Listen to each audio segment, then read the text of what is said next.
The sky of the floating space city in the capital of God was glowing with a marvelous light, and a brilliant colorful ray passed through and surrounded the entire capital of God. Lu Ziyu emerged out of the light without using a dimensional door. His appearance in the midst of the light meant that the existence of space was now meaningless to him. The vastness of the capital of God, almost the same as that of a whole continent. Outside the city of God inhabited by Lu Ziyu and Eva, there were all kinds of magical beasts, animals, and fairies living on the vast continent, as well as towns and cities belonging to fairies. Eva was the top of the witchcraft garden, her silver hair coiled behind her head. She was in a gorgeous pale-colored classical dress. She looked as if she had been standing here and waiting for Lu Ziyu to come home since he left. She quietly stood by the beautiful fountain in the magical plant garden. She wore a look of expectancy on her face while she waited. Lu Ziyu descended beside Eva. Eva stretched out her arm to hug him. When she saw him, she found that Lu Ziyu was in a strange state, as if he was there with her, but also in some other space. Eva couldn't even feel the huge fluctuation of divine power in Lu Ziyu. When she looked at him, it was as if he had lost his mythical power. If she wasn't looking at him in his real form, she wouldn't have been able to feel his presence at all. It was as if the two parties weren't in the same dimension anymore. Her hand went through the shadow of Lu Ziyu. She couldn't touch him. She was stunned for a moment, but she still stepped forward, trying to hug Lu Ziyu's body in vain. "Master, welcome home." When Lu Ziyu landed in the capital of God, he saw that the unique forces belonging to the Creator had eroded the capital of God, and that everything in the capital of God had stopped moving. My level 7 mythical template was called Dream Controller. When I reached level 8, I built the Divine Kingdom's network host, which I called Lord of Dreams. When I reached level 9, I had wanted to name it King of Dreams. But at this point, I've discovered that the so-called King of Dreams is actually the Creator, and the so-called world is the dream of the Creator. It was born in a dream and will die when one wakes up from it. This is the power of the Creator. I call this the light of the source, the brilliance and power of every being's beginning. The capital of God had transformed into a ball of light, and all the beings in its presence seemed to be transformed into shadows. With the ball's rotation, the structure of the capital of God became extremely complex and odd, and even the internal vertices and lines bulged outwards. 4 dimensions. When one was standing outside the capital of God, they could see the continuous rotation of the place and how the whole structure continued to expand and magnify. Through the exterior surface, the scene inside the capital of God could be seen. That was a view that was only achievable when one looked from the three-dimensional perspective at the high-dimensional objects. Dimensions. 2 dimensions. And as the capital of God revolved another time, it returned to normal again. The dimensions which had been climbing upwards went back down. At last, there was only a thin sheet remaining when one was looking at it.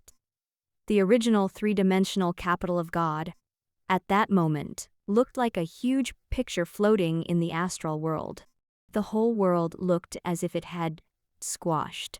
As it revolved again, it looked like only a straight line was left, like looking directly at the edge of a paper. Then, the line contracted and only one dot was left. At last, even the dot vanished, and the capital of God was completely lost in the astral world. "Master, where are we going?" Eva could feel that she and the capital of God were in a strange state, somewhere between reality and illusion, like a dream, or like a picture in a book. Zero-dimensional aboriginal space, the source of everything, the origin of the world. Lu Ziyu hugged Eva and closed his eyes as Eva's fragrance brought and warmth to his soul. Come on, come with me on a dream that'll never end. Eva looked at Lu Jiyu in a daze. Although she didn't understand what Lu Jiyu was talking about, her partially mechanical eyes radiated a faint glow, and a smile like he had never seen appeared on her face. Yes! Together, with Lu Jiyu, the capital of God had fallen from a high-dimensional level to a level of zero dimension. Lu Jiyu returned to the zero-dimension level from his crystal wall system. This time, unlike his numerous explorations of the zero dimension in his thoughts previously, he, who had become the creator, had seen the truth of the zero-dimensional world from the perspective of light of the source. Lu Ziyu saw countless creators like him who were in deep sleep in the source of the zero dimension. Everyone sat there in the shadows and lights that were huge enough to reach the limit of life's imagination. Each one was the source of a universe. They were the beginning and the end of everything, floating above every creator. Their thoughts and consciousness broke through the zero dimension and created one universe after another. Every creator was like a perpetual motion machine. Their wisdom and thought power expanded out of the zero-dimensional world and created one universe after another. The universe created by countless creators stretched upward and interlaced, forming an endless parallel universe with the zero dimension as its source. When he looked up, there were all kinds of universes: two-dimensional universes, three-dimensional universes, four-dimensional universes, a crystal wall system universe, and the entangled timelines, which bundled the universes together. Each universe had its own peculiar rules, and then there was no relative superiority or inferiority between them, only a difference between their imaginations and whether they were interesting or not. All kinds of universes beyond the imagination of Lu Jiyu appeared there, connected to their creators by the light of the source. It was like a zero-dimensional channel. The birth of every planet, the birth of every intelligent life, the vanishing of the universe, those were all born from the ideas and thoughts of the creator. As Lu Jiyu broke away from the crystal wall system universe, he entered the zero-dimensional world and became a creator. The crystal wall system universe also broke away from the cracks in the dimensions, aligning with the endless parallel universes and becoming one of them. Originally the zero-dimensional channel, which was akin to a passageway stealing source form, had now become a ray of light connected to Lu Ziyu. When Lu Ziyu looked up, he could see that the crystal wall system universe he had created was now integrated into him. He sensed that, with an idea from his head, he could transform the world into whatever he wanted to, whether it was a two-dimensional, three-dimensional, or 11-dimensional world. It was akin to his dream in which he could transform and create the world with just his thoughts and intentions. He was just like a painter who was splashing ink freely on a paper. There was no limit to energy or material. There was no limit to his thoughts and fantasies. His dreams and imagination could create anything. So there's nothing like the material energy. Everything is simply the dream of the creator. Everything is the coagulation of the creator's thoughts and the light of wisdom. Material, energy, space, soul, and source are all the same. Lu Ziyu, at the nearest creator beside him, and immediately saw the universe he had created. It was a vast universe of infinite dimension. Lu Jiyu saw a familiar shadow in it. As the scene enlarged, Lu Jiyu saw one of the dazzling galaxies, the Milky Way. When his thought changed, Lu Jiyu saw the blue Earth. This is the Earth's universe. I've been living in another creator's dream. Once again, Lu Jiyu shifted his gaze and saw the truth. It had been sailing in the Earth's universe for a long time. Now the truth had traveled many light years beyond human imagination, reached Alpha Centauri, and embarked on its first stop. The truth now had a huge fleet of subordinates and was attempting to transform the planet. Groups of new humans reproduced and became a new race in the universe. That would be their starting point and a way to usher into their new future. Lu Jiyu saw many more familiar figures, Gu Chaoran, Wang Yi, and Zoe. Lu Jiyu looked away and saw an interesting scene. Outside the Earth's universe, a half-human and half-insect's high-dimensional creation was positioned on the outer dimension of the Earth's universe. Looking inside, it projected its strength into it and had transformed it into a huge dark mother tree. It was trying to extract the energy of the universe bit by bit while looking for something. The forces of the groups of mythical creatures represented by the dark mother tree were at war with the pan-galactic alliance of civilizations within the galaxy. They had defeated the pan-galactic alliance of civilizations, which was thriving with its advanced science and technology. Most of the galaxy was in a state of collapse because the Zerg and the army of the mythical creatures were engulfing everything. Sunika, the queen insect. So you've come here. Lu Ziyu couldn't help laughing. He reached out his hand and flicked his finger. The palm of the great creator's body of light protruded out of the zero dimension. At the outer layer of the Earth's universe, he grabbed Sunika, the queen insect. She was from the first batch of life that he had ever created, the one which had escaped from the world of the picture scroll. He held her in his hand. Sunika, the queen insect, shivered with fear. She had no idea what had happened. She only saw the giant light of the creator, Lu Jiyu, and it took a long time for her to collect herself. Is that you? The creator of Zerg, the great god who's given us life and everything. Sunika seemed to have smelled the scent on Lu Jiyu, and it was similar to the scent buried deep in her memory. Her face was full of pious joy as she looked up to the body of the creator, Lu Jiyu. Sunika has found you at last. Sunika smiled from the bottom of her heart, as if she had found her parents, or met a beloved wanderer who had returned home. Welcome back. Lu Jiyu put her into the capital of God under his body of the creator. He had lived for such a long time, but he still remembered her. Her creation was still fresh in his mind. Lu Jiyu had constantly pondered over her whereabouts, and now he finally had the answer. In that moment, the creator of the Earth's universe seemed to be awakened from a deep dream. He turned his head and looked at Lu Jiyu. Lu Jiyu had never seen the face of his creator under his radiating body, but now he was surprised to find that the creator had the same face as himself. Welcome back. At the same time, in the zero-dimensional aboriginal space, innumerable creators were looking at Lu Jiyu at the same time. Lu Jiyu saw countless versions of himself. Each of them looked exactly like him and had the same presence and aura as him. All the creators greeted him with the same voice. Welcome back, wizards, calendar, Kinkina 93.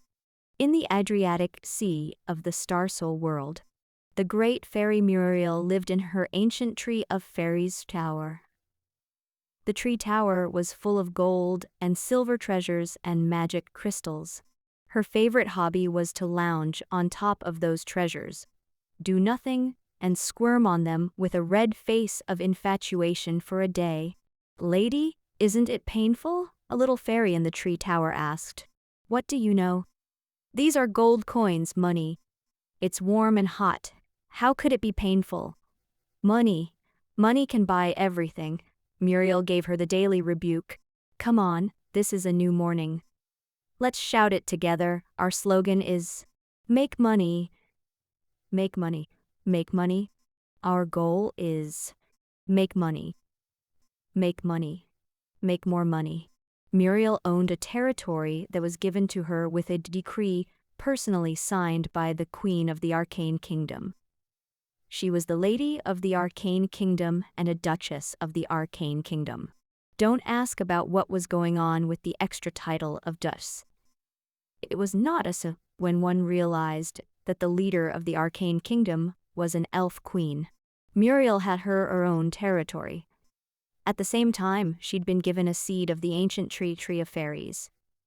Things went smoothly for her for a few decades. She was promoted to become a great fairy. She had gone from being a glittering and lovely little fairy and had transformed into a charming exotic beauty. As a level 4 great fairy, not many dared to provoke her. Muriel's territory was very distinctive. It was an island between the Sylve continent and the fairy continent. It was originally a barren island with nothing on it. Whoever received that place would have been called really unlucky. But since the construction of an aqua track that connected it to the Sylve continent and the fairy continent, it had become an important transportation hub with a continuous stream of aqua trains coming in from both continents every day. The barren island had become a popular site, but nobody dared to snatch up that lucrative site. That was because it was a territory which the Emperor of the Arcane Kingdom, personally, the one occupying it was a great fairy. Muriel was very business-minded. She transformed that important aqua train station and built a commercial island. It had the famous fairy pub, Fairy's amusement park, and the fairy department store. The most famous one was the Summoner's Canyon. Yes, Muriel invented a new kind of entertainment. As a summoner, she invented a similar combat competition like the former Colosseum. However, the bloody Colosseum had long ago been banned. Muriel invented a new form of summoners' combat competition in Summoner's Canyon, and under her leadership, it was popularized all over the world. There were 5 summoners on each side. Each summoned a contractor and fought 5-on-5 combat in the Summoner's Canyon.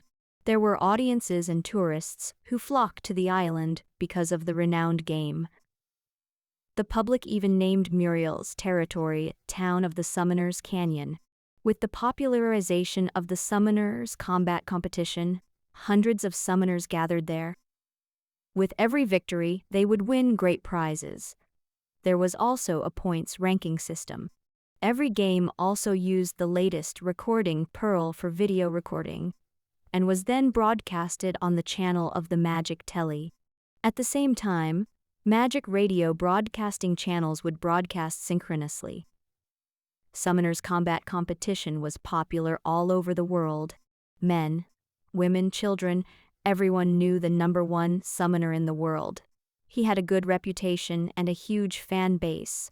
At the same time, according to their ranking points, summoners were also divided into bronzes, silver, gold, diamonds, and master grades. There was also the most powerful level, the legendary King's Summoner. It was the annual Summoners' Combat Competition, 5 versus 5. The match was interpreted by Lady Muriel personally. The participating teams each had several master-level summoners and a King's Summoner. Now what we see is that the griffin has gone around, and we're about to see a brutal massacre. Yes. Kill him. Oh. Muriel stood on the platform hanging down between 2 airships. She was passionately explaining the competition because she earned a huge income from every match. At the same time, more income came from other elements of the Summoners' Combat Competition. Videos, live broadcasts, concessions, and gambling all brought in lots of money. Gorgeous fairies of all nationalities fought here. The spectators on the higher seats outside the canyon and above the airship in the sky cheered in unison. Everything could be experienced here. After a series of intense and exciting combat matches, audiences could also experience intense and exciting nighttime activities such as pubs, theaters, ballrooms. This place had everything that anyone could want. Hey, give me some real acting. The last time you did that it was too fake. You jumped straight in the face of someone else. And you, what's wrong with you? Didn't we agree to play a fake match? What's the matter with your killing spree all the time? At the end of the game, Muriel was dissatisfied as she closed accounts with the summoners. At the same time, she was rebuking their wrongdoings and exploring various reasons to deduct their fees. A military train from the distant Troll continent suddenly arrived in the town of Summoner's Canyon. Like the trolls who built it, the train was boorish and bulky, built from heavy iron sheets that looked twice as thick as those on an ordinary train. Many trolls carried rifles, steam Gatling guns, and annihilation elemental artilleries as they stepped down from the military train and lined up in a compact formation in the town square. They wore the latest anti-demon armor and had thunderstorm grenades at their waists. When released, the grenades could release a large power grid, effectively targeting professionals with long-range ability. Over the sea, warships were passing by. On top of them were steam cannons, magic crystal tanks, bombing airships, and battle airships fully equipped to be launched. That situation caused them to feel the serious aura of the severe and destructive power and the smoke from gunpowder.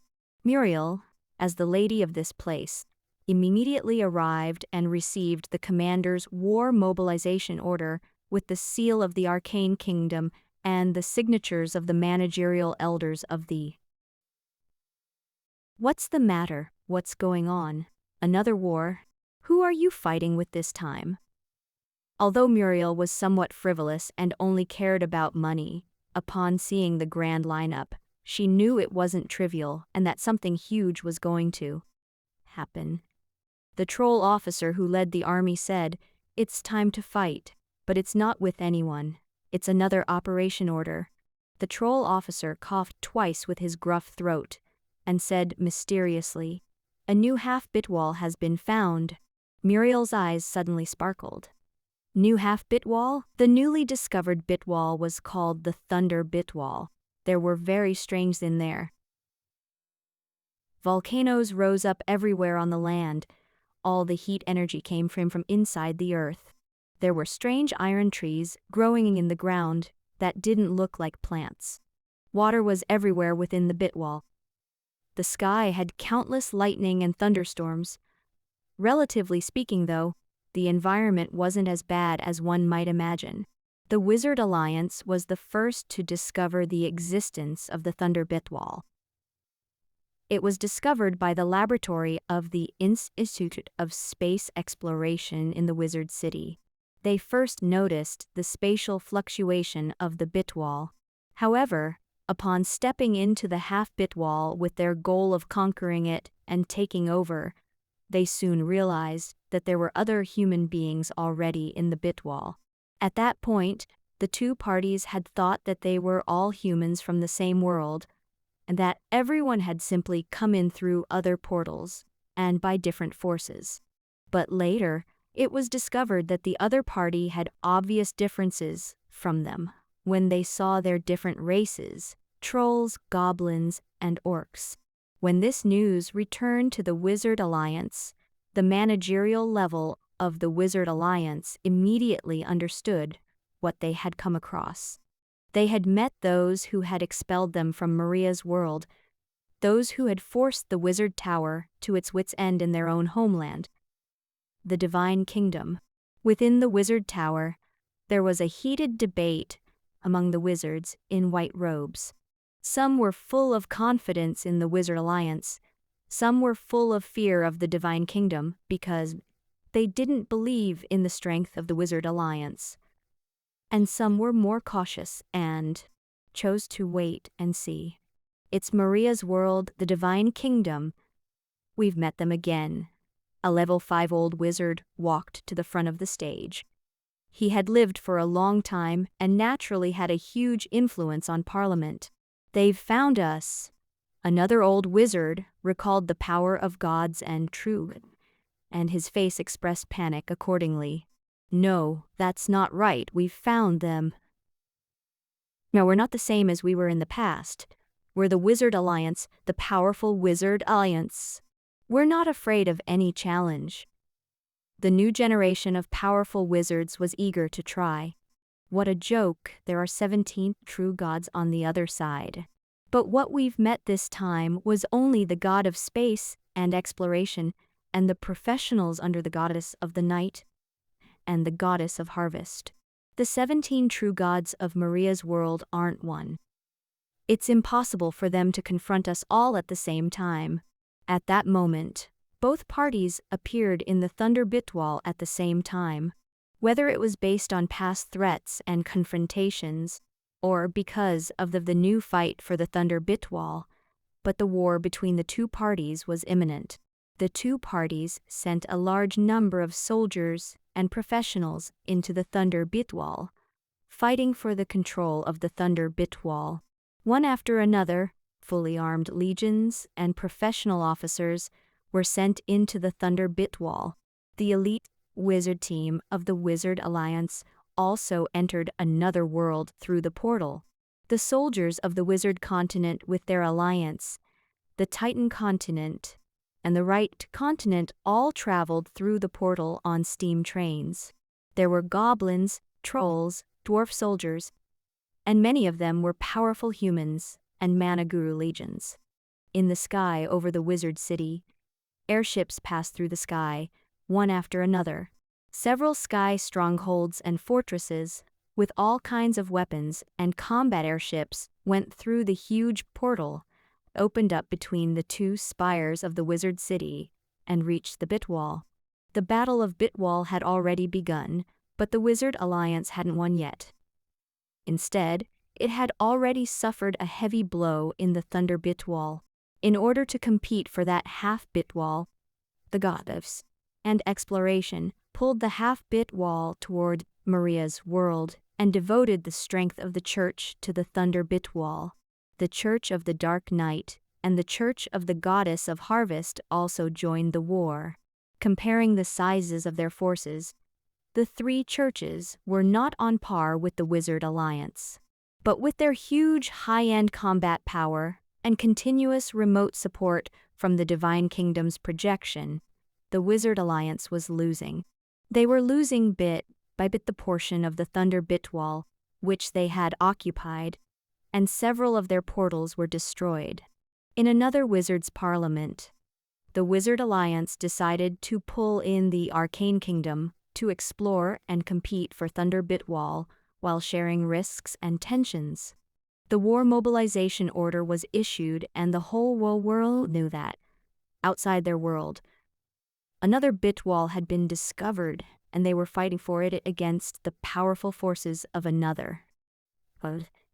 For the first time, many people heard about Maria's world and the existence of the so-called gods. What is a god? Many young people on the Wizard Continent didn't grasp the concept of gods at all. The beings from another world? Is it that strong? Was the Wizard Alliance defeated? Most people were in disbelief. It's not a defeat. The lords of the Wizard Alliance haven't even launched their attacks yet. The floating space tower in the sky of the Wizard City hasn't moved yet. Wizard apprentices strongly reprimanded anyone who questioned the strength of the Wizard Alliance. In their eyes, wizards were the most powerful beings in the Crystal Wall system. Within the main city of the Sylve Continent, a battalion of soldiers passed through the portal, the special door open. Young soldiers of all nationalities carried long guns, wore magic armor, buckled their helmets, and arrived in another world. At the same time, there were a large number of airships and sky fortresses with the symbol of the Arcane Kingdom passing through the portal, and the city was decorated with lanterns and colored festoons. They held a grand celebration to see them off. May you win. Fight for our bless you. Arcane Kingdom. Forever. Soldiers from the Arcane Kingdom who were about to enter another Bitwall wore ant-demon armors and air helmets on their heads that could purify the external air for the soldiers to breathe. After all, not everyone could breathe in the harsh environment of the world outside. However, as soon as the army arrived at the Thunder Bitwall, the once sunny sky and the joyous scene immediately turned into something hellish. It was dark everywhere. The world could only be seen by the light of the continuous lightning in the sky. Thunderbolts crashed down, striking and killing unlucky soldiers from time to time. Their transmission node and base camp were being attacked. Groups of battle airships in the sky continued to be shot down and crashed. Airships were bombed and crushed. The flat land was bombarded until it turned into a sea of fire. The blaze of bullets from gun chambers could be seen constantly, and the fierce sound of machine guns was unceasing. "Come on, get off! Everyone alight now!" An officer shouted at the newly arrived military train. In 423, on the San calendar, the war for the Thunder Bitwall began. In order to strengthen his authority and perfect Maria's world, Rode, the god of space and exploration, launched a war against the Starsoul world. At the same time, the Church of the Dark Night and the Church of the Goddess of Harvest joined the war. Rode said that all the resources of the Thunder Bitwall belonged to the Goddess of the Night and the Goddess of Harvest. He only needed them to help him win control of the Thunder Bitwall and lead it to Maria's world. In 1424 on the San calendar, the two parties invested nearly 10 million troops, respectively. They even made use of the industrial systems and magic crystal systems of several large kingdoms to produce their weapons and equipment. Several portals were established on the Thunder Bitwall. Numerous combat airships, large airships, and even sky fortresses and mobile strongholds were stuffed onto the battle. However, only the number of losses and damaged items were reported in the end. The battlefield occupied most of the Thunder Bitwall. 1/10 of the soldiers there were professionals. The losses were so severe that the three churches couldn't accept. Moreover, the mythical wizards who had been afraid of being lost in the astral world also began to cross the portal into the astral world. They entered the Thunder Bitwall to fight, putting enormous pressure on the three churches. In 1425 on the San calendar, the god of space and exploration decided to enter the Thunder Bitwall. At the same time, he took his star kingdom away from Maria's world. He wanted to cross the world and the Bitwall to engage in battle himself and assess the battle situation in the Thunder Bitwall. Rode, the god of space and exploration, was the first god to take his star kingdom away from Maria's world. Nobody knew what negative impact it would have beyond losing the limits of his authority and the additional power of his world. If he had really broken away from the covenant of gods and the constraints within the world, would the real power of his true god erupt, or would he become extremely weak and lose the support of the rules? But Rode still decided to enter the Thunder Bitwall in order to prevent the war from worsening. Only by entering the battle could he really decide the direction and next steps of the war. At the same time, he determined who the controller of the Thunder Bitwall was. After a meeting between the gods, and with the support and acquiescence of most of the gods, Rode took control of his divine kingdom. He used his authority to open the largest portal in history, letting his divine kingdom cross the distance between it and the unimaginable astral world. Within Maria's world and inside of its bitwall, stars were orbiting. The divine kingdoms were mighty. A huge silver star radiated an intense and extraordinary brilliance. On the surface of the star was the imprint of the god of space and exploration. On top of it was stored all of the knowledge about the truth of space, as well as some mysterious and inscrutable divine symbols. Within the space divine kingdom, Rode sat on the sky of the divine kingdom. The divine kingdom under his feet was made up of the endless continents of floating islands. It looked like Rode's Bitwall, where followers, saints, those favored by gods and sacred beasts rested. Now, the whole divine kingdom was in turmoil, as if it had predicted what changes were about to take place. In the name of Road, I'll take over all the powers of the Star Kingdom, out of the control and positioning of the world, out of the established orbit of stars. After the command was given by the great divine shadow above the divine throne, the Star Kingdom twinkled and rotated. It was so dazzling that it looked ready to burst open. In the name of Road, I command the portal to open. Move towards the thunder bit wall. In the midst of the brilliant light, a portal which moved in waves and layers opened in the bit wall and led to an unknown field. Let's go. The hand of the divine shadow stretched out, and the huge silver star was moved out of its orbits and away from Maria's world. They lost most of the rules and powers of Maria's world. They only retained their mythical power as they set out towards another faraway half-bit wall. At the same time, the clergymen of the god of space and exploration from all over Maria's world felt their divine incantations weakened.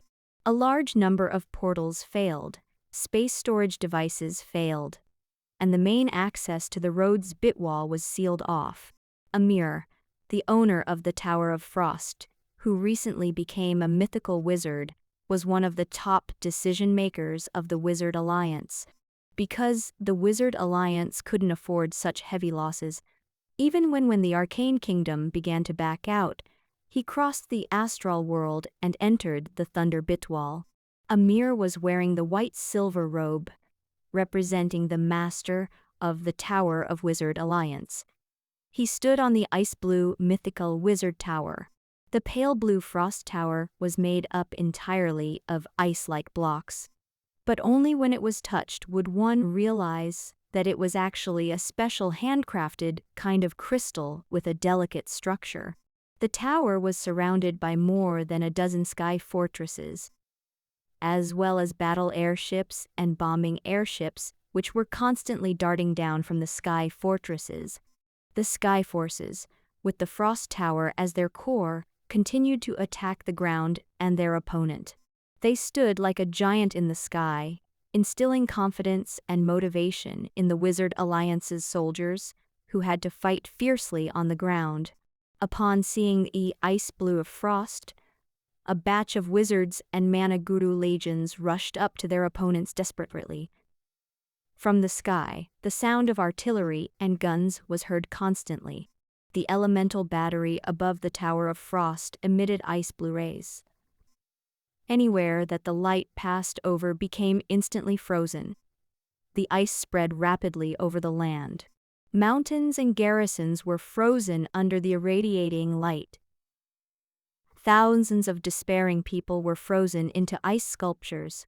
In the sky fortresses and mobile strongholds, under the ice blue ray, instantly froze, transforming into ice crystal and breaking apart as they fell to the ground below like hail. Icy blue light constantly traveled through the earth and sky, and even a rainstorm was frozen at that moment. These horrible scenes made legions of soldiers and professionals from the divine kingdom feel hopeless and desperate. From now on, the situation works in our favor. This is the power of the mythical wizard, and this is the power of the mythical wizard tower. No one will be an opponent of the Wizard Alliance, not even the so-called divine kingdom. Amir, the mythical wizard, looked down from the top of his frost tower. Behind him were rows of respectful wizards. Amir was no different from a god. He was practically the ruler of the Thunder Bitwall. The Wizard Alliance Corps and the Arcane Corps on the ground were also constantly rushing to the original base camp of the Divine Kingdom. The Divine Kingdom Corps, which had lost its air supremacy, was also losing under the artillery and airship bombardment of the Wizard Alliance. At that moment, the sky of the Thunder Bitwall suddenly set off a violent wave.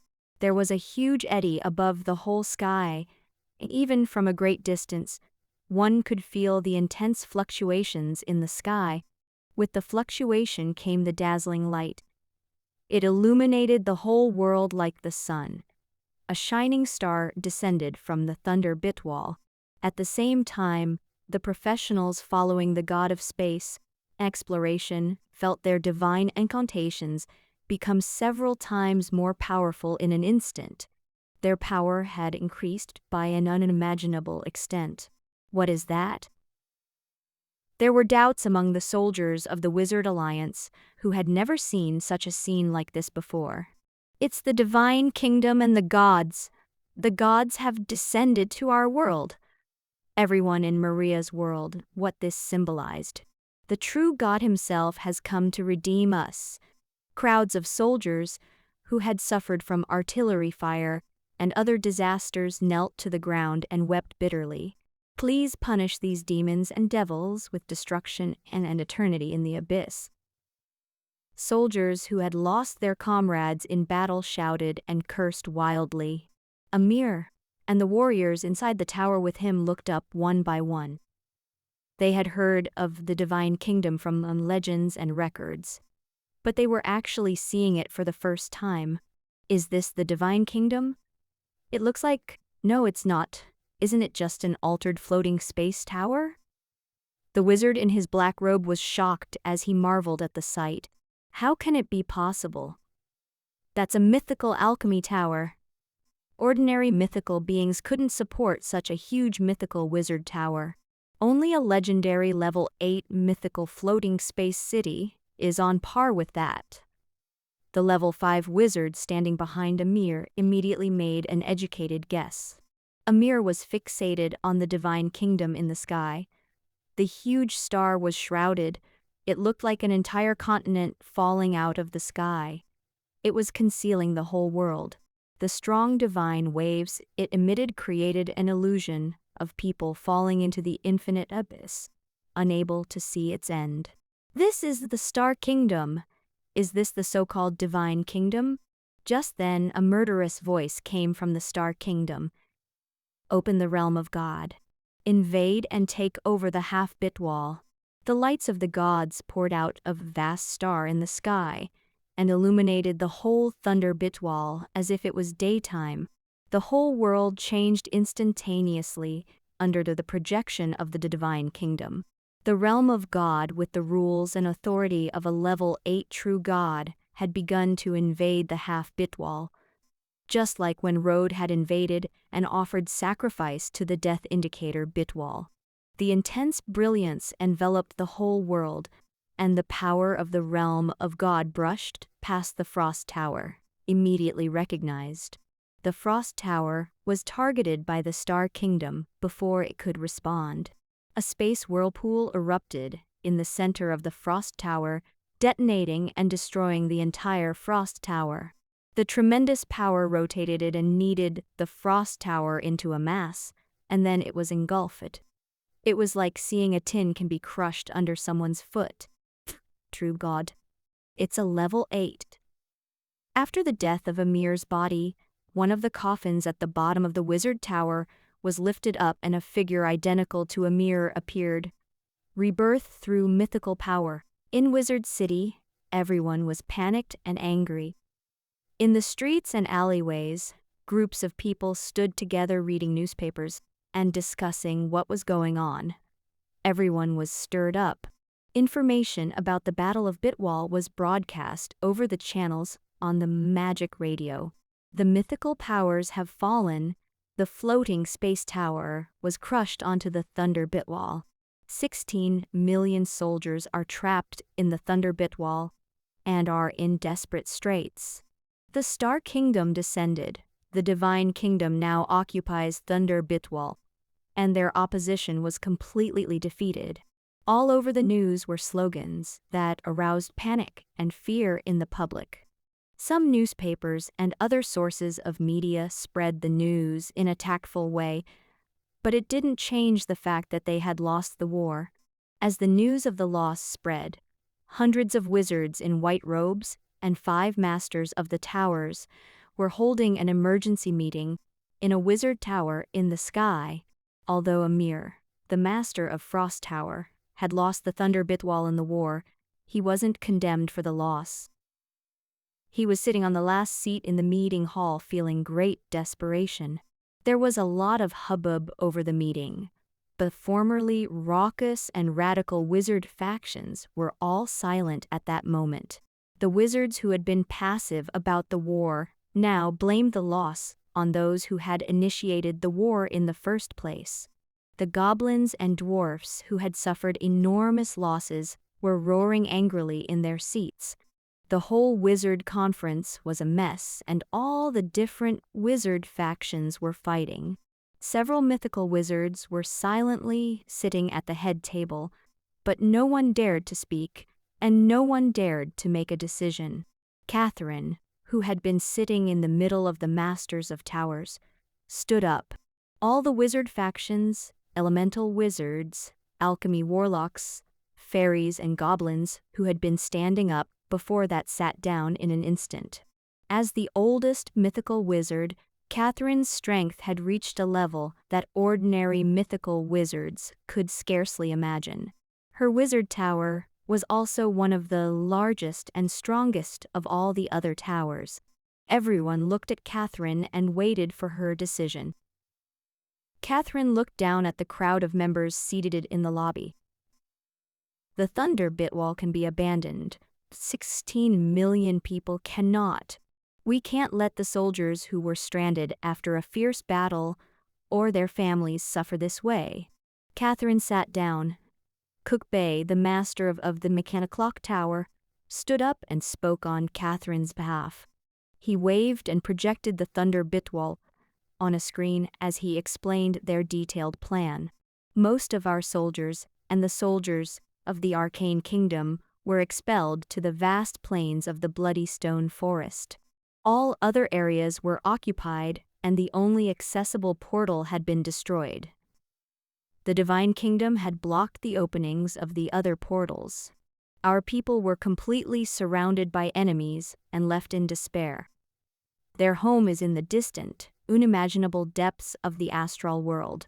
Most of the remaining 16 million people are trapped here. The remaining half are scattered elsewhere.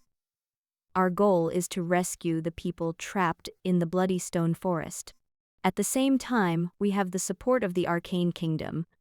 They'll join us in welcoming our heroes back. What we need to do is to use all our strength to break through the blockade and get access to the Thunder Bitwall. Then Miss Catherine, the master of the tower and the queen of the Arcane Kingdom, will step in and stabilize the passageway for us while blocking any counterattacks. After Cook Bay had worked out the overall plan, the members of the Warfare Department of the Wizard Alliance immediately issued an order. Although the mission for the Thunder Bitwall had failed, the war wasn't over yet. Rescuing the soldiers trapped at the Thunder Bitwall would be their last battle. The giant ancient tree of fairies traveled on the surface of the sea. Its thick and dense roots were tangled, forming two thighs. It ran like a man on the sea, dashed across its surface and splashing the water. That was Muriel's ancient tree of fairies. In its branches were houses connected to the natural tree holes and stairs inside the trees. Inside, there lived her fairy citizens. Muriel was sitting in the tree house at the very top. As the tree tower ran along, the whole tree house shook. All her furniture was fixed to the floor for that reason. She was sitting in her chair and looking at the latest newspaper. Wow! Such a miserable loss. They spent so much money and nothing was earned. Those Dan businessmen who took this opportunity to make a fortune from their country's misfortune should be shot to death. If they were to give me that much money, I can even buy my own country. Muriel bitterly rebuked those businessmen, all the while deeply regretting not becoming a businesswoman of the same trade. She could have been an arms dealer. In the face of those who had made a fortune, she was envious. Muriel had received a war order from the Arcane Kingdom. They had ordered that all the remaining key forces in the arcane system, including the ancient war trees, the ancient trees of fairies, the arcane ancient trees, and the ancient trees of life must go to Fardasil's fairyland through any portal controlled by the Arcane Kingdom before June 8th. The Arcane Kingdom needed to use their power to form the largest arcane territory ever. Their plan was to break through the blockade and open the door to the Thunder Bitwall. At the same time, they would form boundaries to protect the transmission node and build new portals to bring back the soldiers trapped in the Thunder Bitwall. Muriel had not returned after her first trip to Fardasil's fairyland. Occasionally, she did recall the elegance of the elf queen Wendy. Ah! It must be great to be a queen. Everything in the Arcane Kingdom is hers. She has infinite money that can never run out. Muriel had a longing look on her face. Ancient trees of fairies crossed the sea and arrived at the port of the Sylve continent. As the moving castles in the sky swept overhead, confirming their identity information, a passageway was cleared immediately above the town square. A portal was selected and opened for them. Muriel stood on the trunk of the tree with her badge and the permit signed by the Arcane Kingdom. The giant ancient trees of fairies took Muriel through the portal in the town square, and she arrived at Fardasil's fairyland. Wow! This is huge. This must be the world of Titan. No, it's the new Fardasil's fairyland. When Muriel crossed the border, she was immediately shocked by the enormity of the world. Unlike the last time she had come here, Fardasil's fairyland was now fully integrated into World of Titan and had merged with the two mythical arcanists' arcane fairylands, including the one belonging to Mint Ambrose. The three fairyland cities were in the center of the World of Titan. In the distance, the vast ocean was visible. The plants in the fairyland had blended with a large number of special plants from the original World of Titan. The colorful grassland dyed the ground into a picture scroll. Strange flowers and mushrooms added to the original fairyland city a tinge and flavor to the colorful garden that was beautiful and dreamlike. At the same time, many birds, animals, and insects brought from the Starsoul world had also undergone special changes in that strange half-bit wall, transformed from their original monotonous color into vibrant hues. All kinds of colorful beasts and horses were running around everywhere. The fairyland city that Muriel had come to was the main city of Sylve, where thousands of ancient trees and high-level professionals had also arrived. In the center of the city was an arcane ancient tree that soared into the clouds, its whole body made of crystals. Three enormous mythical shadows condensed on the arcane ancient tree as it activated the power and network of Fardasil's fairyland. Colorful ribbons and lights connected it to everyone's ancient trees, including Muriel's fairy tree tower. The tallest of the mythical shadows in the center opened its mouth and said, "I need to use the strength of each one of you to work together to rescue my fellow citizens who are trapped in the Thunder Bitwall." At that time, a vague and illusory feminine shadow seemed to be forming out of faint clouds and condensed wind. Its appearance was accompanied by the emergence of stars. When everyone saw that, they knew that she was the founder of the arcane system and the Arcane Kingdom. She was the one who brought them to the peak, Emperor of the Arcane Kingdom, Her Majesty Wendy. After that statement was made, all the arcanists in the city were stirred up and began roaring angrily. The enormous lights of arcane magic poured out violently and merged together. The huge arcane ancient tree gathered a brilliant white light behind it. The brilliance diffused and a door opened. The huge portal darted directly into the clouds, bigger than anyone could have imagined. In the white brilliance, they seemed to be able to see the projection of another world. At that moment, a huge force bombarded the portal.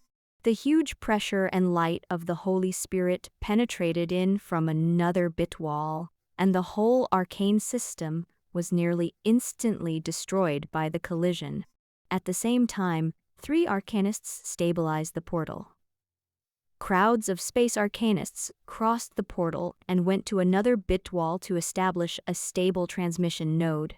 In Wizard City, the same situation was happening. Several floating space towers were connected and opened up the space channel, resisting the shock and resistance from the realm of the gods. Muriel felt that her power was constantly being drawn out, and that the whole of Fartisil's fairyland was surging with the power of their combined arcane magic. The huge amount of power sustained the process without any interruption. At last, she saw a batch of soldiers stepping out of the portal. They were bathed in blood. Many of them carried stretchers with wounded people on them, helping each other out. Many tough professionals wailed.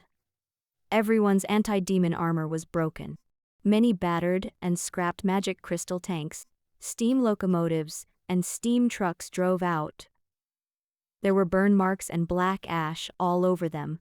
Several sky fortresses and mobile strongholds, which were still on fire, burst in through the portal, landing askew in Fartisil's fairyland. The airships rushed into the portal with a series of battle airships. Each one was overloaded. They had abandoned all their weapons, ammunition, and other articles in order to carry back the dead and wounded. The cruel scene was contrasted by the beautiful Fartisil's fairyland. Not only were the arcanists saved, but also the wizards of the Wizard Alliance and the Mana Guru legions.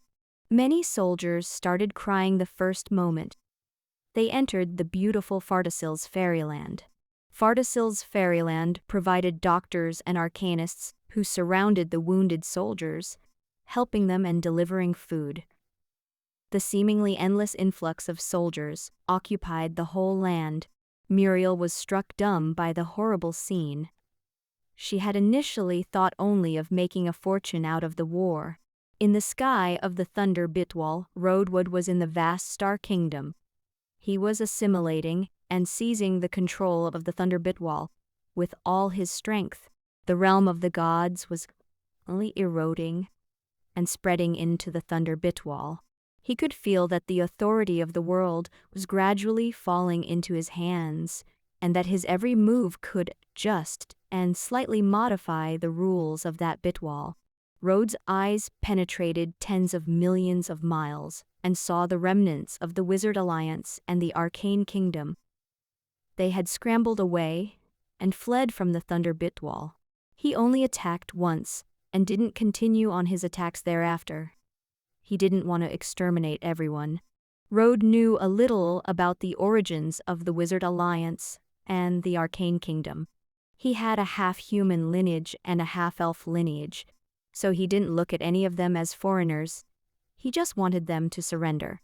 The legions of the Divine Kingdom were still on a killing spree, and they were madly seeking revenge for their old grudge. Forget it, let them go. The war has ended. Rhodes sat on the divine throne, closed his eyes, and took full control of the Thunder Bitwall. That half-Bitwall was the most important harvest in that war. In Maria's world, there was a legend that, somewhere in the clouds above and deep within the space of the Bitwall, there was a mysterious paradise called Blackjack's Dreamland. Only the most noble and fortunate guests could get tickets to enter Blackjack's Dreamland. At Blackjack's Dreamland, one could see the world's most exciting and extraordinary performances, the world's largest stage, the most innovative songs and dances, the best classical operas, a large band composed entirely of elves, the top-notch Sahagins acrobatics troupe, the most magnificent Orcus military music, and top actors from all over the world. It had the world's amusement park. The Ferris wheel was underwater and the roller coaster dashed through the clouds.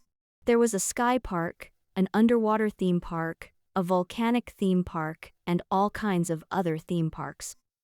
One could experience the best variety of exquisite entertainment at any one of them. There was a virtual reality game that used projection to turn the whole world into a battlefield. They had the world's largest tennis court. There was also an astral world telescope used to satisfy one's desire to spy on the mysteries of the astral world. There were not only games from Maria's world there, but also from other worlds and the bit wall. One could even see special races from the astral world and other exotic people. Blackjack's Dreamland distributed platinum tickets to people around the world every year. 6th. It was an invitation to 300 children to visit Blackjack's Dreamland for free. The world's largest Blackjack festival was hosted at Blackjack's Dreamland. It was the children's paradise and dreamland, a world from their dreams. Every invited child would be the subject of their peers' envy. Tickets would be sent out by Wind Raven to each invitee's bedside. Every year on March 6th, children would check their nightstands to see if they had received the free tickets to Blackjack's Dreamland. Children who didn't get tickets were extremely depressed. The winning children would be as happy as if they had won the lottery. Because of Blackjack's festival and Blackjack's Dreamland, the Wind Raven, which had once been synonymous with mail delivery, gradually became a symbol of luck and fortune. Some people even thought that the Wind Raven was Natasha's spokesman. March 6th arrived again. Morning came, and children with tickets in hands waited by their windows or stood at their doors. They were waiting for the platinum train to pick them up and take them to Blackjack's Dreamland. A little girl led by her parents stood on their balcony. She was holding onto a ticket with a picture of a mischievous cartoon wind raven with its tongue out. She was looking out into the far distance. Just then, a burst of movement was seen in the sky. A platinum train passed through the clouds, gliding all the way down until it had stopped at the little girl's door. The train cabin was full of children heading to Blackjack's Dreamland. The little girl cheered as she boarded the platinum train, with the help of several alchemy dolls dressed in their uniforms and red hats. The little girl stood on the train and waved to her parents, who watched enviously as she rode away. The long carriages of the train cut across the sky, all the children cheering in excitement as they watched the world slip by under their feet. The train went through the portal and arrived at the next stop. It picked up the next child, then continued on its path, crossing through several more portals. At last, it brought everyone to Blackjack's Dreamland. The first scene which the children saw upon entering Blackjack's Dreamland was the gate above the clouds. From there, they watched the world's most exciting performances and were entertained by a multitude of games. The whole park was filled with childlike laughter. The well-known play, The Legend of the Mysterious Wizard Tower, was staged at Blackjack's Theater, the world's largest theater. But the Wizard Tower in the play was portrayed as the evilest place in the world. It was behind all of the world's disasters. Finally, it was destroyed by the brave and powerful Saintess Kelly, and all the wizards were driven to another world. The world was peaceful under the protection of the goddess of light. The whole story was fabricated and nonsensical, but it was joyful and funny.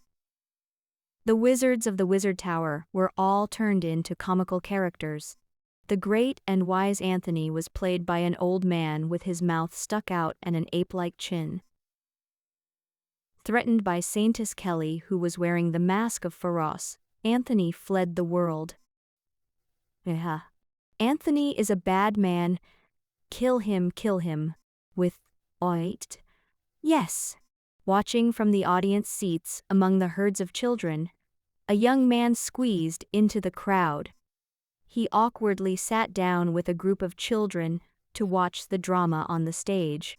Soon, his face had filled with embarrassment and helplessness. A wind raven stood on Lu Ziyu's shoulder.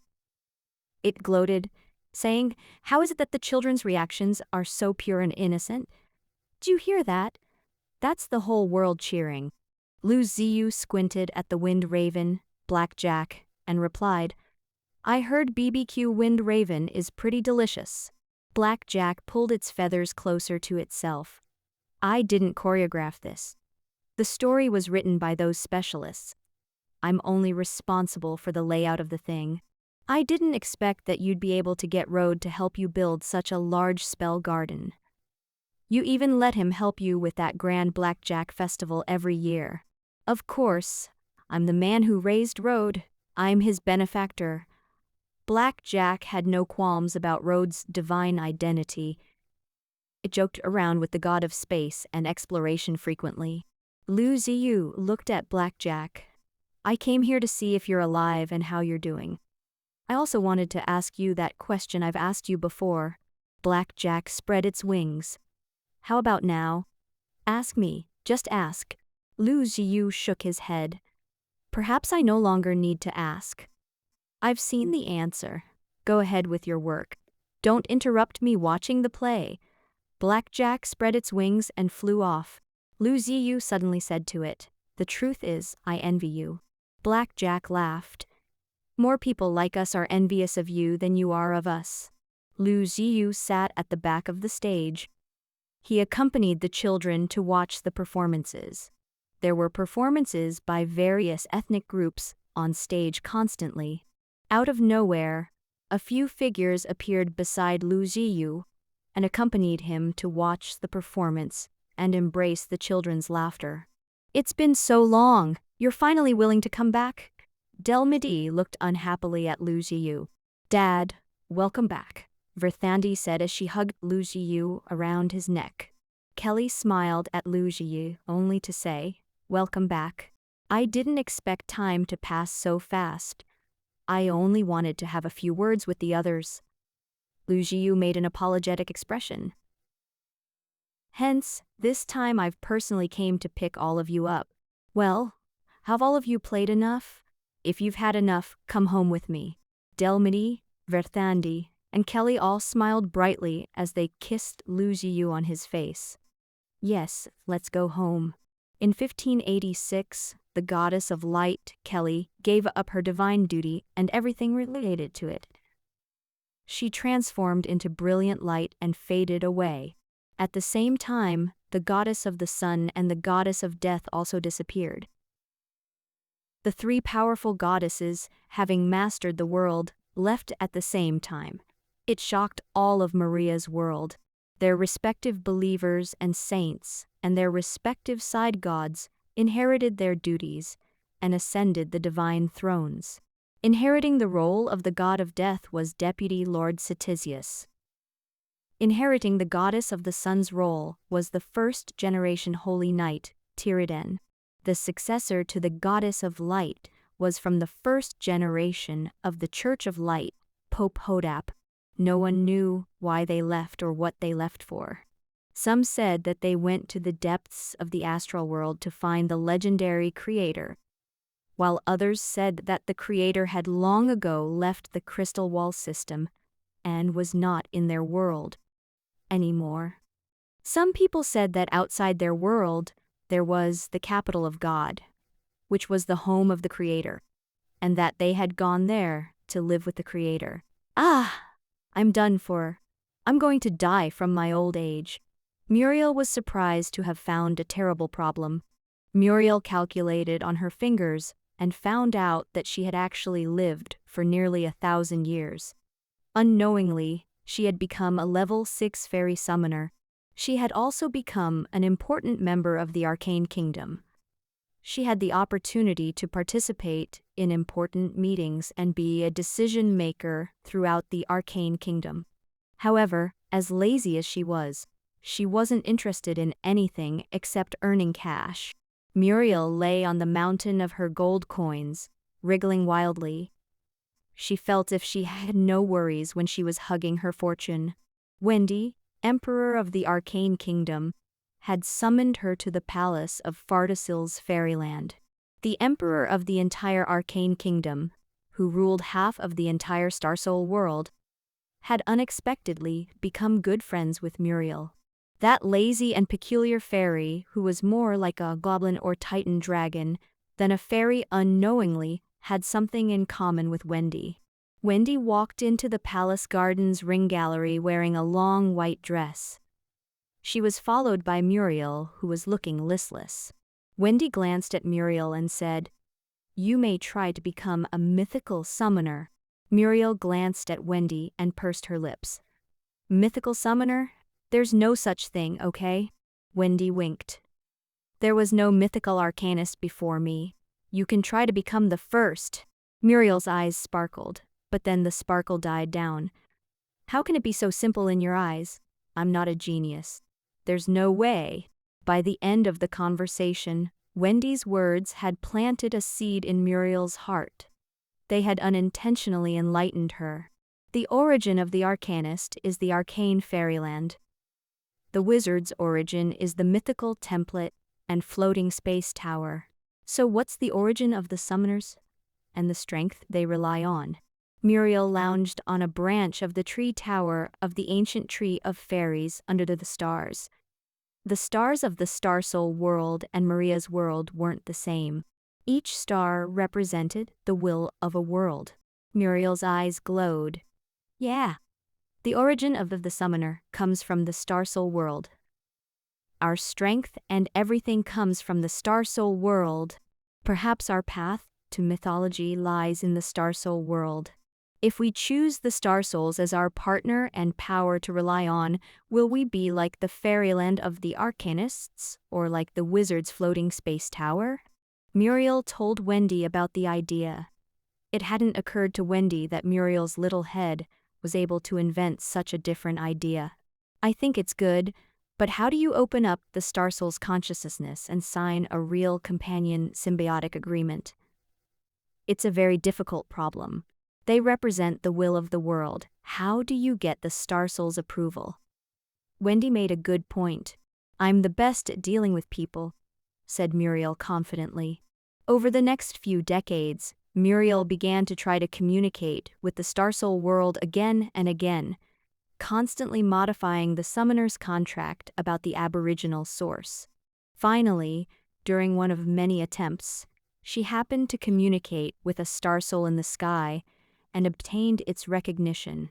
On a star-studded night in the capital city of the fairy kingdom, countless little fairies surrounded Muriel and danced happily. They surrounded the ancient tree of fairies and formed a huge pedestal. The city of dreams belonged to the fairies and was built on that pedestal. Above a huge town square, several great fairies were singing her praises. Hundreds of thousands of fairies could be seen throughout the sky. Fireworks fell from the sky as fluorescent starlight lit up the city. The starlight fell down from the sky, shrouding Muriel's body as it brought her and her ancient tree of fairies to the sky. Under the power of the world, Muriel's body transformed into brilliant light. At last, it transformed into a huge mythical shadow and shrouded her fairy kingdom in the sky. On top of a star in the Bitwall, Muriel re-established her territory, a beautiful garden town with oceans and islands, a variety of rides akin to those in the theme park, a fairy pub, and the largest ever Summoner's Canyon. She became the first mythical summoner in history, and the first to have signed a symbiotic agreement with a Star Soul. At that time, with the exception of the Arcane Kingdom, the whole wizarding civilization had developed to the point of extreme prosperity. The wizards and the arcanists had begun to occupy the whole world and had fully explored the Bitwall. At the same time, the Wizard Alliance owned the first half-Bitwall from their exploration, the heart of the ocean Bitwall. Wizards were also involved in that development. They were gradually divided into several types. There were exploration wizards, guardian wizards, auxiliary wizards, and so on. Exploration wizards were primarily Titan warlocks, blood wizards, elemental wizards, dream wizards, undead warlocks, and so on. They were wizards who were mainly employed for war and exploration of the outside world. Auxiliary wizards were pharmacists, alchemy warlocks, barrier masters, and other similar professionals. They were pretty similar to their past roles, and there hadn't been many changes. The only difference was the guardian wizards. The reason for the birth of the guardian wizards was because of the mythical summoner, Muriel. The summoner of the Wizard Alliance followed what Muriel did. When he had successfully stepped into the peak of level 6, he looked for a star soul in the sky in the hopes of signing a symbiotic agreement with it. Most of his attempts failed, and it had been more difficult for him to get the recognition from the star souls than it had been to reach the peak of level 6. It wasn't until a few hundred years later that an astrologer at the peak of a level 6 finally gained the recognition of star soul and became a guardian wizard. Because the star soul was the spokesman of the will of the star soul world. When a wizard signed a symbiotic contract with them to become the guardian wizard also naturally become one of the star soul world. It also meant that the guardian wizard had control of a portion of the rules and power of the star soul world. The birth of the guardian wizard had raised the professional statuses, both summoners and astrologers. The wizards had begun to realize that they could be the masters of their own world in such a way. They could achieve a real understanding of and be masters of the entire star soul world. This is our first step towards the truth. The role of the guardian wizard is perhaps more important and powerful than that any other wizards. Cook Bay, the owner of the mechanical clock tower, explained this excitedly after discovering the situation. They'll be the guards and ultimate bottom lines for Star Soul World, as well as an important hub for regulating and operating the rules of the world. The Star Soul World is a strong world, by no means weaker than Maria's world. We can act like Maria's world, advance our world step by step, and even learn from the god of space and exploration how to capture a half-bit wall and merge it into our world. Perhaps the summoners and astrologers can be an independent force. They don't have the floating space tower and therefore can't leave Star Soul World, but their combat power inside the world is far more formidable than the floating space tower. The floating space tower is an important weapon to explore the astral world, and the Guardian Wizard is the guardian of the world and the fortress of a wizard alliance. Catherine, the master of the tower, finally made a decision. Guardian Wizards stood out as an important force in the Wizard Alliance. Although there was only one Guardian Wizard at that time, in the future there would be tons of Guardian Wizards. They would be the masters of the operations of the entire Star Soul world. They had a symbiotic relationship with the Star Souls. They would coexist with the entire Star Soul world and guard the world forever. Wizard's Calendar, 3099 and 86. The Wizard City was the most unique on the entire Wizard continent, not only because it was the central capital of the Wizard Alliance, but because it represented the power of the wizards. The huge Wizard City had several gigantic stone spires towering overhead. The chimneys of several tall buildings and alchemy workshops had exhaust smoke constantly pumping out of them. The whole structure was a huge network of magic crystals and element arrays. The broad and vast roads intertwined, the vehicles on them crisscrossing. Altogether, it's extremely noisy. At the end of the 4 main thoroughfares of the Wizard City, 4 portals were soaring. A train could be seen running through the portal. Soon, a large number of wizards appeared. After the lights flickered, a steam locomotive, train, and commercial airship came out from the portals and entered the Wizard City. Everyone was fascinated by the bustling magic of Wizard City. As soon as they arrived there, everything there was created by the power of witchcraft. The magic network was used in all aspects of life, from water and food to war and defense. everything there was all replaced by mana. Different races inhabited the city. Humans, goblins, fairies, dwarves, and trolls could be all seen. In addition, there were a variety of domesticated magical beasts. Occasionally, there were even titan dragons in the sky. They were the red guardian dragons of the Wizard Tower and the friends of the Master of the Tower, Miss Catherine. The 9 floating space towers landed on the ground. They had all earned from the clouds and the Bitwall and into the Wizard City. The huge mythical alchemy tower was glowing as the power of the mythical wizards merged with the Wizard City's magical crystal network. Aided by the pedestals of the floating space towers, civilians in the city were cheering. The flags of the Wizard Alliance were hanging on top of the classical apartments, and families were huddled on their balconies waving signs to show their support. Several magic crystal towers were plastered with banners. Huge airships pulled along banners drawn up with slogans. The entire Wizard City could see that they were written with the words, "Congratulations to the Master of the Tower, Miss Catherine, on becoming a level 8 mythical wizard." Meanwhile, written on the colossus in the town square, there was another banner that read, "Happy 4000th birthday to Lady Catherine." The White Castle in the middle of the city, the famous Tower College, used witchcraft projection to project several large words on its wall. "I wish all the best for the ascension of the Sky City." The entire Wizard City, as was bustling and lively, it was akin to a carnival. All of it was because of Catherine. She had finally become a level 8 mythical wizard, as she approached 4,000 years old. At the same time, the Wizard Alliance, which had tried to transform the floating space city for more than 3,000 years, had finally come to an end.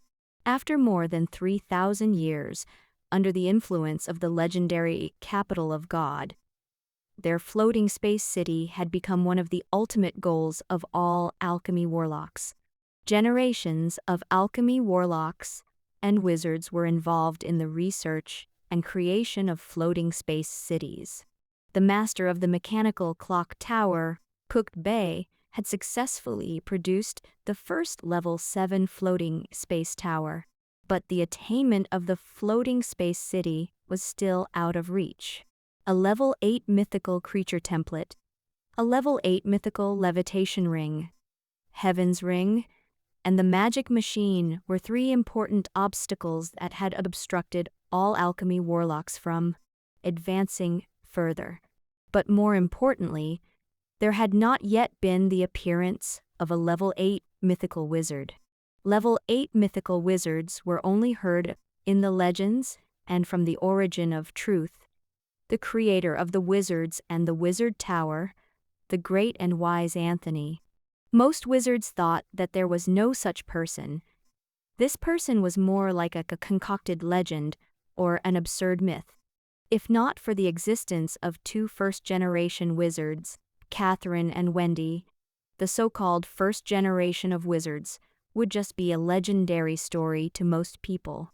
When Catherine became a level 8 mythical wizard, she achieved a breakthrough. As the most powerful genius wizard, the first mythical wizard, the original floating space tower wasn't enough to complement her status. Only the legendary floating space city could represent the talent and prowess of a level 8 mythical wizard. Only the level 8 floating space city could embody the capability of the Wizard Alliance. The establishment of a sky city belonging to the wizards was a must. After Catherine had become a level 8 mythical wizard, the design of the floating space city, which had already been gradually perfected, had started to be manufactured. Countless wizards and alchemy warlocks were involved in the construction of the new floating space city. The level 8 Heaven's Ring was manufactured, the magic machine was created, and the mythical kingdom was pushed to perfection in its simulation. The wizards even drew on the problems that Emperor Wendy had encountered when they had left with the entire floating space city, they were subjected to the rejection and judgment of the will of the world. With the help of their guardian wizard, they had signed an agreement with the will of the world. They paid the price of incorporating the heart of the ocean Bidwall into the Starsoul world. That allowed them to bring the entire floating space city with them. As was their expectation, it was a city that could survive, whether they were in the clouds or within the Bitwall, or inside the astral world. They were the real mythical city. The interior had a true circulation system and had been perfected by the level 8 mythical wizard's rules. It was a small world floating in the astral world and the Bitwall, a divine kingdom owned by a level 8 mythical wizard. Finally, only the last step was left. It was time to bring the floating space city deep into the sky of the astral world. Boom! A bunch of witchcraft fireworks rose into the sky from the corners of the city, the beautiful scene catching the attention of the waiting crowd. Boom! The fireworks erupted, and the sparks formed into several words in the sky, most of them celebratory wishes for Catherine's birthday.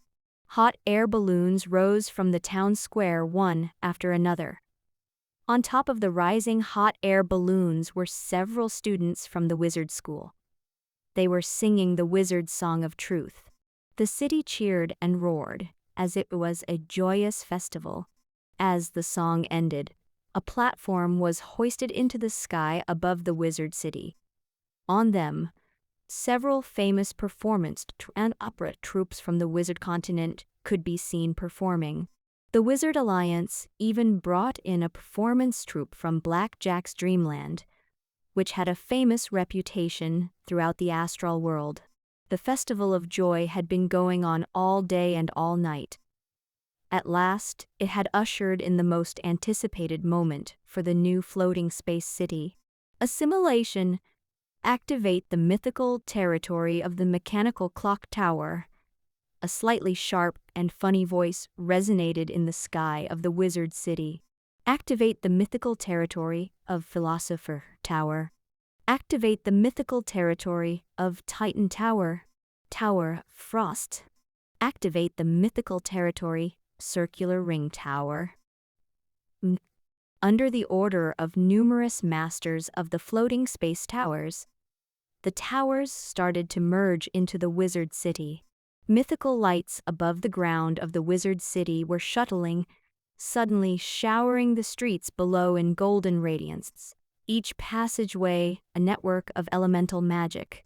The rays of light assimilated every corner of the entire wizard city, every brick, a house, every alchemy workshop, every magic crystal tower, and every elemental tower. The whole city was changed dramatically under the glowing brilliance.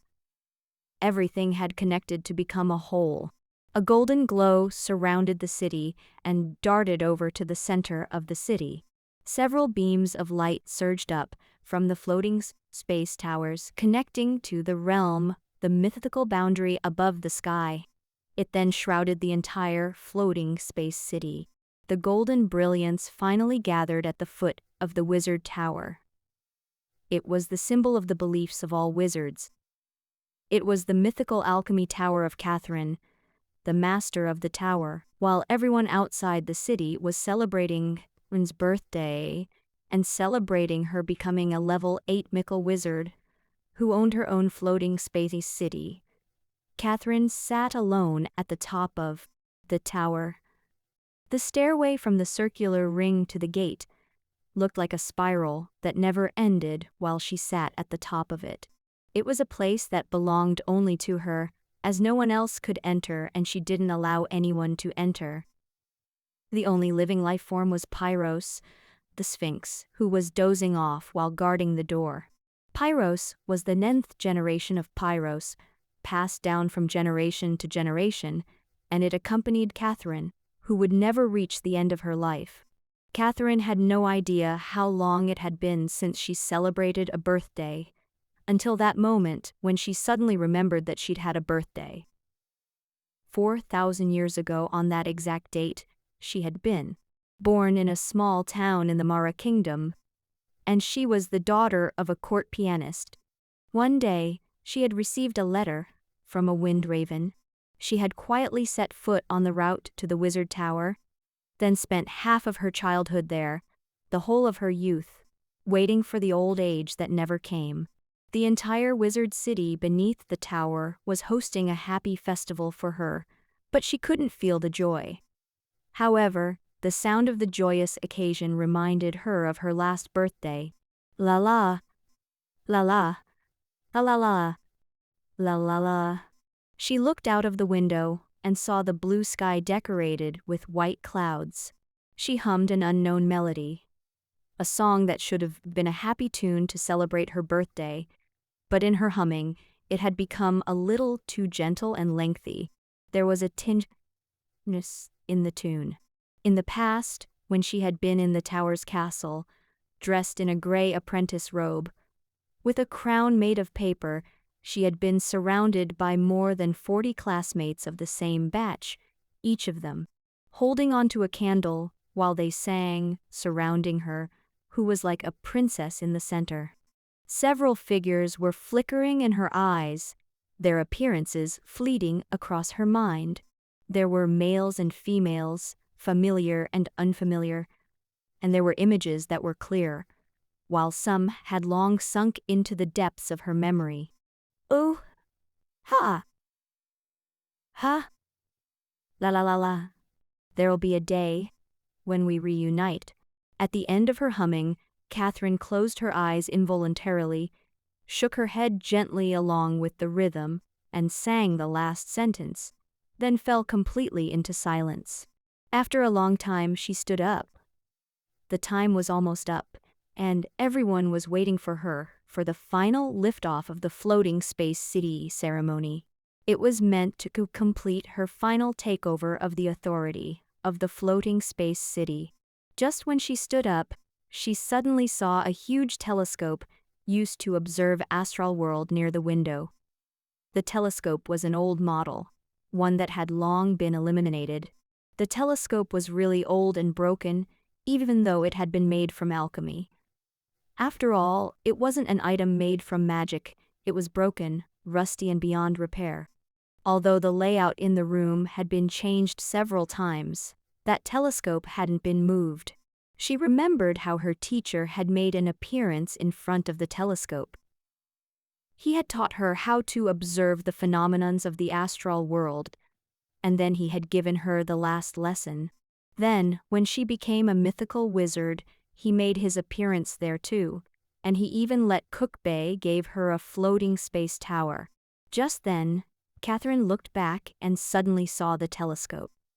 It was as though she had seen her teacher's shadow. He was wearing a white robe. His long black hair was tied at the back of his head, and he had a faint smile while looking at her. Catherine's face flashed with a beaming smile. "Teacher, you're here." Just as she spoke, the wind gushed through the window, and the shadow in the breeze dissipated into starlight. Catherine's gaze instantly sunk into loneliness. She sighed, turned away, transformed into a mythical light, and disappeared from the top of the wizard tower. The mythical light of the entire wizard city converged towards the end, bolted up to the top of the wizard tower, and transformed it into a colorful ribbon that wrapped around the tower's peak. The whole wizard tower was shrouded in the brilliance of the mythical light. The light and shadow of the last forest fairy stood out from the wizard tower and gradually transformed into a giant goddess of light and shadow that then enveloped the entire wizard city.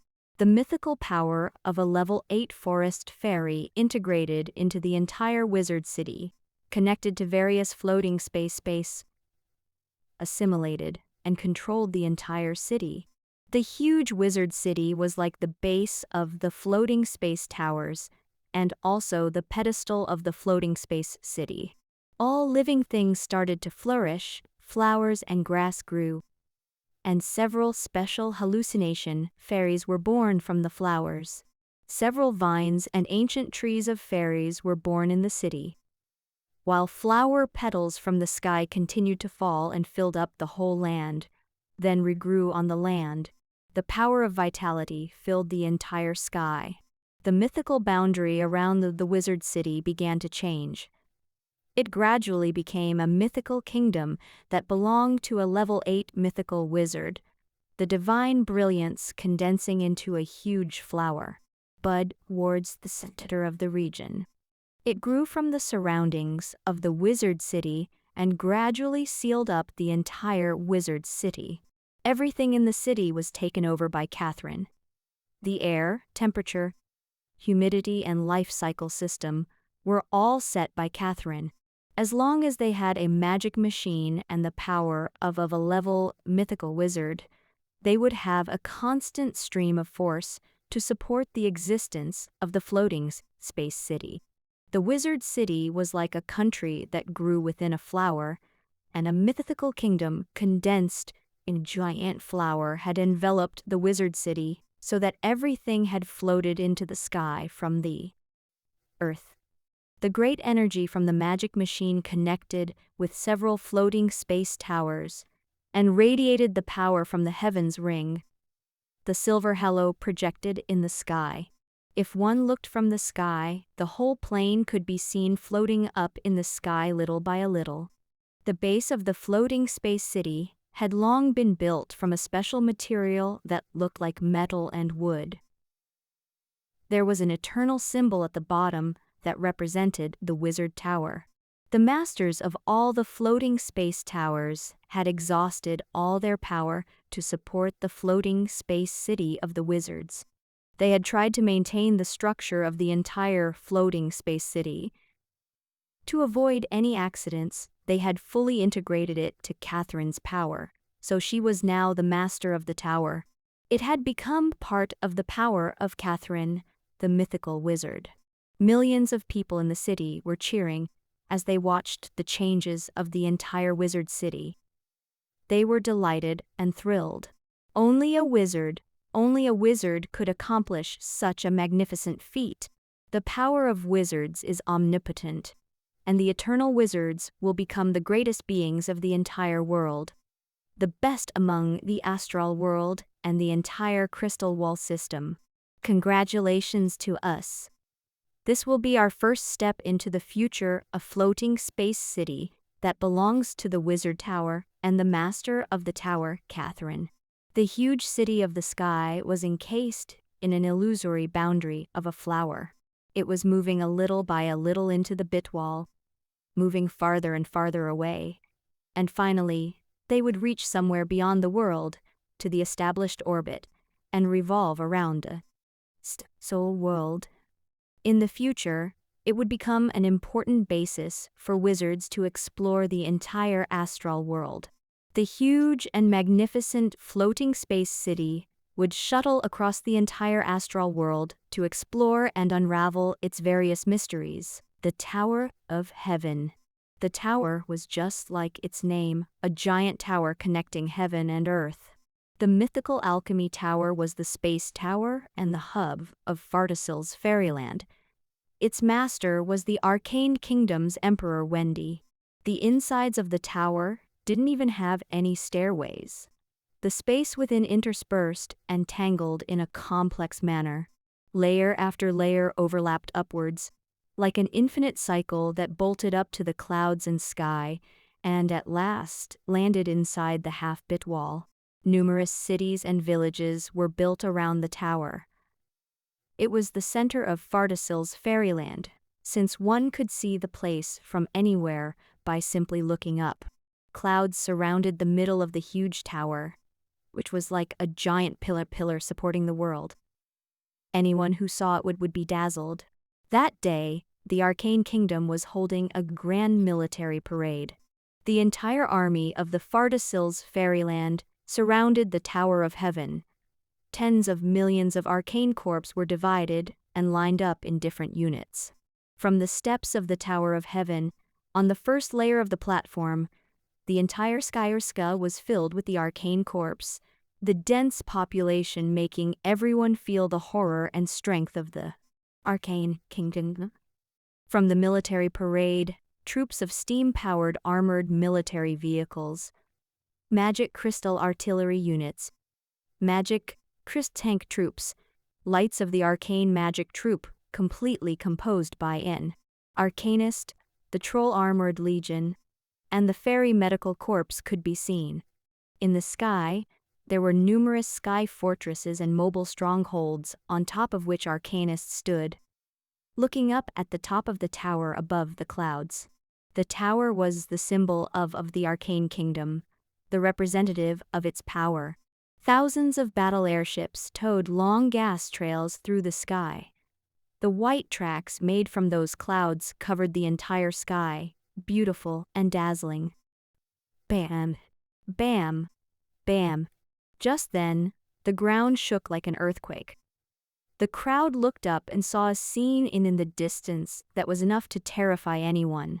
A huge figure appeared at the end of the sky, its body shooting up thousands of yards directly into the clouds.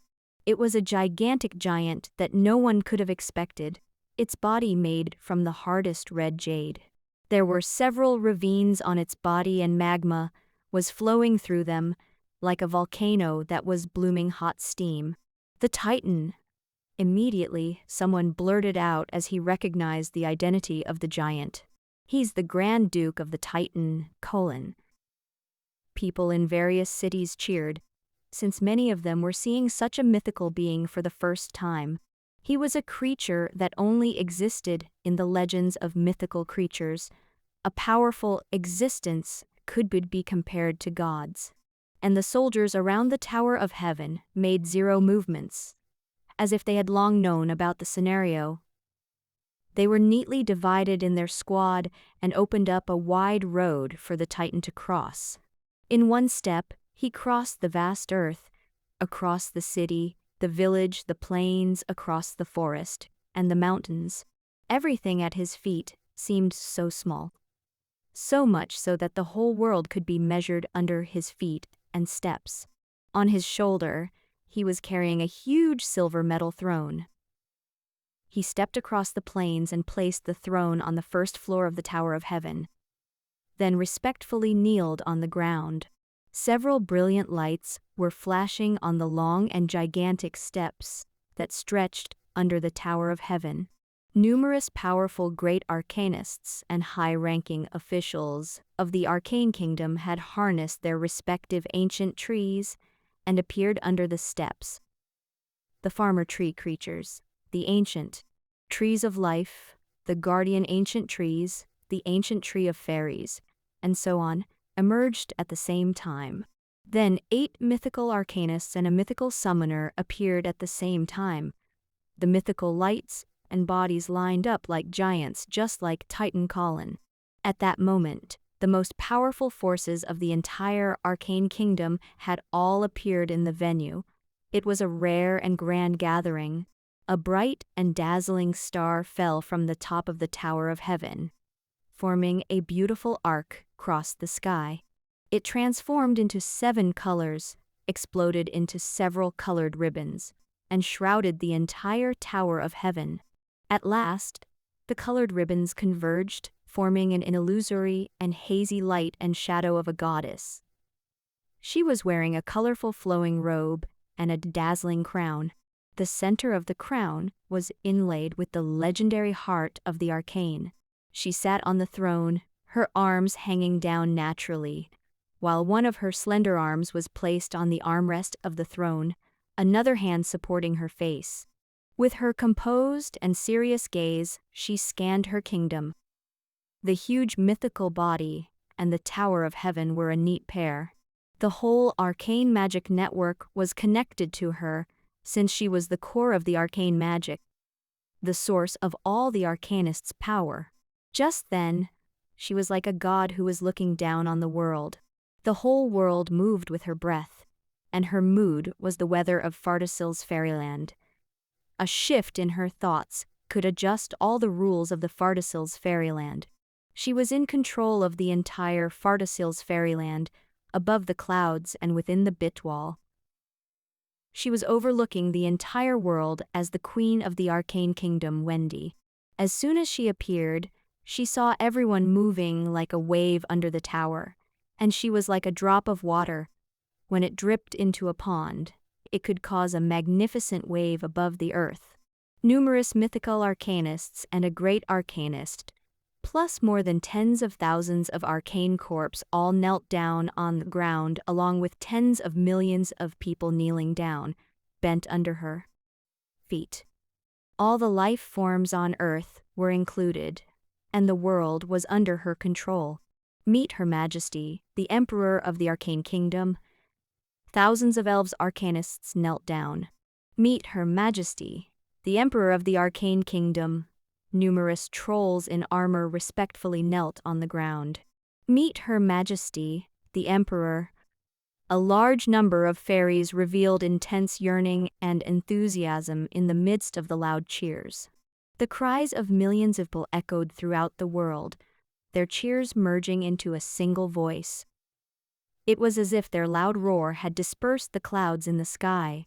Everyone looked at their emperor with great admiration. All of them had grown up listening to the story of Wendy, the queen of the Arcane Kingdom, who had existed before the Arcane Kingdom when the whole world was in a desolate state. It seemed to date back to existence in the Arcane Kingdom. As the founding emperor, the pioneer of the arcanists, in their eyes, she was the god of the Arcane Kingdom and their creator.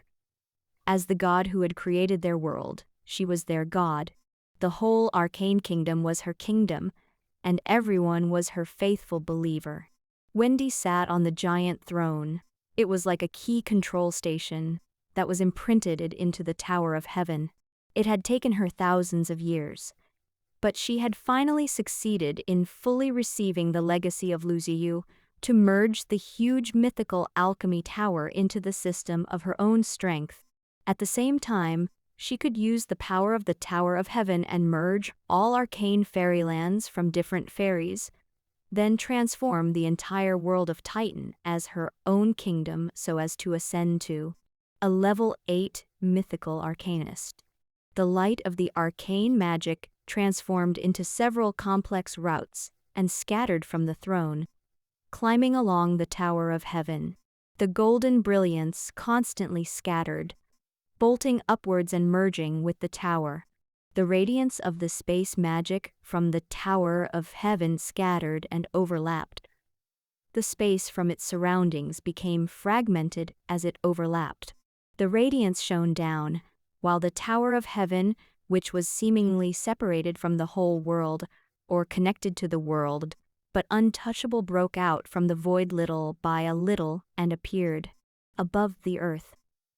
Wendy stretched out her hand under the colorful flowing robe, and the grand body of the mythical shadow said, "Well, let's get started." The Tower of Heaven had completely descended to the world, and the rules of space had spread over to the Fartisil's fairyland.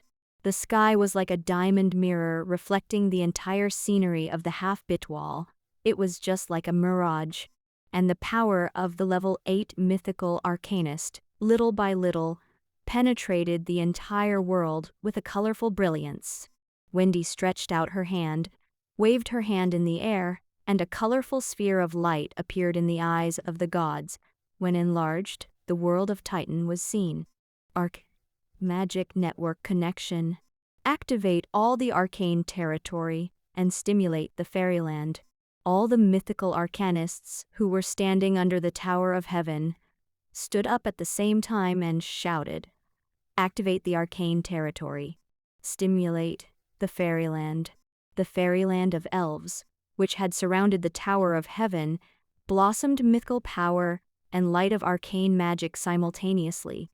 Colorful pillars of light shot to the sky, and endless arcane runes entered the core of light from the fairyland. The light of the arcane magic spread out on the earth and connected with each other. It formed a huge arcane magic network and arcane array. The dense silk threads shuttled under the earth. The earth seemed to become translucent. At that moment, in the bitwall of the whole of world of Titan, the brilliance of arcane magic was blooming. Within the bitwall, countless arcane runes represented the arcane rule were wriggling and shuttling back and forth. This is the moment. The brilliance converged on Wendy, the emperor of the arcane kingdom, as if it was a personification of her strength or holiness. Wendy closed her eyes, and the colored ribbons connecting the heaven and the earth danced violently. The grand mythical alchemy tower had slowly vanished, transformed into a tower of light made up of innumerable silky lines. Wendy and the throne were integrated all together. They transformed as a part of the light and merged into the world. The massive mythical shadow shuttled within the half-bit wall. Its enormous size was beyond everyone's imagination. That was the existence that was controlling the world and commanding an authority of the bit wall. Oh my God!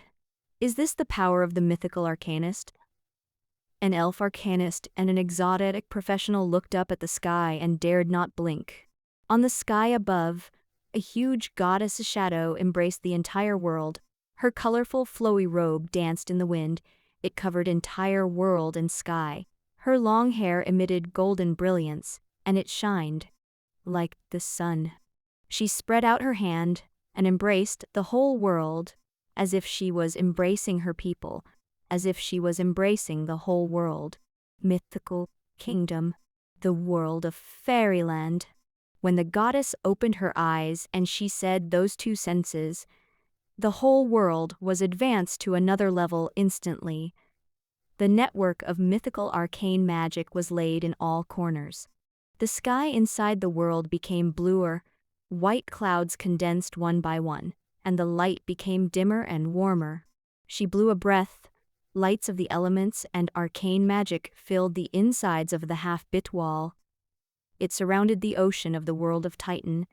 The entire ocean turned the other way round towards the sky. Every drop of water emitted arcane magic and mythical light.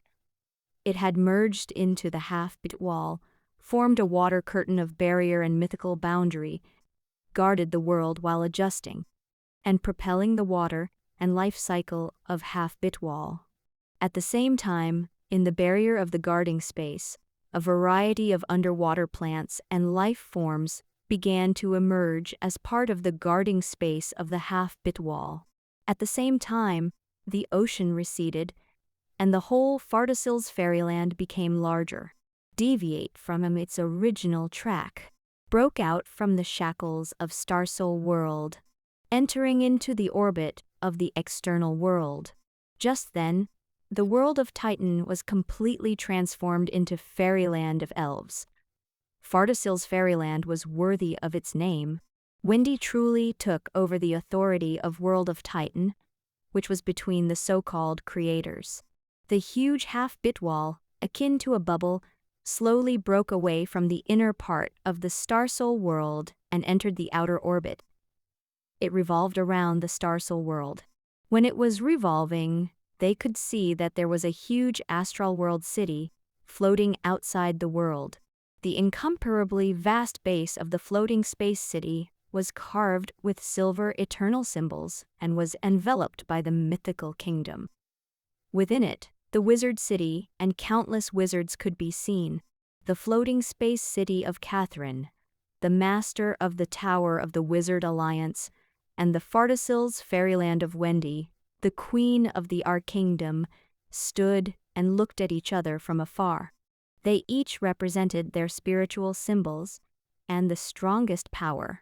As the whole Fardasil's fairyland stabilized, everyone in the half-bit wall knew that Fardasil's fairyland had succeeded in its advancement, and that Wendy, the queen of the arcane kingdom, had succeeded in promoting to the level 8 mythical arcanist. All hail, your majesty Wendy. The men, women and children in various fairyland cities shouted in unison. The light of the arcane magic always shines on us. The arcanists who were standing under the Tower of Heaven shouted in unison. The entire arcane corps were roaring too. The arcanist is the truth of the world and the most powerful force in the world. In that scene, several arcanists saw the future they belonged and the power of a level 8 arcanist. Wendy gradually picked up her fully expanded mythical body. The vast mythical shadow, which seemed to embrace the world, was dissipating little by little.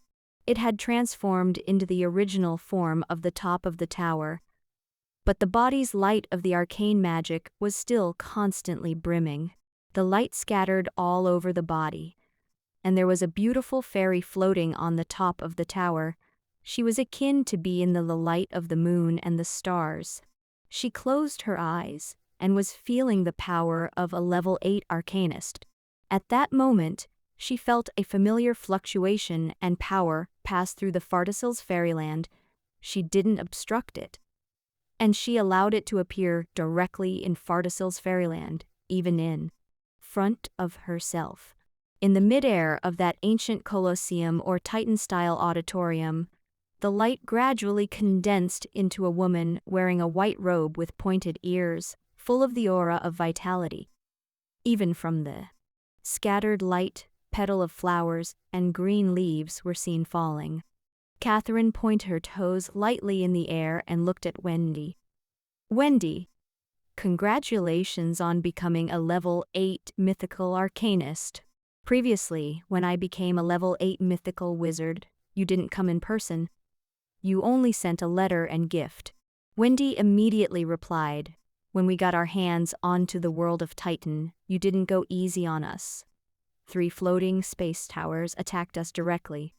And the last battle, your mechanical clock tower's goblin gave us a hard time.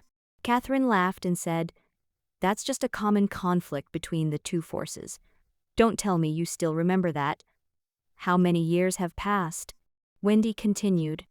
Then the last time you fought for Thunder Bitwall, you were beaten so badly by the Divine Kingdom. Who supported you, and who helped you clean up the mess in the end? Catherine pursed her lips. All right, let's not talk about this. Today we're just here to congratulate you on becoming a level 8 mythical arcanist. By the way, what's your next plan for the Arcane Kingdom? Although the relationship between Wendy and Catherine remained good, the conflict between the Arcane Kingdom and the Wizard Alliance was increasingly intense. If it hadn't been for the oppression of the Divine Kingdom, it would have erupted long ago. That conflict of interests couldn't be completely suppressed by both of them at many times. Wendy thought for a moment. She looked at Catherine and said, I've thought about this before. We can work together to find and occupy another world. Then we can compete in strength to decide who can stay behind and who should leave. The winner stays, accepts each other's territory in Starsoul World, and the loser takes the rest to another world. Redevelopment. This proposal seemed rather grim, but the core power of both the Wizard Alliance and the Arcane Kingdom were basically on Wendy and Catherine.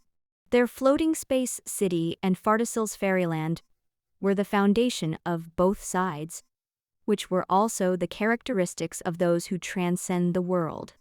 Their power was formidable. As long as Wendy and Catherine were still there, floating space city and Fartisil's fairyland would still exist. They were just changing place, and there was no difference at all as compared to the past. Catherine pondered for a moment and asked curiously, a competition on strength? How so? Wendy had a smile on her face. Haven't we had a witchcraft fight since we left the tower? Catherine smiled. I'll never lose. You didn't win me at the tower then. Wendy raised her head. That was more than 4,000 years ago. It's different now. Catherine's figure disappeared a little by a little, but she suddenly remembered something, hesitated for a moment, and, Wendy, have you seen our teacher again? Wendy was stunned. Her eyes revealed a mixed feeling. She had an expression of sadness as she replied, who knows? Heard that he has left this crystal wall system and explored and searched for a wider world outside. Maybe he's like a kid. When he had enough fun, our world was just like an abandoned old toy. and he had gone out to find his new toy, Wizard's Calendar, Myriad 29. The heart of the ocean bitwall was located deep in the astral world. It was the first bitwall which was captured and developed by the Wizard Alliance. It was also the bitwall closest to the Starsoul world. It was 60 light-years away from the Starsoul world. When it was first developed, that bitwall was a frozen blue crystal, quietly slumbering deep in the astral world. For thousands of years, the wizards were involved in various development and modifications of that half-bit wall, and they had finally developed it into a habitable half-bit wall. Several batches of wizards and civilians relocated there. The entire heart of the ocean bitwall became an important stronghold of the Wizard Alliance deep in the astral world. The wizards imitated the sky of Rhodes' bitwall, transformed the gaseous vitality like the yarn of silver, and created the yarn of light. That special gaseous vitality filled the wall of the heart of the ocean bitwall, and it had the same function as the sun, bringing light and warmth to the world. At the same time, that huge gaseous vitality, which had occupied more than half of the space in the half-bit wall, would also be in rotation on the surface of the wall, so that at the heart of the ocean, bitwall was able to enjoy day and night. The original huge world, which was like a ball of ice, gradually melted, and it became a water world. The brilliance which the yarn of light radiated was pure white, as the wizards in the ocean started to cultivate plants. Oxygen and the atmosphere began to appear within the heart of the ocean bitwall. The sky slowly turned blue, and rain and thunderclouds gradually emerged. All kinds of fish and marine life began to appear in the heart of the ocean bitwall. The air and temperature became suitable for the survival of normal citizens. Wizards created several floating islands and sea cities on the surface of the water. Within the heart of the ocean bitwall, humans, trolls, goblins, fairies, and elves also began to appear. Each of the floating space towers and masters of the towers of the Wizard Alliance was regularly stationed there. At the same time, the master of the space tower, Rand, had anchored that half-bit wall 5,000 years ago. He did it together with the masters of the towers and the eternal floating space city, Catherine's floating space city. Several wizard towers and elemental tower were established in the heart of the ocean bitwall. The magic crystal network had assimilated deep into every corners. Even the yarn of light was part of the magic network. All was helping transformation of the half-bit wall. It had engaged the power of the entire magic crystal network and the magic of life within the heart of the ocean bitwall. It had pushed the entire heart of the ocean bitwall towards the Starsoul world. The more life forms it had in the heart of the ocean bitwall, the stronger the momentum, and the faster it would sail. After thousands of years of accelerated movement, the heart of the ocean bitwall had become closer and closer to the Starsoul's bitwall. They just had to wait for another 2,400 years, and it would meet the Starsoul world. They could then integrate the heart of the ocean bitwall into the Starsoul world and become part of the Starsoul world. To complete the agreement between the Wizard Alliance and the Starsoul world, only in this way can we gradually and powerfully perfect our Starsoul world. The Starsoul world is the foundation of our wizard and the foundation of everything. It's our source and original world. It's a place which cultivated the great existence of the wizard civilization. And when we first created the floating space city, the agreement signed with the will of the world was long overdue. It's time to fulfill our promise. That was the last time, on the eternal floating space city, during the wizard conference, the master of the tower, Catherine, had said, "Chew." The black and white seabirds spread their wings and glided across the ocean. It chased the waves and steamboats under the azure sky. and the boundless ocean spread to the end of the sky. It was a true world of sea. From every fixed distance, one could see a wizard tower stood firmly above the water. At the foot of the tower, a water town was built. Within the wizard tower, one could also regulate the humidity and wind and waves in the town. Even if they were living on the surface of the sea, there was no danger, and they wouldn't feel too humid. There was no road in the town, there was only waterway, and everything was navigated by boat. Numerous towns built on sea could be seen everywhere. Under the elemental tower was numerous sea cities. In addition to a human city, there was a troll city made from rugged stone, a fairy city built on vines and giant trees in the sea, a goblin city full of chimneys and mechanical aura. Between cities and towns, there were also trains and tracks built on top of the water, the aqua trains and aqua tracks. As the aqua trains crossed the sea, one could open the train's windows to enjoy the sea breeze and the scent of the sea, passed through several towns built on the sea, looked out of the window, and observed the human fairies, the city of the goblins above the sea. It was simply beautiful and romantic. Short videos like that were broadcasted on the Magic Telly's channel again and again. It then attracted a large number of tourists and wizards. The beautiful heart of the ocean Bitwall had thus become the ideal world to live in and a grand tourist attraction in the Wizard Alliance. And it even been voted as the first and most beautiful place in the world by the Magic Entertainment. If one's gaze was to follow the wings of the birds bolting up into the sky, one could immediately see that there was a floating space tower floating above the sky. It was a fine blue stone tower, akin to a music box, where pleasant music was heard instantly. Whenever it passed by, the sea of dolphins and giant whales even danced along with the music. It was the Ocean Song floating space tower, who was guarding the heart of the ocean Bitwall for 100 years' defense duties. Each tower had taken their turns to guard the Bitwall. The master of the tower, Adriana, was a great fairy born in the heart of the ocean Bitwall. Her mythical template was of the same origin as the master of the wizard tower, the lake fairy, and, therefore, she was also a part of the faction under the wizard tower's Lord Catherine. In that moment, the Ocean Song floating space tower was caught in a mess. The human wizards and great fairies were panicking and at a loss. A large number of people crowded in the floating space tower on the 6th floor in the Astral World Exploration Laboratory, a laboratory which should only be occupied by 6 people, and it should be as empty as a town square, but in that moment it was crowded, bustling, like a market. Just then, a mass of blue water light arrived. Several water droplets and light blue light gathered and condensed, and a figure like an ocean goddess gradually emerged and walked out from the water. Brilliance.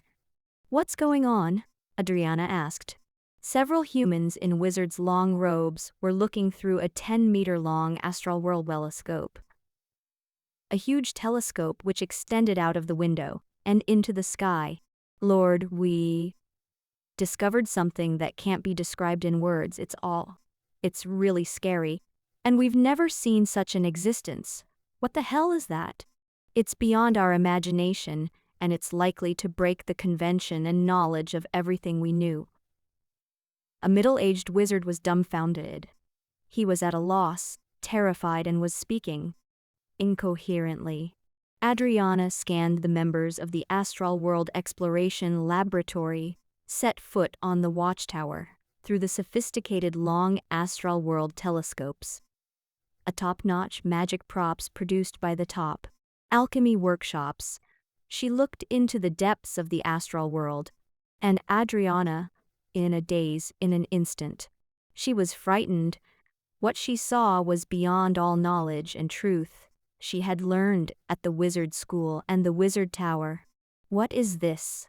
How could there be such a huge life? Is this a mythical creature? Or is this an unknown life form of the astral world? Deep in the astral world, a huge and unimaginable existence was creeping to the distance. Its size had exceeded all the creatures and existences that Adriana knew. It was simply not the size of any life forms, and if there was an existence which could be on par with its size, it was the world. Yes, a wriggling worm, which was as huge as the Starsoul world and Maria's world. It was traveling into the far distance of the astral world. It had a huge silver vortex within its body, which was constantly rotating and radiating bright brilliance. It was akin to the sun, which illuminated a large area of the astral world, such that the heart of the ocean bitwall, which was far away from it, could directly observe that magnificent life form. With a breath, it could set off an element storm in its surrounding which was enough to destroy a mythical life. Even true God dared not easily get close to it. When it was breathing, a large area of dimensional folds were produced and then exploded. Behind its back, it was dragging a long tail. It looked like a large comet, but it also looked like a rainbow crossing the astral world. And at that moment, the great figure of Chaos Worm, as if it was carrying a world, stopped in its track, as if it was tired, or felt that its mission had arrived and it had to complete its mission. It contracted its body, stopped moving in the astral world, and the silver vortex within its body rotated violently. And then it emitted brilliance which seemed enough to illuminate the entire crystal system. Bang! Adriana opened her eyes and watched its demise quietly. She couldn't fathom what it was, and she didn't understand what she had witnessed in that moment.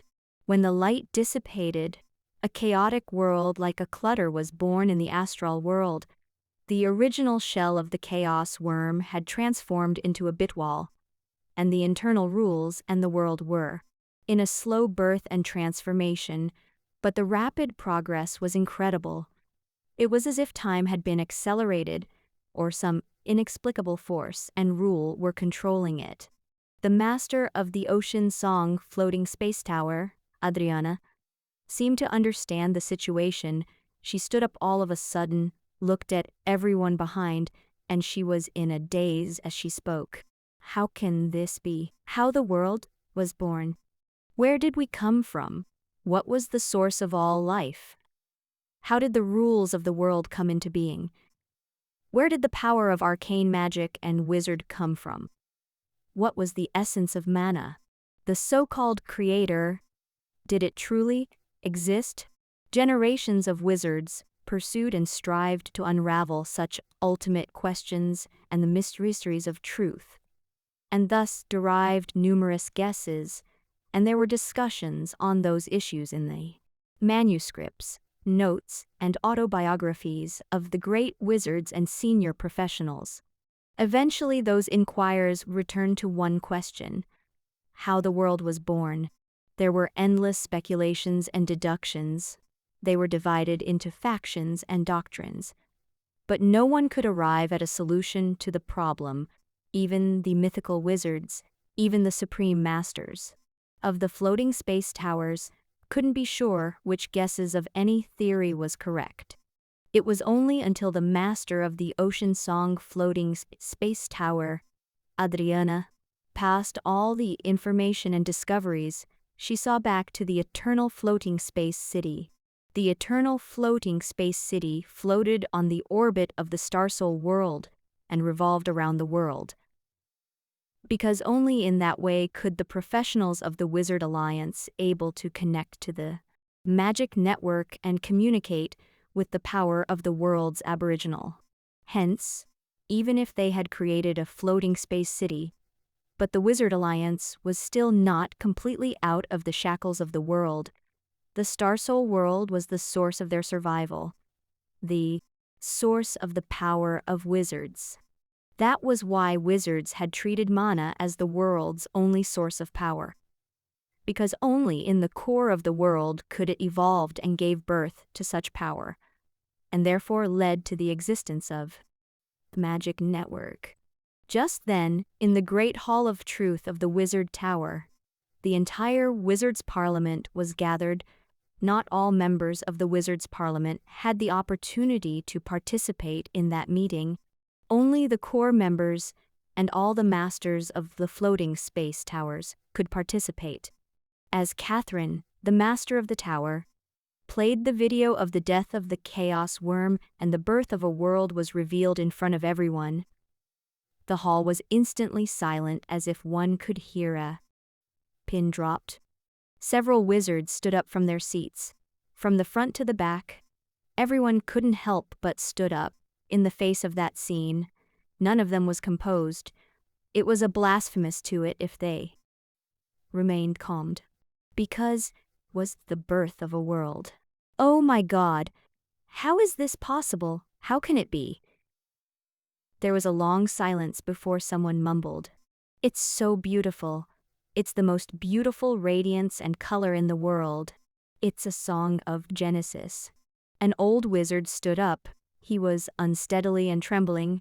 He cried in an instant. His gaze was filled with an air of holiness, as if he had took part in a pilgrimage. He felt that he had witnessed the greatest moment in the world. The mythical alchemy warlock, Cook Bay, who had lived for nearly 1,000,000 years, felt the kind of tremor that stemmed in the depths of his soul once more. He had that exact feeling when he first saw the gift Mr. Randall handed over to him. The secret art of alchemy of the building of the capital of God and floating space city. No one could understand the wizards' quest for the truth of the world and their feelings towards the world. When they had witnessed that scene, for them, it was akin to the believers of the goddess of fate had personally lifted the veil of the goddess of fate. The world is born. Cook Bay looked at the moment of the death of the Chaos Worm, and he repeatedly replayed that scene on the projection screen. The dazzling glow of the silver vortex which had erupted, and the stunning scene of endless dust of the astral world condensed, and the disappearance and rebirth of the dimensional folds. So the world is born from such a huge and incredible organism? A female astrologer, who was wearing spectacles, exclaimed, "What kind of creature is this? What level of existence is it? Level 8 or level 9? It can breed a world. Was our world bred from its body too?" More wizards had raised their own questions, and Catherine, the master of the tower, was standing at the top of the great hall of truth. Watched the great existence in which a world was born, and the silver vortex of the body, which was like the sand of stars spinning and spiraling. She seemed to go back to more than 8,000 years ago, when she had just become a mythical wizard and didn't yet own her floating space tower. The Wizard Tower was just a common elemental tower located on the earth. Her teacher stood on top of the tower, accompanied her to watch the sunset on the wizard continent. "Teacher, how many kinds of mythical life are there?" Catherine, who had just become a mythical wizard, couldn't control her strength in that moment, and she was seen as a translucent forest fairy. Lu Ziyu was dressed in a white robe. He looked like a mortal. "Well, I'm not very clear, but every supernatural life can be traced back to their source of mythical life. The number of mythical life isn't fixed. Some supernatural life may mutate. The emergence of changes or deformities can happen even from the source, and the emergence of new mythical template is possible." Lu Ziyu turned around. His long robe dropped and glided along the ground, his black gaze akin to the stars. It was mysterious and sparkling. But the mythical template isn't absolutely strong or weak in how it is used by the people. Your forest fairy mythical template mastered the rule of life. It is the strongest from the batch. Catherine then asked, "Teacher, then, is there the most powerful mythical life? Anyone which is so strong that it was unrivaled, neither God nor true God is on par with?" Lu Ziyu pondered for a moment, and he suddenly laughed. "There's really one. if it's also counted as a life. Really? What is it? Chaos worm. Catherine didn't get a complete answer from her teacher about the chaos worm, and in her imagination, it was an extremely powerful mythical life, unparalleled, and lived in the depths of the astral world. She even imagined countless times how the chaos worm looked like. However, in that moment, she looked at the projection screen, which was showing the great existence of the vortex of the world. She finally understood how a chaos worm looked like, and her gaze was blurred. So this is the chaos worm, the mythical life that nurtured a world. At the same time, Starsoul World, which was the closest from the heart of the ocean bitwall, they were more than 10 light-years apart. They were also affected by the wave of the chaos worm which had just give birth to a new world. There was a violent spatial storm. The instrument detecting spatial fluctuations violently rotated, that even its afterimage was seen. Several of the top alchemy workshops and the arcane magic laboratories, catered for space exploration, were monitoring and exploring that intense spatial fluctuation. They were tracing the source of that spatial fluctuation, while various parties were also urgently reporting to their superior about that huge discovery. Is this a half-bit wall? We've discovered a new half-bit wall, Lord. This is definitely another great discovery. No, this isn't a half-bit wall, this a new world. Inside an alchemy tower, all the goblin alchemy warlocks cheered and hugged each other. They thought they were the first to discover and witness the existence of that great moment. They were unaware that, at the same moment, several other institutes were cheering just like them. And they didn't know that the superiors of the Wizard Alliance had already received the news of the birth of the new world. The news of the discovery of the new world was immediately transmitted to the upper echelons of the Arcane Kingdom and the Emperor. At the same time, many senior professionals and secretive presences were informed of the news throughout the world of the Starsoul world. Finally, we've discovered a new world. The top-notch demon warlock who was hiding in the Wizard Alliance was holding onto the information of that new world. His hand was trembling involuntarily. This is the fourth world after the Divine Kingdom, the Starsoul world, and the Abyss world. In the Tower of Death of the Northern Glacier, a secret king of the dead was speaking, the soul flame within his gaze was glistening. As the Wizard Alliance began to locate that new world, they even tried to get close and explore. The Arcane Kingdom launched its own operations too. The news was known by many even after being completely concealed, and a large number of senior professionals were informed of the discovery of the fourth world. At the same time, several devil monarchs at the heart of the Abyss world woke up from their eternal sleep. Numerous devil lords from the depth of the world also detected a new opportunity belonged to them. They were ready to strike. At last, even the gods from Maria's world laid down the oracle. Maria's world, the kingdom of light in the Bitwall, it was definitely the brightest of all stars, because it represented the silver moon in the sky. Although the Creator abandoned the world and the gods appeared to be the masters of the world, and at the same time, Maria's world also lost the patronage of the Creator. The Kingdom of the Light also lost its original Divine Kingdom's network host and authority. It became a member of the ordinary Divine Kingdom. Although their authority had tumbled, its power didn't diminish. Hodap, the new Lord of Light, inherited the divinity and power of the Goddess of Light, Kelly. He also became a true god, with the most powerful divinity. The brilliance above the sky of the Kingdom of Light fell and slid off the sky. It was akin to lines with dreamy colors. The land was a kingdom above the clouds. The heaven of gods, prayer and apostles who were wearing holy white clothes lined up till the end of the earth. Several angels in the clouds were playing the harps.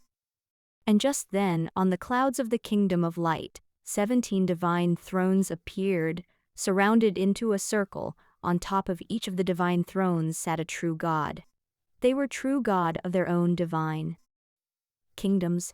Ever since the three goddesses of light, Sunday and death, followed and left with the Creator, Maria's world hadn't held such a grand divine conference whereby 17 true gods had gathered together. An elder who was sitting on a white gorgeous throne began to speak. He was the first high priest of the Church of Light, Hodap, who was now the Lord of Light. The fourth world has emerged. This time we're discussing the issues about the new world. That's a world that hasn't yet been occupied, and we must never let it slip. The second generation god of death, Theseus, was speaking. The new world that had emerged could also be another world, in which the system of the reincarnation of hell could be incorporated. The god of Sunday, Tiridan, was dressed in a gorgeous armor, on top of the divine throne with a wide sword in his hand. He looked up at the Lord of Light, Hodap, and asked, "So how should we deal with the new world? This isn't a half-bit wall. To seize a world that seems uncontrollable and can't be fully mastered, is it really necessary? And the world is still in the process of being born. It isn't completely stabilized. We've to be careful not to be fooled and fall into a trap of some sinister old man." The god of Sunday, Tiridan, and the Lord of Light, Hodap, were rivals, not to mention that when they were mortals, they had participated in a fierce battle between the faith of the sun and the Church of Light. They fought on the Sumerian plain, and a large number of Tiridan's close friends died in that battle. And the scene when Saintess Kelly died under the sword of the former Lion King, Will had the Church of Light lament. If the Creator hadn't interfered, he allowed Saintess Kelly to ascend to the kingdom of light and become the first generation of the goddess of light thereafter. They were afraid that they wouldn't have survived. And after becoming a god, the overlap between the priesthood and divinity of light and sun, and the struggle over the rules of faith had never stopped. The goddess of light and the goddess of sun had their backings from the Creator. They might not care about everything in the mortal world, but their believers couldn't. Because divinity and power were all they had. The god of space and exploration, Rode, and the goddess of the night, Alice, together with the goddess of harvest, sat together. One could see that even the gods were divided into different small camps. The god of space and exploration, Rode, who had successfully merged Rhode's Bitwall into Maria's world, so that Maria's world had a new continent in the world, had obtained a greater authority and divine power. He had also gained the faith of an entire continent. And the newly acquired Thunder Bitwall, which had spent thousands of years, with the help of three gods, the god of space and exploration, the goddess of the night, and the goddess of harvest, before they could work with the three divine kingdoms, and through the use of the space divine projection, at last, they successfully brought back an entire world back to Maria's world. It would only take 1,000 years to 2,000 years within Maria's world, and there would be another new continent. The great gains and success allowed the powers of the three gods to gradually catch up and surpass the first echelon. Rode looked up and said, "I think it's an opportunity and a good thing." But this time it's said that the Wizard Alliance and the Arcane Kingdom have formed an ally, and the 9 devil monarchs in the Abyss Bitwall are ready to launch their attacks. Not to mention the large number of Lords of Abyss in the depth of the abyss. If we pieced up everyone from the Abyss Bitwall, even if all of the gods are involved in the battle, we don't have an advantage in the battle. So, who wants to go down in person, to go deep into the astral world and take the risk? 17 true gods who were present sunk into deathly silence. They were at a loss for words. The current situation was different from when Rhodes seized the Thunder Bitwall. The Arcane Kingdom and the Wizard civilization were now entirely different. Even with the involvement of two true gods, they might not be able to suppress the eternal floating space city of Catherine, and the Fardasil's fairyland belonged to the Arcane Kingdom of Queen Wendy. In the depth of the astral world, Edward, the god of truth and knowledge, said, "Whoever wants to benefit from the situation, he'll naturally have to contribute." The Lord of Light, Hodap, nodded. "Those who are willing, please stay put. We can negotiate further. Those who aren't keen, you can go now." In the midst of the discussion between the gods of civilization was the first to leave. In a newly born world, there wasn't even a life form or a single intelligent life to be found, let alone civilization. Then the goddess of steam and machinery, Marina, together with her divine throne, transformed into a pillar of light and disappeared from the kingdom of light. The god of truth and knowledge also vanished. The goddess of fate, Natasha, also left. The god of desire, Bart, who would only follow and act according to the will of the world and the desire of all beings, of course, wouldn't participate. The exit of several true gods had caused the sky of the kingdom of light, which was originally filled with the presence of many gods, to appear scant and sparse. In the end, there were only the Lord of Light, Hodap, the god of death, Stesius, the god of space and exploration, Rode, the god of knowledge and truth, Edward, the god of earth and war, Felix, god of storm, Jonathan, the god of the night, Alice, the goddess of harvest, Bernice, and the time dragon god, Adolphus, who had left behind. There were only 9 true gods left. Hodap had an idea about who would stay, but he didn't expect time dragon god, Adolphus, who would always be at home in the divine kingdom, and the one who always participated in none, to stay put. I didn't expect the Lord of Time and Agreement would stay. Hodap was very happy. The divine throne of the time dragon god was a huge mountain of gold and treasure, and he was leaning on a huge clock. He lay on the gorgeous golden throne, and he spoke like a human. "Stay put? No, I'm just here to remind all of you. Catherine, the master of the tower, and Wendy, queen of the Arcane Kingdom, are the last 2 students left by Master. Even if the 3 gods of civilization had rebirthed in numerous reincarnations, its memory has vanished, and it's hard to differentiate their connections. The slender neck of the time dragon god, which was akin to a gem, raised up, it spread its wings, looked at all the gods who were present. You can compete for the world. This is just a battle for interests. Don't do anything crazy, don't go overboard." Time dragon god, Adolphus, contemptuously glanced over all gods who were present. He was once in the capital of God and had accompanied the Creator and Eva. In face of those guys, even if they were true gods, he nonetheless felt superior. He continued, "No one here will want to bear his anger." With the exit of the golden brilliance and the huge clock, the time dragon god disappeared from the kingdom of light, following which the goddess, Ctesias, the god of knowledge and truth, Edward, and the goddess of harvest, Bernice, also left, leaving 5 true gods in the conference. Restricted access.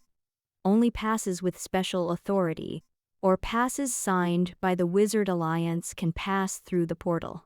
The heart of the ocean Bitwall, which was originally beautiful and quiet, because of the birth and discovery of the New World, the peace was destroyed.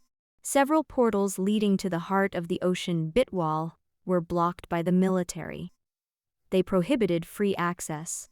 A large number of wizards were guarding to prevent any people harboring evil intentions into the heart of the ocean Bitwall. Most of the portals leading to the heart of the ocean Bitwall are sealed. The drastic changes of the heart of the ocean Bitwall were reported on the news. Several portals was closed and shut down, but the rationale behind it was unpublished. Only military personnel and members of the Wizard Tower can enter the heart of the ocean bitwall. Of the portal leading the heart of the ocean bitwall was a long lined up. Several military trains and airships were waiting to enter her of the ocean bitwall. Each large transmission portal looked like a military base. Those who were watching that scene were as if they had felt the imminent battle. They couldn't help but recollect of the battle for Compete of Thunder Bitwall in the distant years ago. The entire heart of the ocean bitwall will be subject to military control. All will have to be managed and deployed by the Wizard Alliance. All professionals will have to travel to your nearest wizard associations to report and register. Otherwise, you'll be treated as treason. The broadcast about military control in Heart of the Ocean Bitwall was playing again and again. On the development of a new world, the Wizard Alliance seemed to have the greatest advantage. Because they had a huge frontier, the Heart of the Ocean Bitwall. A half bitwall which was so near to a new world was a blessing for the Wizard Alliance. It was like a gift from God. In order to occupy the new world, the Wizard Alliance even transmitted and sent the eternal floating space city over through the space projection magic, the most powerful space magic, the huge, eternal floating space city for the first time left Starsoul world and into the depths of the astral world, and the heart of the ocean bitwall, which had originally accelerated to the extreme to bolt over to Starsoul world, began to slow down. It traveled off the planned trajectory and towards the new world. The deep blue sea and the blue sky were connected. The water reflected the sky, and everything seemed to be an illusory reflection on the water. In the heart of the ocean bitwall, one couldn't tell where the sky was and where the sea was. In that moment, the huge eternal floating space city floated in the sky, quietly parked above the clouds. Many people in the heart of the ocean bitwall were seeing the eternal floating space city for the first time. It was the symbol of the Wizard Alliance. When one was under the eternal floating space city, looked up at the giant city in the sky and among the clouds, everyone understood what a great masterpiece it was. They then understood the rationale of the pursuit of the ultimate alchemy in various generations of alchemy warlocks. As long as the floating space city still existed, as long as the master of the tower, Catherine still existed, no one dared to belittle the Wizard Alliance, and none within the Wizard Alliance would dare to go against the power of the Wizard Alliance. Those who had harbored ill intentions, in the moment when they saw the arrival of the eternal floating space city, they would be scared stiff and terror-stricken. Just then, in a large hall within the floating space city, Catherine wasn't wearing her formal robe of the Wizard Tower, but a loose-fitting long skirt. Her hair was naturally draped over her shoulders. She stood barefooted in the middle of the hall, and there was a projection floating in mid-air in front of her. The projection was a fairy with a silver crown. She was the queen of the arcane kingdom, Wendy. As long as you're willing to open the core of the heart of the ocean bitwall, with the mana of the whole bitwall and the floating space city as a guide, our arcane kingdom will be able to project the Fartisil's fairyland through the level 8 mythical arcane magic of space projection to your side, and will be your most powerful support and power. The projection of the fairy queen Wendy was suspended in the air. A projection of power from the far-flung astral world of the Fartisil's fairyland at an unimaginable distance, and her arms and hair seemed to fly without gravity. Wendy fixated at Catherine as she persuaded her. Catherine shook her head, smiled and jokingly said, "Maybe it's not a strong aid, but a strong competitor." "Queen Wendy," the fairy spoke again, "Catherine, you can't swallow a new world through the sole efforts of and your kingdom. You can't get rid of our support. Do you remember our agreement? I can now pledge that if our arcane kingdom occupies the new world, will retreat from Starsol World, and you'll have the entire Starsol World to yourself. The decision made by Queen Wendy wasn't on impulse. A world that was still being born, the world consciousness and rules that weren't yet perfect. It was like an undeveloped gem, for the existence of a system like the Arcane Kingdom. The new world was akin to something built just for them. Starsol World, which was already perfected, strong, and with strict rules, the new world was perhaps more representative of the Arcane Kingdom's future than Starsol World. But Catherine, the master of the tower, hesitated. The discovery of a new world might be something that would be difficult to encounter for the next 10,000s of years. If they lost it, the Wizard Alliance might not be able to encounter a similar opportunity in the future. And they were completely in the lead. Whether it was the eternal floating space city or the heart of the ocean bitwall, it had inched closer to the new world that would be the most important force for their battle of the new world. The eyes of Catherine, the master of the tower, glimmered twice. Maybe it's not the time yet. Queen Wendy's projection gradually disappeared in the hall. Soon, you'll need our help, but if that happened, you won't be the dominant party leading the fight. Catherine turned away barefooted and slowly walked out of the hall. She commanded a view of the entire floating space city and the sky and the sea of the heart of the ocean bitwall. Abyss world. Divine Kingdom? I'm going to get ahead of all of you. We're already in the lead. When all of you finally started to react, everyone will then realize it's too late. The enormous heart of the ocean bitwall was now sailing rapidly in Astral World. Not sailing towards the new world, but they slowed down their speed and revolved around the new world. They were circling around and inching closer and closer. And as the distance got closer, the wizards in the heart of the ocean bitwall, even at night, when they were using ordinary astral world telescopes, they could observe the vast world beyond the thin walls of the heart of the ocean bitwall into the new world. The emergence of several huge astral world telescopes from numerous wizard towers and elemental towers were seen all the time. They were exploring the huge world from time to time. The number of floating space towers in the sky had also increased, gradually from the initial 5 towers to 9 towers, then to 12 towers. 12 floating space towers suspended in the sky. They surrounded the eternal floating space city. It was akin to stars surrounding the sun. 12 floating space towers represented 12 mythical wizards, but it also represented that nearly half of the mythical wizards from the Wizard Alliance had all arrived. The heart of the ocean bitwall had arrived at the depths of the astral world and was in preparation for the development of a new world. Adriana, the master of the Ocean Song floating space tower, had also been in the Astral World Exploration Laboratory. The laboratory, which was usually empty, now had more than 10 times the number of its usual members. They collected information about the new world from day and night, observed the changes in the new world.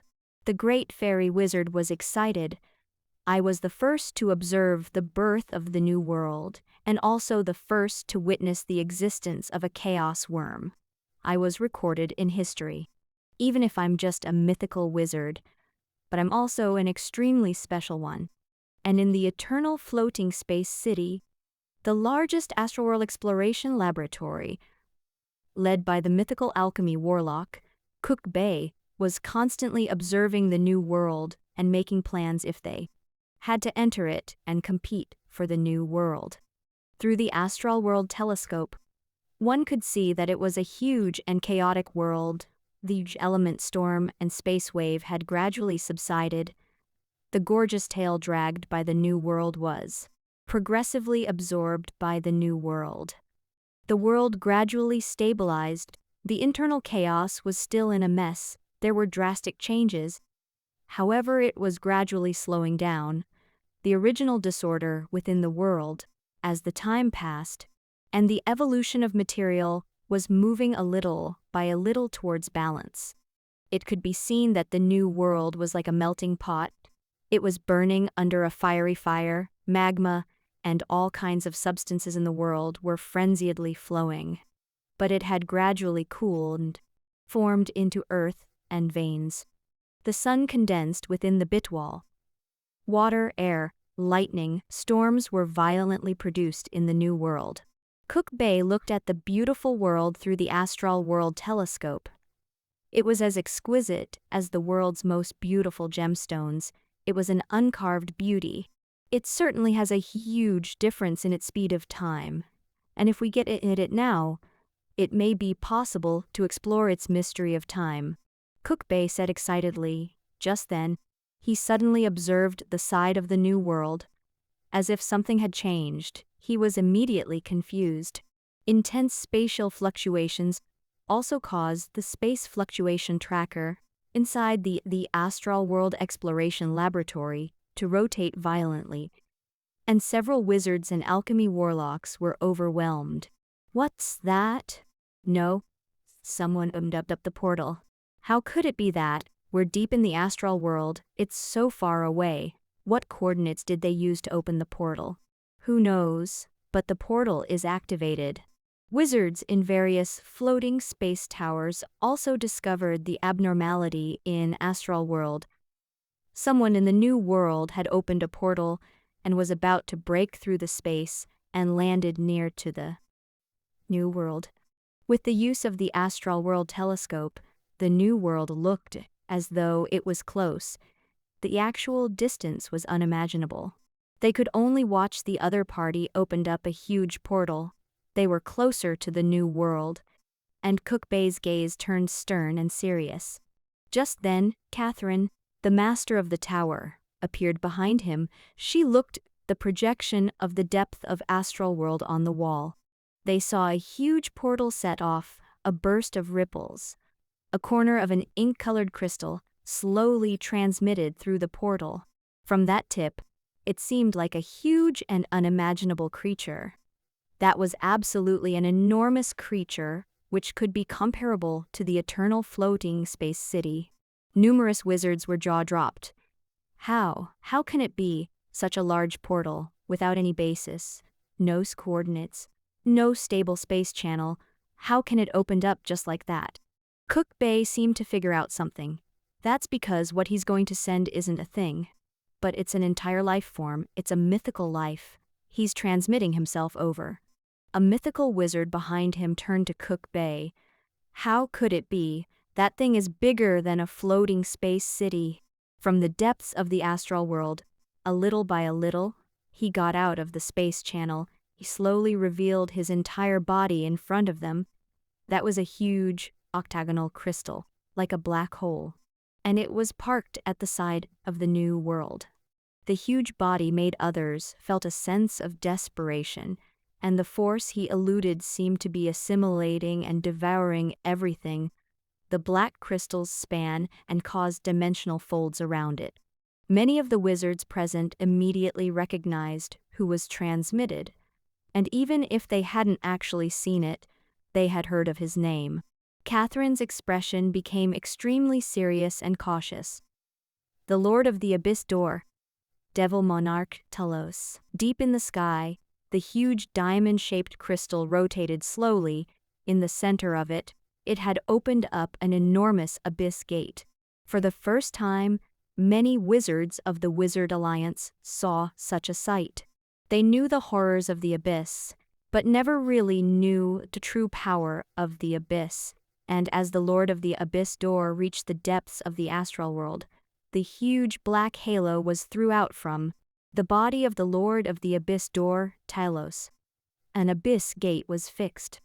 That was probably the largest abyss gate ever. It was personally opened by Lord of the Abyss Door. Countless devils from the abyss were frantically gushing out. It was overwhelming. Millions, 10 millions, there was a steady stream of them.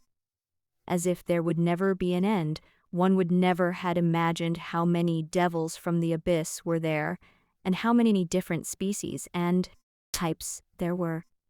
All kinds of oddly shaped devils. There were human-like, all kinds of monstrous animal forms. There were some which were similar to an insect, and there were dragons which spread its wings and flew. Those powerful creatures, when they had entered astral world, it was as if they had attained freedom and were moving freely around. One of the many devil species was looking like a huge tree, and it was climbing out of the abyss gate. The huge body was simply beyond everyone's imagination. If it was in the starsal world, its body was enough to root to the ground in one step, and the other end would sunk into the bit wall. Its huge form was like a legendary world tree, but when its evil vines were waving, there were countless tiny insect-like devils embedded on its body. Those tiny devils were dancing along with its moving vines. It was directly rooted outside the new world. It was waiting for the rules of the world to stabilize, and then it would enter the new world. That was a devil lord from the depth of the abyss. From its appearance, many wizards from the Wizard Alliance unconsciously blurted out its real name. Those devils ignored all kinds of bad weather in astral world, even the lowest class of devils. For them, there wasn't much difference when comparing the abyss and the astral world. Astral world was like a paradise. Outside the new world, the devils were in a chaos, especially when they gradually surrounded the abyss gate, built their own nests of devils, and waited for the new world to arrive. Just then, a red metal broke out of space. It was dropped on top of the abyss gate. Through the portal, it set off an element storm, and it hit the lord of the abyss door, Talos. That was an elemental pyrolysis bomb. It was an item in the level 8 mythical alchemy, and its manufacture involved a mythical wizard's ability in handling rules. It was launched by the Wizard Alliance in an effort to destroy and block the devils from the abyss. They took the chance when the devils from the abyss hadn't yet established a stable territory and protection. They had to destroy the abyss gate. Elemental pyrolysis bomb exploded instantly. It gave off a dazzling brilliance which was akin to the sun. It set off violent element storm. A gorgeous halo spread out. It was a beautiful scene, but tainted with deadly danger. It instantly devoured thousands of devils in silence. There was no screams and bloodshed. In a flash of light, everything disappeared. And the halo was still spreading, and more than 10 million devils vanished in a blink of an eye. They had no time to escape, no time to react, and most died from the explosion. Just then, the huge black diamond crystal spun violently. The darkness from the depth of astral world seemed to be revolving around it, and was condensing towards the middle of it. It instantly engulfed everything around. The wizards who were observing the depth of astral world found out that they had suddenly lost all the images of the place they were observing. The Lord of the Abyss door seemed to have devoured all. The light, it was akin to a black hole, the halo which was expanding, and was about to devour and destroy all of the devil's nests, and the element storm which was dashing toward the abyss gate, disappeared all of a sudden. What is this? Space capabilities? Cook Bay continuously played back the scene. He couldn't understand what was going on. The ability of the Lord of the Abyss door was too bizarre and eerie. We're not familiar with the means of a devil monarch, but it's so terrible. That's an elemental pyrolysis bomb in the level 8 of mythical alchemy. Another mythical wizard was dumbfounded. It's the first time we've used it, and the power is as scary as we thought it to be. But I didn't expect that the power of the devil monarch was even more terrible. Just then Catherine, the master of the tower, said, "The eternal floating space city, activate the engine of the magic machine, speed up to its limit. We must be at the new world. Immediately, go to war with the abyss's devils." Catherine looked back at all the mythical wizards. She waved her white sleeves and revealed her elegant palm which was radiating. "Everyone, the real war has come. this time in the depths of astral world, and we're facing the abyss world. Underneath the huge eternal floating space city was a circle of light, which was all lit up. The magic crystal network which was crisscrossing was instantly activated. Strong mana fluctuations set off. A blast of air. It shook the clouds of the heart of the ocean bitwall, and it broke off from the heart of the ocean bitwall. It broke through the bitwall and into the depths of astral world. It moved towards the new world and the abyss gate. And in that moment, the darkness dissipated. The sun rays from the new world re-illuminated the abyss gate and the area where the devils were located. The devils of the abyss that had just arrived, severely damaged. An elemental pyrolysis bomb of the level 8 of mythical alchemy had wiped out all of them. Not even a scum was left, and it was as if they were erased from astral world with an eraser. But that was not worth mentioning in the abyss world. Lower-class devils were merely cannon fodder and garbage. There was a steady stream of them pouring out of the abyss world again. They were frantically crawling out of the abyss gate. They were desperate to escape the abyss world, and to the outside. It was as if the empty and held astral world outside was a temptation for them. Just then, the huge abyss gate suddenly trembled. The flow of the different species of devils from the abyss stopped gushing out in an instant, as if a river was cut off, and the violent tremor continued, as if something terrible was crossing from the other side of the abyss to the abyss gate. But such an enormous abyss gate couldn't even accommodate its body. Space was like a thin film or fishing net, which was twisted from the tension, and as the devilish force of the abyss broke apart, a huge white palm stretched out of the abyss gate, and then a large, white skull that looked like a mountain protruded through the door. The second monarch had arrived. Wizard's calendar, Mound 35. The abyss had revealed its power to the world for the very first time. In the battle for the new fourth world, they had a fierce battle with the Wizard Alliance. Wizard Alliance had a huge half-bit wall of the heart of the ocean bitwall, a floating space city, more than 10 mythical wizards, and constant support from the Starsoul world. But the Abyss world had descended 3 devil monarchs, in addition to Talos, the lord of the Abyss door who guarded and maintained the Abyss gate. There was also the king of Skeleton, Monderat, the mother of Sinister Spider, Helagon, and the never-ending devils from the Abyss. A single blow from the core annihilation element of the huge floating space city was enough to destroy a continent. Numerous mythical alchemy towers were scattered around and were constantly attacking the devil's territory, not to mention the eternal floating space city of Catherine, the kingdom a mythical wizard.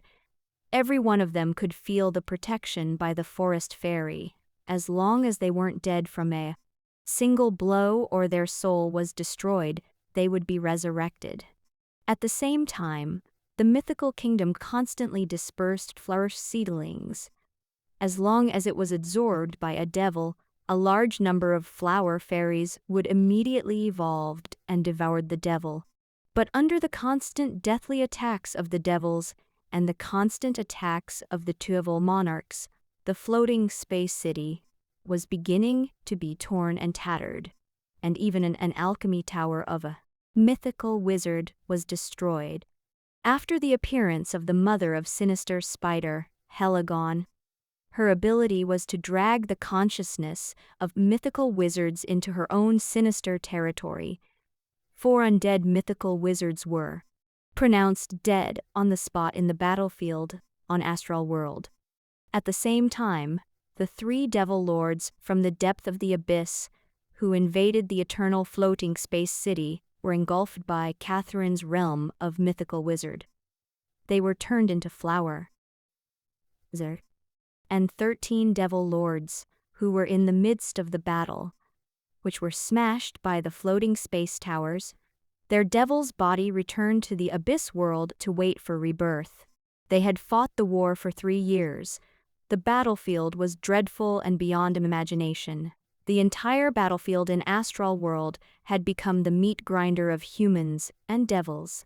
Even with the perfect civilization system of the Wizard Alliance, they could no longer sustain the fight. At last, the Devil Monarch, King of Skeleton, paid a heavy price. The floating space city, which was controlled by mythical wizard Catherine, had destroyed half of its body, but in a desperate attempt, it crashed onto the floating space city.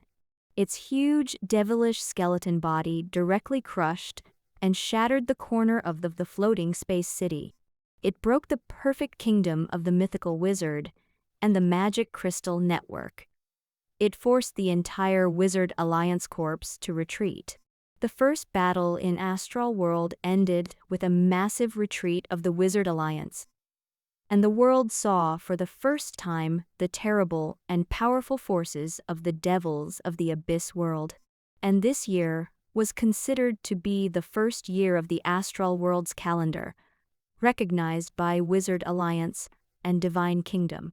The original calendar used by its internal world was insufficient, especially in the comparison of time. There were still some differences between the world's rate of time flow and the astral world's of time flow. Everyone decided to use the astral world's calendar voluntarily. At the same time, they had set this year as the first year of the astral world's calendar. However, that set of astral world's calendar was only used in the astral world, and within each world, their respective calendars were still used. In the vast astral world, several mobile strongholds and war fortresses from the Wizard Alliance were destroyed. Thousands of airships were torn apart, and endless blaze was lit up in Astral World. Each blast and explosion of fire was as beautiful as fireworks, but that beauty foreshadowed the loss of thousands of lives and indicated a large number of powerful professionals who had sacrificed in Astral World. Endless devils from the abyss covered the sky of Astral World. Battles were everywhere, and lives in the Astral World were like ants, fragile and die easily. Everywhere in the battlefield was debris that was floating around. War fortress, mobile strongholds, airships, wizards' bodies, devils' corpses, they were floating everywhere. Many wizards in the floating space tower looked out of the window and into the astral world. They saw countless frozen dead corpses, humans, goblins, fairies, trolls and war wrecks pass through the windows, stacked on top of each other and piled up into a tower with no end in sight. That tragic scene was never seen before. The Wizard Alliance had never fought such a terrible and a seemingly eternal war.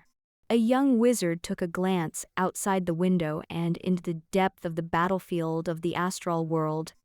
His eyes reflected the scene of the battlefield, and his hair stood on its end. This is the astral world battle.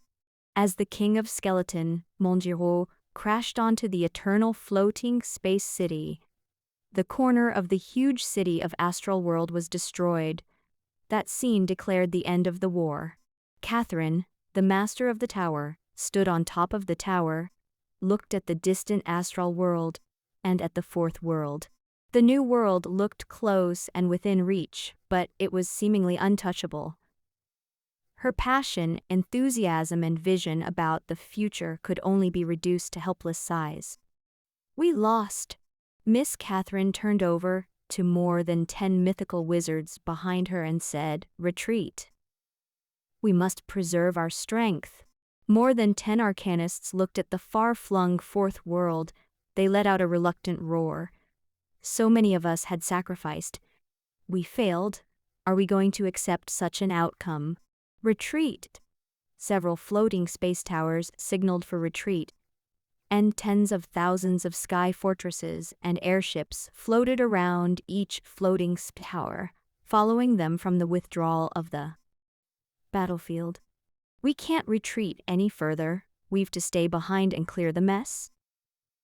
With the order being given, the large number of captains at the forefront of the battlefield accepted the final war command.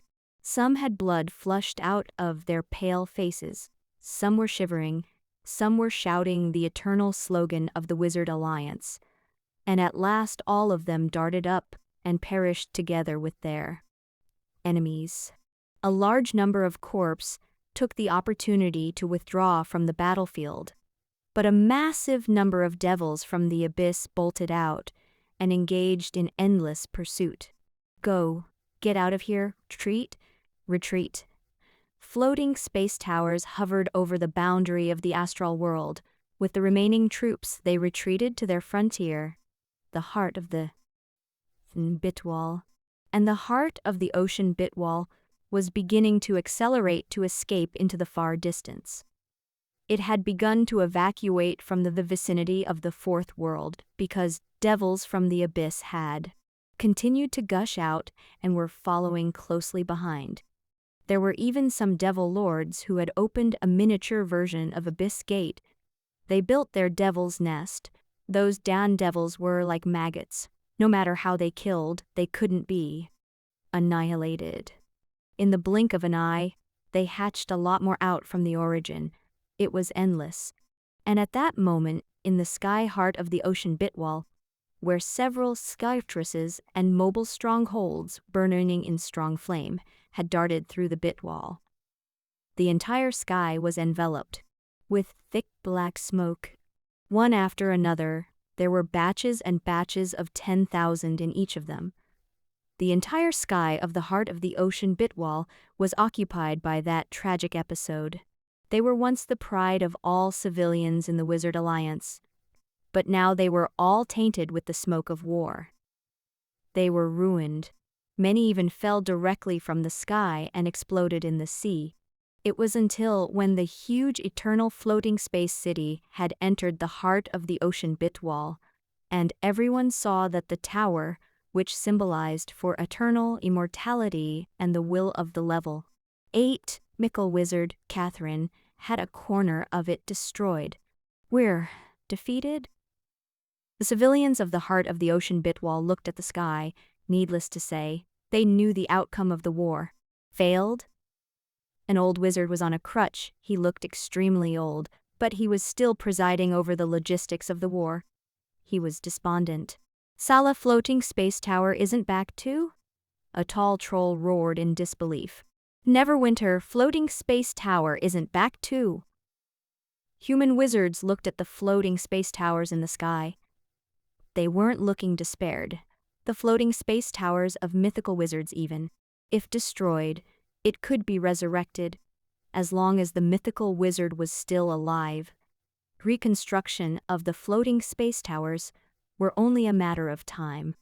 Queen Audula isn't back. Oh my god, Queen Audula isn't back. But the expressions of the fairies had drastically changed. A queen of the fairy kingdom hadn't returned, and their queen seemed to have lost her consciousness. That news transmitted from the wizard tower. The cry of despair of the group of beautiful fairies erupted. Another mythical wizard has died. He died from a fatal attack of King of Skeleton. How is it possible that even a part of the eternal floating space city was broken? Many wizards in the heart of the ocean Bitwall who were working as support and logistics, they didn't witness the shocking attack of the King of Skeleton on the eternal floating space city, cried in disbelief. Many wizards of the Wizard Alliance were kneeling on the ground and mourning. In that moment, outside the heart of the ocean Bitwall, groups and groups of devils from the abyss, under the leadership of a demon lord, were chasing the heart of the ocean Bitwall. The densely packed devils from the abyss eroded towards the world, but they were immediately destroyed by the enormous mana network set up by the eternal floating space city, more than 10 floating space towers, and the heart of the ocean Bitwall. Lightning had the world as its center. It surrounded and passed around the Bitwall. The intense brilliance radiated. Even the 2 devil lords who got nearer were affected and died. The remaining devils from the abyss stopped in their track after they heard a strange whistling. It wasn't the sound of air when it was vibrating, but it was the demonic language of a devil monarch. Originated from the power of the abyss, it was a command from the mother of sinister Spider. The devils were afraid to give chase. They could only see the heart of the ocean Bitwall go farther and farther away in sight. The devils had won the war, but the Wizard Alliance wasn't thrown on its beam ends. As the heart of the ocean Bitwall moved away, the Wizard Alliance withdrew from the heart of the war and began to count its losses. The report of its war casualties and the death of mythical wizards, the number of destroyed mythical wizard towers, sky fortresses, and mobile strongholds had reached an alarming level. Cook Bay glanced at the report and said to Catherine, the master of the tower, "This war has at least consumed 3,000 years of what the Wizard Alliance has accumulated. The casualties are too severe. The goblin had sacrificed nearly 2 million professionals. It had hurt our foundation, Lord Catherine." Catherine, the master of the tower, closed her eyes. "I've underestimated the Abyss world. If I had promised to form an ally with the Arcane Kingdom, this wouldn't have happened." Cook Bay shook his head. "I had supported this war. All the mythical wizards and the entire Wizard Alliance supported this war. It was our blind confidence. We thought we've the heart of the ocean Bitwall, floating space city, a strong wizard system and formidable combat potential. We thought we had an absolute advantage in the astral world compared to the abyss world, but..." Cook Bay shook his head. "I'm responsible for the restoration of the eternal floating spatey, although we've failed. But fortunately, our foundation in Starsoul World is still there. Moreover, you're still with us as long as you're here. The eternal floating space city is here. Our Wizard Alliance will continue to be the most powerful force." Cook Bay turned and walked away. There was only Catherine, the master of the tower, standing in the hall. Tens of thousands of elite alchemy warlocks were urgently repairing the eternal floating space city. But it was impossible to restore it overnight or within a short span. The eternal floating space city was extremely complex, as it was one of the unmatchable work in alchemy. Tens of millions of defeated troops rode on military trains through the portal. They had returned to Starsoul World, while other senior professionals remained in the heart of the ocean Bitwall. Numerous professionals dressed in soldiers' uniform sat on the train. They were discouraged. All races were present. And that was the uniqueness of the Wizard Alliance, a multi-ethnic civilization. There weren't many who were injured. In Astral World, they were either dead or uninjured. There were only a pathetic handful that were wounded yet survived. But the scar left by that war was simply irreparable. The scene of the destruction of various mighty sky fortresses and mobile strongholds, as if they were garbage, were deeply imprinted in their memory. The terrible devils and the gigantic demon lords and devil monarchs who were as huge as the stars or the mountains gave them nightmares. Catherine, the master of the tower, recovered from her grief and started pondering about the future. She commanded the entire Wizard Alliance and the high-ranking officials of the tower. She dealt with matters relating to the post-war. Just then, the depths of the distant astral world had changed again. Several famous mythical wizards and the upper echelons of the Wizards' Parliament once again came over to the tower. Through the projection of the astral world telescope, they saw the actual scenario of the battlefield in Astral World. "There's another portal which is opened." Adriana, the master of the Ocean Song floating space tower. Even if she wasn't proficient in space, she'd figure out the change in the depths of Astral World. "No, this isn't a portal. This is a level 8 space projection spell. This is a divine fluctuation. The divine kingdom has arrived." In a glance, Cook-Bay knew that the fluctuation was different from the fluctuation of the portal. He had figured out the one who had performed the space projection divine spell. What? Are they going to join the war too? A large number of mythical arcanists and high-ranking officials of the Parliament finally spoke and broke the silence. The gods have declared war with the abyss. Many had sparkles in their eyes, as if they had seen an opportunity out of it. In the dark and gloomy astral world, there were a lot of garbage floating all around. It was left behind from the 3 years of battle between the Wizard Alliance and the Abyss. The garbage seemed to be attracted to the fourth world and was revolving around the orbit of the fourth world. At the moment, on top of the huge land of garbage in the void, there was a huge projection. It was an illusory shadow, but it was unbelievable humongous.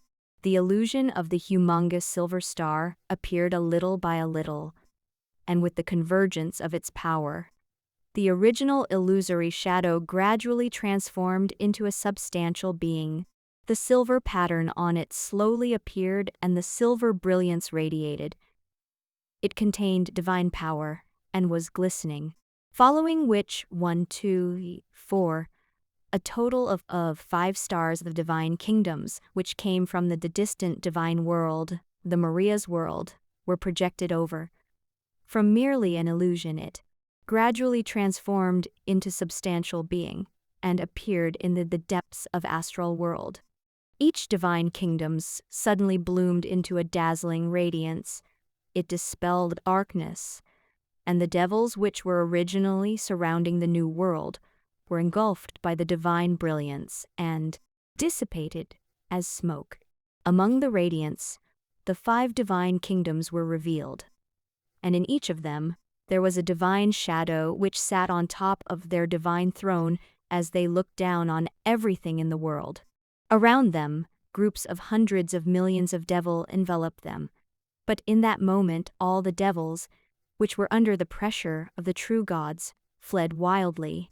Under the 5 divine kingdoms, the massive quantity of devils seemed to be a ridiculous noun. True God? 5 true gods.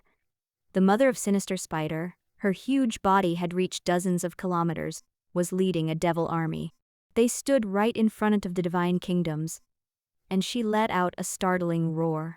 When the gaze of the 5 true gods was projected onto its body, the mother of Sinister Spider was suppressed, and for a second, she couldn't even move. The 5 true gods had joined forces to emit the realm of true gods and had targeted it. God said, "Evil will eventually vanish."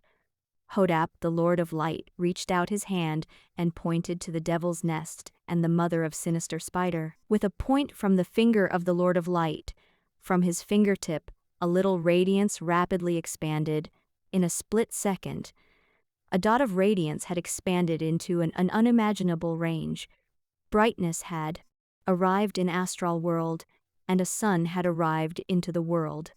That scene was as if the sun from the Maria's world had landed in astral world, and it was pressed against the mother of Sinister Spider. The 8 spider legs of the mother of Sinister Spider wriggled. The beautiful devilish body trembled violently. Tens of kilometers long huge body twisted. It was just like a floating space continent. She once again brought up the power which she had used to devour several mythical wizards. Boundary of the shadow. The mother of Sinister Spider gave a desperate howl, and all the devils stopped escaping under her roar. The face of the beautiful and enchanting devil had several blue veins bursting out. Layer and layer of black lines emerged and gushed out from the lower body of the spider. It climbed up the white belly of the mother of Sinister Spider. It had masked her naked upper body and covered her face. The mother of Sinister Spider, which represented the sinister layer of the abyss world, itself was a rule of sinister, and now she had summoned the rule power of her devil monarch, the boundary of the shadow. Countless gloomy spider webs were immediately seen.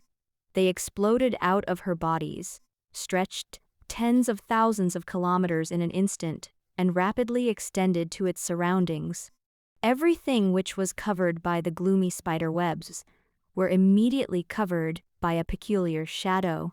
Even if it was a level 7 mythical creature, if one was dragged under that shadow, entangled by the terrible gloomy spider webs, a person's true spirit would gradually lost its way.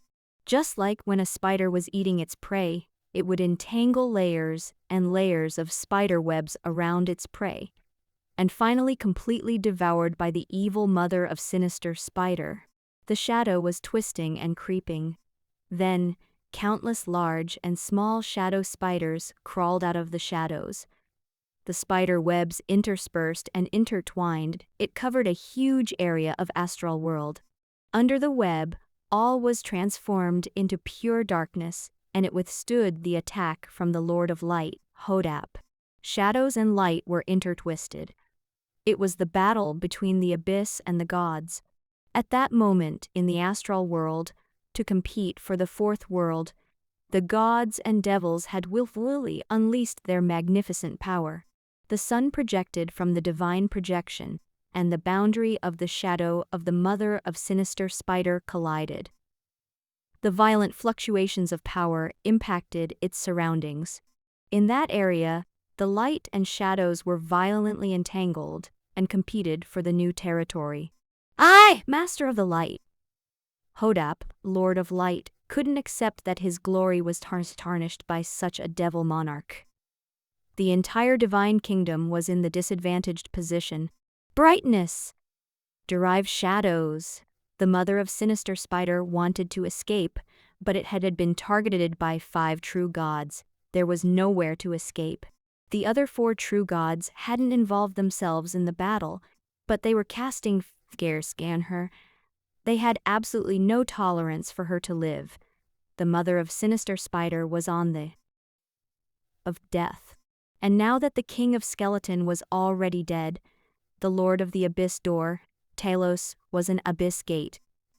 He couldn't move away at his own will, otherwise the battle of the abyss world in the astral world would be a total failure.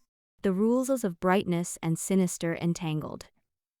The 2 parties weren't in the so-called power struggle, but it was a battle of rules, the contention for a new territory.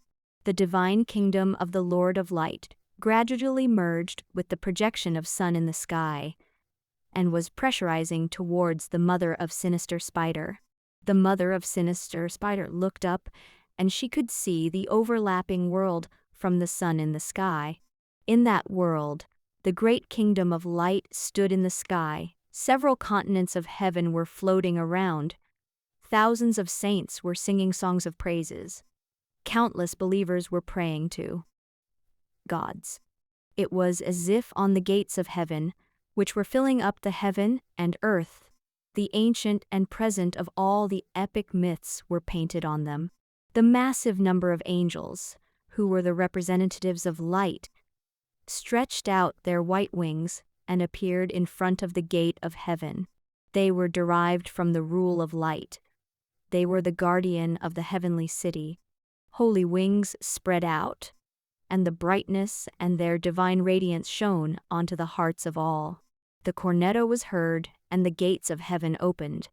The avenue of light was opened to the believers, and declared death to the evil. And just then, the mother of sinister spider was violently struggling. She watched the sacred gate of the kingdom opened in front of her. Behind her was the dazzling sun, with hundreds of millions of believers, and prayers were together with it. Oh, no! The mother of sinister spider smelled death in an instant. I'm eternally immortal. I'm the mother of sinister. The roar and reluctance of the mother of sinister spider before her death couldn't save her, and she saw the sun set down towards her. The brightness completely dispelled the sinister. The gloomy spider webs and all the monsters under the shadows disappeared in an instant, and the body of the mother of sinister spider, under the intense brilliance, it was gradually decomposing. it had transformed into wisps of black smoke that dissipated and vanished in astral world. Just then, a light flickered. It was from the far distance. It took the opportunity when the five true gods' power of barrier was scattered, and it broke in. It swept away the mother of sinister spider. Even her true spirit was captured by it. By virtue of that bit of true spirit, the mother of sinister spider wouldn't die. She would be reborn under the will of the abyss and under the power of rule. Telos, you're unable to fend for yourself, yet you want to save the others. Lord Torvald's Jonathan was the first to launch his attack on Telos, the Lord of the Abyss door. Several true gods didn't launch their attacks at the same time. It was to guard against Telos, the oldest devil monarch of the Abyss. Telos, who had ascended the position of a devil monarch, was the most powerful master of the Abyss many years ago. Its power was way above and unparalleled to the newly promoted King of Skeleton and the Mother, Sinister Spider. The star kingdoms of the five true gods moved at the same time. They were moving towards and crashing onto the Abyss Gate. They planned to either drive Telos, the Lord of the Abyss door, out of the battle or kill it there. At the same time, the gates of the divine kingdoms, which belonged to the five true gods, were opened at the same time. There was an endless stream of holy ones, saints, and prayers flew out of it. And even a large number of angels and side gods began to appear. They were all over the place and overwhelming. The devils that had suppressed everything by quantity could feel that they were being overthrown by the divine kingdom at the moment. The actual body of the devil monarch, Telos, the eight-sided crystal abyss door, was violently rotating. The entire astral world which was near it was blistering, and the space was akin to water being boiled. The five true gods could sense something was amiss, and in the middle of the abyss, which had been brewing for quite a period of time, there was a dazzling red glow.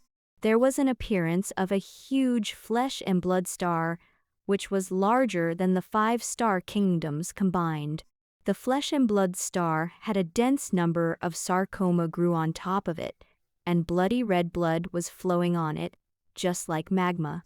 As it climbed out of the Abyss Gate, the enormous power consumed even let the Lord of the Abyss door, Telos, wilted, and the whole Abyss Gate almost shattered.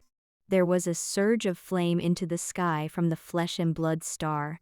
After several rounds of splattering, flames had completely covered the flesh and blood star. The power of the flame was ignited, and the flesh and blood star instantly transformed into a color of fiery red. It had turned into a huge bloody red sun. Abyss Blood Sunday. Felix, the god of earth and war, suddenly recalled an ancient name, the legendary and oldest king of the devil, and the oldest devil monarch in the abyss, Stiqua. Above the Blood Sunday within the flames, its two huge eyes opened. It revealed a look of extreme madness. I'm finally out. The Abyss Blood Sunday, which was sealed by the Creator, was summoned out of the abyss by Telos, the Lord of the Abyss door. It even broke free from a part of the seal, and was slowly waking up. A pair of dreadful eyes swept through everything in the astral world. Come on, feel the wrath of the king of the devil. That wasn't the end of an imminent tragedy. At the back of the Abyss Gate, another strong presence appeared. Another devil monarch tried to climb out of the Abyss Gate. Its evil gaze had been peering at this of the astral world. As the Abyss Blood Sunday, Stiqua, was released from the abyss. A blood-red sun from the abyss and the monstrous gate were guarding and protecting each other. The devil species of the abyss and power of the devil were constantly penetrating to the outside. With the emergence of two devil monarchs, the king of nightmare and the lord of the dark devils, the divine kingdoms who had cracked down on abyss world in which the devils were about to be annihilated, they too felt a great pressure. The war between the gods and the abyss had turned into a tug-of-war. At the same time as the rules of the fourth world gradually stabilized, the chaos storm and the turbulence of time and space had gradually calmed down. The divine kingdoms and the abyss world found that they could get nearer to the new world, or even enter the new world. The war began to gradually shift from the outside to the inside. For the very first time, 5 true gods had moved their star kingdoms into the fourth world, in an attempt to seize control of the newly born world. And the abyss blood Sunday Stikwa had also moved his actual body directly into the fourth world. In a flash, 2 suns were seen in the fourth world. One emitted a dazzling golden radiance. The other one was like a deformed tumor rooted in the bit wall of the fourth world and was emitting a dreadful aura of bloody red glow. In that blood-colored glow, there were a variety of monsters pouring out from the abyss blood Sunday. The quantity of them was overwhelming as they lunged towards the new world. And the King of Nightmare also learned from the abyss blood Sunday Stikwa. He launched his own nightmare domain and rooted it on the outside of the fourth world. With the erosion of his power, on the outside of the new world, the bit wall of the fourth world was as if it was polluted. The realms of nightmare domain spread and expanded, in which all kinds of nightmare monsters darted out. They roared, shrieked, and hollered horrible and ghastly cries. The Lord of the Dark Devils was like a blood-sucking giant mosquito, lying within the world, sucking and devouring its power. And the gods were the same too. While the rules of the world weren't stable, while the will of the world hadn't yet been born, they used various methods to assimilate and erode the world. At the same time, an even more brutal war, as compared to the astral world battle with the Wizard Alliance, exploded within the fourth world and inside the bit wall of the fourth world. Both parties continued to destroy and block each other from assimilating and devouring the new world's power, while accelerating their own speed. 5 star kingdoms and several devil monarchs continued to attack each other. The earth was torn with merely a hit. They set off 1,000 miles of element storm in the sky. They even caused an explosion of space turbulence in the bit wall. The whole world was filled with all kinds of divine creatures and dreadful devils, and every corners of the new world had traces of their battles. The abyss gates and the portal to Maria's world were constantly sending troops to the new world. With the god of space and exploration established a large and stable portal within the fourth world. Various divine professionals from Maria's world continued to arrive in the new world. Numerous alchemy airships and divine astral warships constantly rushed to the new world. Hundreds of thousands of clergies dressed in divine robes set foot on the battlefield. The fourth world, which was constantly transformed and stabilized in a flash of light, it was though it was in a disastrous state and was heavily damaged from all the battles ongoing. The bitter war, the new world to wail. In the Fartisil's fairyland, on the Tower of Heaven surrounded by clouds, more than 10 mythical arcanists followed closely behind the fairy Queen Wendy. The mythical arcanist, myriad, was still in his white robe. He was holding onto a staff. He looked old, but his eyes were strangely sparkling. Where they stood was close to the bit wall of the Fartisil's fairyland. The air was thin, and space turbulence was generated from time to time. Within the bit wall, a blue tide was surging. That was the mythical arcane boundary of the Fartisil's fairyland. Her Majesty, are we still in alliance with the Wizard Alliance? The Wizard Alliance was badly defeated by the Abyss World in the Astral World battle. And now the gods from myriad has declared war with the Abyss World and are joining in the battle to compete for fourth world. Is it not wise for us to join them at this time? myriad inquired with some concern. More than 10 mythical arcanists behind him supported myriad, and those who were pro in taking part of the battle immediately jumped out to voice their opposition. Her Majesty Wendy looked at myriad. I think all of you have all looked at the wrong direction. More than 10 mythical arcanists and myriad didn't understand her. What do you want to tell us? Wendy smiled and said, we're not going to win this war, we're going to win the fourth world. Myriad was even more confused. What's the difference? Wendy smiled mysteriously. Of course there's a difference, whether gods, wizards, or devils. Their ability and capability on building a world, controlling a world, and perfecting a world system aren't on par with our arcanists. We arcanists are the true creators and guardian of the world, because the path the arcanists take is to create the world.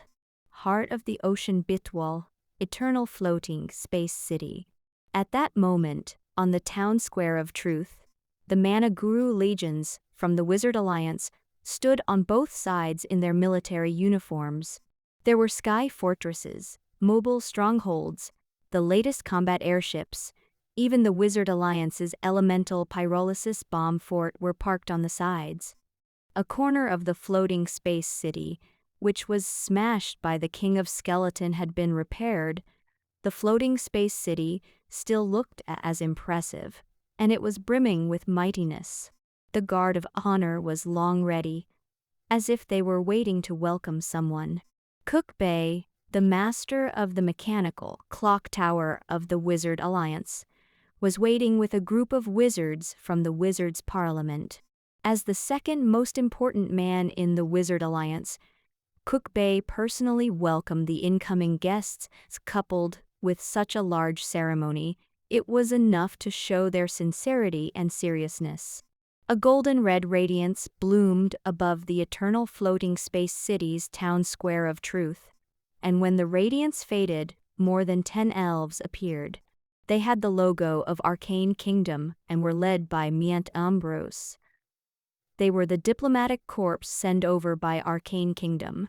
myriad represented the Arcane Kingdom, and Queen Wendy came over to endorse a wartime alliance treaty with the Wizard Alliance and to negotiate the terms of the Battle of Fourth World. The negotiations process was fast. Although both sides were at odds over some of the terms, they both knew that they were fighting for time. And within 3 days they had signed a covenant to send troops to the Fourth World at the same time. Starsoul World, which had just settled down, was once again involved in a war. With the signing of the war agreement, the war mobilization order was immediately issued in Starsoul World. The civilians and professionals of the world instantly knew that another war had befallen on them. But this time, it wasn't just the Wizard Alliance. The Wizard Alliance and the Arcane Kingdom were fighting at the same time. And the two sides would no longer preserve their strength. The current battle of the Fourth World was between Abyss World and gods from Maria's world. However, the Starsoul World had decided to join the battle. It had turned into a war between the three worlds. The master of the mechanical clock tower, Cook Bay, after signing the war agreement, he immediately transmitted to the Wizard Tower to meet Master of the Tower, Catherine. Lord Catherine, everything is ready, but the leader of this war will be the Arcane Kingdom. We'll just be assisting them in the battle for the Fourth World. If the battle is a success, we'll have the entire Starsoul World, and they'll migrate to the Fourth World. According to Her Majesty Wendy's plan, the price we'll pay may be a little costly, and perhaps it'll cost the entire heart of the ocean Bitwall. Cook Bay hesitated for a moment, and he looked at K. If it fails, the price we've to pay is too much.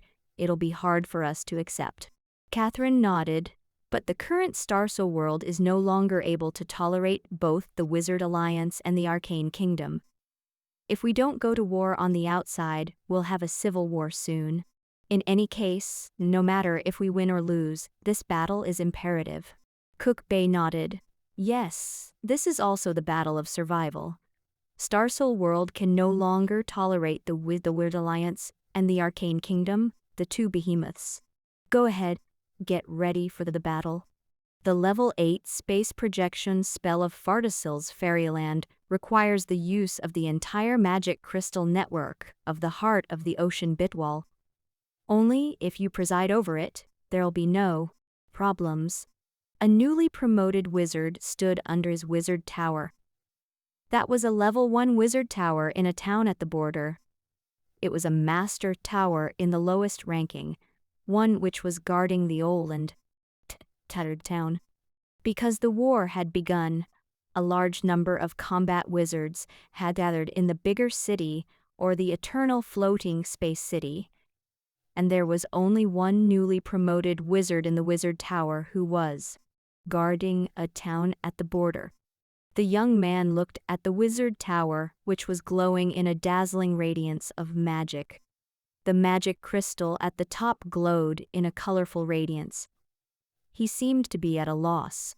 He, who was the guard of the wizard tower, didn't even know why the wizard tower was suddenly activated. The entire seawater of the heart of the ocean bitwall was shrouded in magic and turned into a huge mirror. What grand witchcraft are they going to use? The young wizard ran up the steps. He stood at the top of the wizard tower and looked at his surroundings. The system of the magic crystal network of the heart of the bitwall had been perfected to its extreme. It included every corner of the world. Every village, city, magic crystal tower were all part of the magic crystal network. Even without the need for a person to preside over it, it could work and activate at its own will freely. The floating space tower in the sky was now connected with the entire magic crystal network. Even the eternal floating space city, which was floating in the central of the bitwall, was integrated into it. It had become a part of the world magic crystal network. Everyone in the heart of the ocean bitwall were shocked by the huge operation. A large number of fishing boats on the sea of the heart of the ocean bitwall had stopped. They looked at the sea of the heart of the ocean bitwall, which was completely covered by light. The people in various cities all stopped working and looked curiously at the sky. It was because the magic crystal network was fully activated. The original merchandise workshops, alchemy workshops, non-essential facilities had their supply of mana all cut off. The entire mana of the heart of the ocean bitwall was entirely supplying the magnificent combination witchcraft. The mythical territory had been laid out. It enveloped the entire sky, and the sea of mana was stirring throughout the heart of the ocean bitwall. On the eternal floating space city, above all floating space towers, all the mythical wizards had injected their power into the magic crystal network, and millions of professionals had become part of the magic crystal network. Many of the advanced wizards above the eternal floating space city were shocked by the grand scene. And a young wizard with a gaze, as if he hadn't through an ordeal, looked beyond the astral world. It's the power of the whole wizard alliance, and the whole world. The mythical witchcraft it produced will be a level 8 space projection spell. It'll more breathtaking than the last projection of the floating space city. Because the current projection is a half bitwall. At that moment, the heart of the ocean bitwall was like a giant mirror in the astral world. With mana gathered and increased in intensity, it had projected a place beyond and in the distant astral world. Huge forces gathered in the astral world. An illusory projection was seen in the astral world. The huge outline slowly appeared along with the spatial fluctuations. It was vague from the beginning, and it gradually became as large as the heart. Ocean bitwall. The initial hazy illusion had gradually become substantial. Many wizards of the heart of the ocean looked through the astral world telescope, and they could see a beautiful world of colors. They could even see a tower of heaven inside the world and numerous cities within. Fardasil's fairyland is projected over. Within the heart of the ocean bitwall, the news of the entry of the Arcane Kingdom into the battlefield was broadcasted and was on the newspapers everywhere. In Starsoul World, news about Astral World battle was on all magic telly. The Arcane Kingdom had also reached somewhere near the heart of the ocean bitwall. They have arrived at the Astral World battle. The Managuru legions stationed above the eternal floating space city were cheering. They were excited of the change. The war has started. Cookbay, the master of the mechanical clock tower, ended the space projection spell. He looked deep into the astral world. His gaze was glimmering as it revealed mixed feelings. No one knew how the war would end up to be. For the first time, Fardasil's fairyland had break out from the Starsoul world. For the elves and the Arcane Kingdom, they were fighting far away from their native land. Moreover, for the Arcane Kingdom, it was a do or die. It was because if they were defeated, the Wizard Alliance didn't have the capability and power to cast another massive space project spell to project them back to their world. Their core Fardasil's fairyland might end up wandering in the depths of the astral world. They would be straying, and they might even lose their Fardasil's fairyland. Who knew what drastic distortion might happen in the astral world? Hence, this battle is either an all or nothing. We must seize the fourth world. Wendy stood on top of the Tower of Heaven. She looked directly through the bit wall to observe the distant fourth world. It was her first time seeing such a huge world, but at that moment she could see that the entire fourth world tainted with several patches of fire red or black-brown plaque. Even within the world, volcanoes frequently erupted, the sea hadn't stabilized, and the world was still in the midst of birth. But at that moment, it was severely damaged by the battle between the divine kingdoms and the abyss world. The new world is rejecting them, both the divine kingdoms and the abyss world. They were rejected by the fourth world. But now, because of the fragility of the world's consciousness, and because it is newly born, such that even a guardian like Starsoul isn't born, so in face of the power of the gods and the devils of the abyss, it is powerless, it simply can't confront them. Wendy was observing the battle of the fourth world from the Tower of Heaven, and from the reports from the Wizard Alliance and the Astral World Exploration Laboratory about the battle of the fourth world. She was well aware about the situation inside the fourth world. Myriad Ambrose had just returned from the Wizard Alliance's eternal floating space city, and he was hastily walking over to the Tower of Heaven. Her Majesty, it's time for you to show up. Myriad Ambrose, the mythical arcanist, said respectfully. Wendy donned in a silver cape and crown. She followed Myriad Ambrose and boarded a level 6 Astral World airship, belonged to the royal family, and headed to the eternal floating space city at the heart of the ocean bitwall. Because it was an official meeting, both parties represented their respective kingdoms. Thus it seemed very formal and grand. The airship arrived at the eternal floating space city. After a celebratory and grand welcoming ceremony, even Catherine, the master of the tower, made her appearance and personally welcomed them. Then, conference on the Astral World battle began at the tower. Inside the hall of the eternal floating space city, the high-ranking officials from the Arcane Kingdom and the Wizard Alliance occupied thousands of seats. Numerous senior professionals with formidable power were sat on the front. There were 20 to 30 mythical-level professionals seated too. It was a grand scene with many mythical wizards and mythical arcanists present.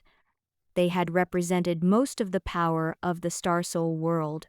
This Astral World battle, if we're to compare our power and the number of professionals, we're far less than the Divine Kingdoms and the Abyss world. They're far above us in their heritage and power, whether wizards or arcanists. were too young when compared with the divine kingdoms and the abyss world. The queen of the arcane kingdom, Wendy, stood on the stage and expressed her thoughts on the astral world battle. She was charming in all her movements. Even the mythical wizards of the Wizard Alliance dared not show any disrespectful expressions and thoughts. That was a true level 8 mythical existence. Everyone who was present grew up listening to the story of Wendy and Catherine, the master of the tower. Catherine, the master of the tower, asked, "So what should we do?" Queen Wendy pointed to her feet. "Our only advantage is that we owned 2 half-bit wall here, which the abyss world and the divine kingdom do not have and cannot have. These are the source of our courage gauge in this astral world battle." Then she pointed to the distant fourth world. "In this moment and in that place, they're wreaking havoc on the fourth world. And both sides have been rejected by the new world. If they win, they can use their own power to suppress the world's consciousness and assimilate the new world. But now they're in a tug-of-war, and we don't know long they need to fight. We're at the best of times and opportunity. We, who aren't involved in the battle, become the last weight on the scale of war. Hence in this war, we don't need to win against the abyss world or the divine kingdom. We can win this war if we gain the approval of the fourth world and take control of the new world." Catherine, the master of the tower, looked at Wendy. "You mean, with the 2 half-bit wall, we can offer sacrifice to the new world to fill the loopholes and rules of the fourth world? Perfect its origin, so as to receive the new world's recognition and gain access to the world's authority?" Wendy nodded, "Yes." Cook Bay, the master of the mechanical clock tower, stood up. "I don't agree. Why should the Wizard Alliance pay such a high price?" Myriad, the mythical arcanist, immediately retorted, "Lord Cook, you may have forgotten that you're in a state of defeat, and the heart of the ocean bitwall, which should be accelerating towards the Starsoul world, has now come to a complete halt. Your half-bit wall has reduced to a lone island in the astral world. It can't get out of here temporarily. Once the battle for the fourth world is over, the gods or the devils didn't even need the slightest effort, and they can swallow your heart of the ocean bitwall." The old man, myriad, stretched out his hand. "All of you have a choice." When the half-bit wall of the Fardasil's fairyland descended into the astral world, the divine kingdom and the abyss world, which were far away in the fourth world, had detected the change. "What's the point of arriving here at this timing? It's too late." Hodap, the Lord of Light, looked deep into the astral world, but his thought was completely on fourth world, because the war had reached a critical moment. A duel between the gods and the devils was about to begin. Most of the territory of the fourth world has been occupied by us and the abyss world. Assimilation has begun, and it's irreversible. Rode, the god of space and exploration, who didn't want to see the Starsoul world taking a part in the war, immediately frowned. "They've only 2 level 8, what can they do?" Jonathan, the Lord Torvald, was dismissive. At that moment, the divine world had occupied most of the entire fourth world, and the devil species of the abyss world pervaded the entire bitwall. They had reached the climax of the battle for both parties. It was still the divine world that was in the advantaged position, but more and more devil lords from the abyss world were leading large armies of devils as they crossed the border. The Lord of the Abyss Door had opened the eternal Abyss Gate, so that devils in the entire astral world were receiving power from the Abyss world. 4 devil lords who was receiving power from the Abyss world were against the 5 true gods. They had fought to a state whereby the entire fourth world almost collapsed back to its original chaotic state. The 4 true gods were now besieging the Lord of the Dark Devils and the King of Nightmares. At that moment the gods were frantically suppressing both of them. They were also constantly bombarding the Lord of the Abyss Door. in an attempt to break the eternal abyss gate. Jonathan, the Lord Torvald, set off a wave of element storm. The storm gust swept across the entire bitwall. It constantly scoured the monsters darting out from the devil's mirror of the Lord of the Dark Devils. At the same time, there was a surge of divine creatures called the storm spirits, which were emerging from the storm gust. The gigantic storm spirit walked out like a giant from the elemental wave. It torn apart everything that it could see in front. The divine kingdom of Jonathan, the Lord Torvald, was guarded by many giants. From the divine kingdom of Storm, swarms of the Holy One and prayers had arrived. And in the divine kingdom of the god of earth and war, hordes of mythical orcs corps rushed out. They held high the flag of the kingdom of the Colossus, harnessed divine creatures, and crashed onto. The kingdom of nightmares belonged to the king of nightmares. In there, it was visible that a giant Colossus, made of steel and rock, was leading them, and they were unrivaled at wherever they had passed. And in the sky, there was a steady stream of falling meteors. The meteors emitted a bright brilliance, bombarded the kingdom of nightmares. With their mythical power, they crashed and destroyed the kingdom of nightmares. Just then rode the god of space and exploration and Alice, the goddess of the night, who were in the midst tearing down the kingdom of nightmares and the defensive ring of the king of nightmares. They were also bombarding the territory of the Lord of the Abyss door, the massive light and shadow of a goddess, which was carrying a candle of the dark night, smashed and crashed the entire starry sky. And Rode, the god of space and exploration, was fully suppressing the power of the Lord of the Abyss doors, compressed the range of the Abyss gate, tried to close the Abyss gate, forced and attacked the Lord of the Abyss doors. They wanted him to retreat from that war. The most fascinating wasn't the war over there, but the battle between Hodap, the Lord of Light, and Stikwa, the Abyss Blood Sunday, located near the sun of the fourth world. One inherited from the oldest and most powerful goddess of light, and the other was the oldest king of the devil, the son of the Abyss. The two ancient gods were equally powerful. They were the world's most powerful existence. Moreover, if they were to be compared, there were many similarities between them, their pasts and their strength. Hence, the outcome of the current battle would also suggest who was a stronger party, the Divine Kingdom or the Abyss world. Light is eternal.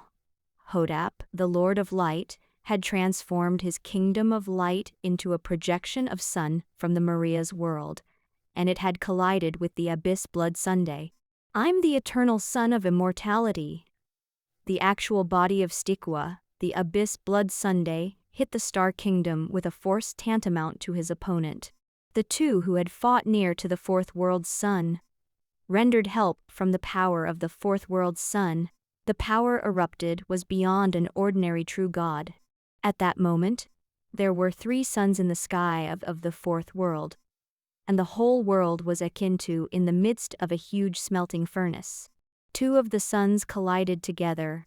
In an instant, a red radiance was tearing the surroundings, and violent shocks set off a savage storm. It enveloped the whole world. Even when one was observing outside the world, one could see that the entire Fourth World was completely filled with fire, and the impact of the violent explosion engulfed the whole of Fourth World. The continent, which wasn't completely stable, had transformed into of magma and fire. It was estimated that even within a few years, the elemental wave in the air couldn't be calmed. Both sides recklessly extracted the power from Fourth World's sun. In that moment, one could feel the Fourth World's sunlight was slightly dimmed. Under the impact of that terrible collision, countless devils immediately perished.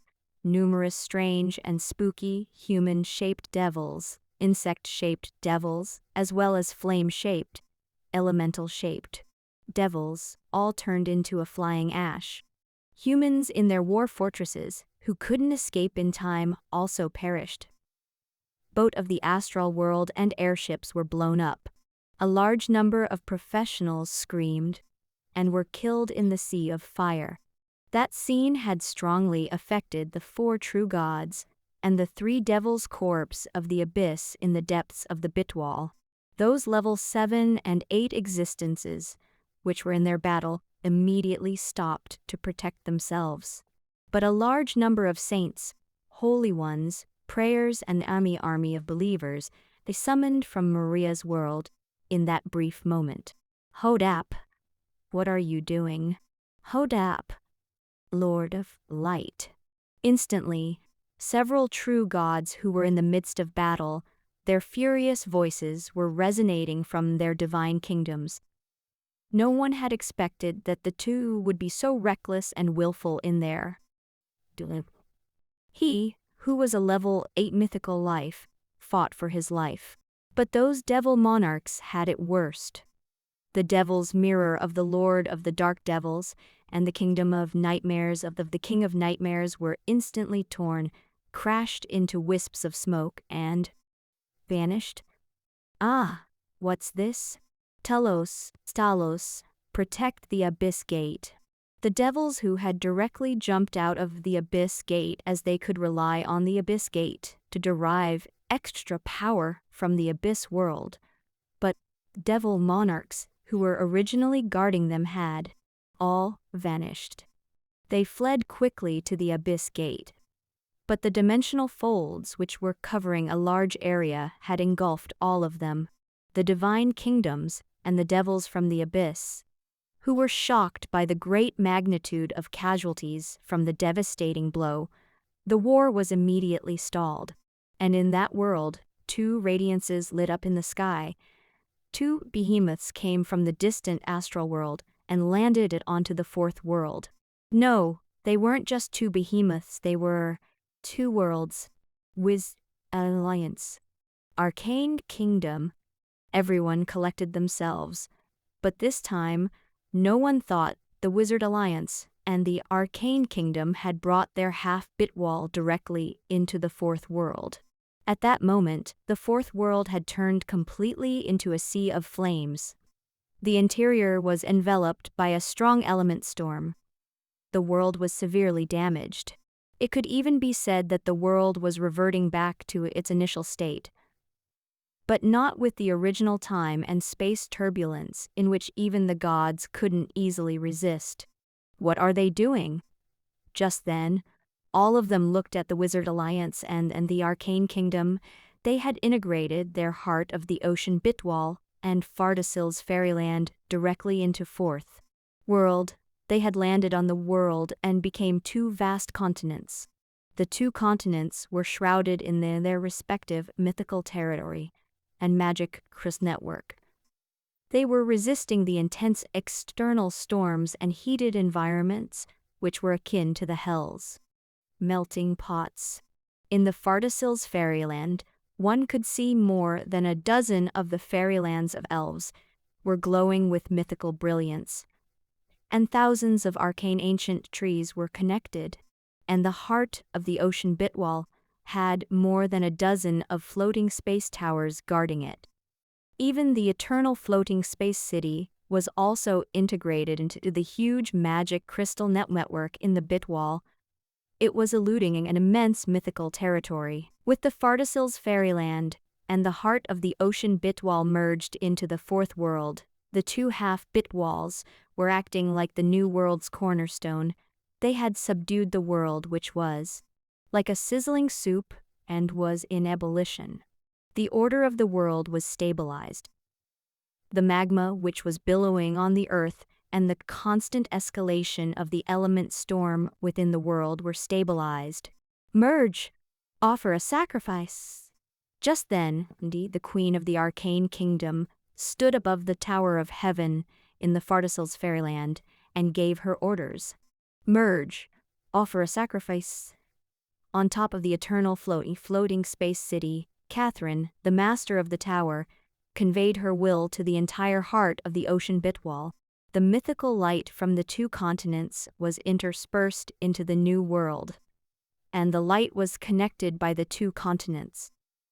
through the Fardasil's fairyland, the eternal floating space city, several floating space towers, and several fairylands of elves were connected. At the same time, there were a large number of wizard towers and arcane ancient trees, providing an endless supply of power. They were recklessly and desperately trying to integrate into the fourth world. The power of the Arcane Kingdom and the Wizard Alliance was exploited to its limit. The fourth world, which was ravaged, whose rules and world were destroyed to its extreme, had accepted their power in an instant.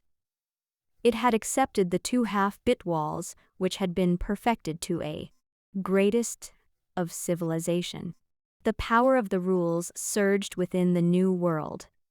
The fourth world, which had been destroyed like a domino, began to recover and restore. Chaos and destruction were coming to a closure. Just then, the devils from the abyss and the gods who were having a fierce exchange at the top of the bitwall had finally fathomed what was going on. They want to offer sacrifice with the 2 bitwalls as an effort to awaken the true spirit of the world. Rode, the god of space and exploration, who was the farthest away from them, knew best what that change meant, and he immediately roared.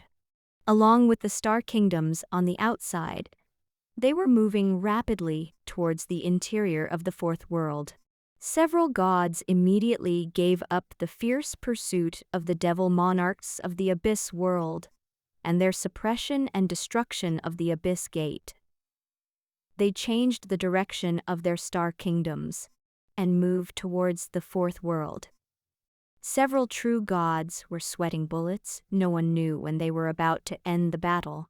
Their new opponents didn't choose to fight with them, but used an unorthodox method in an attempt to win a battle.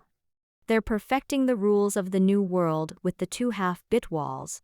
The speed of time is changing, and the evolution of the new world has accelerated.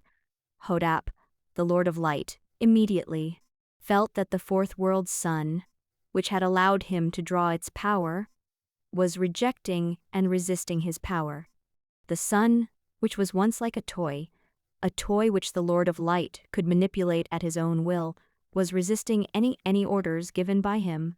The sun was even suppressing him. At the same time, the original element storm had simmered down. There was a stable and rapid time flow, and the earth was instantly condensed and cooled. There seemed to be an invisible big hand, which was erasing and modifying everything, revising the rule of the fourth world. Stop them. If the world's repressed consciousness wakes up, we'll all be suppressed and shunned by the whole world. Jonathan, Lord Torvald, didn't even turn his head over to look at the devils of the abyss he had defeated. He voiced out his request and immediately rushed back to the new world.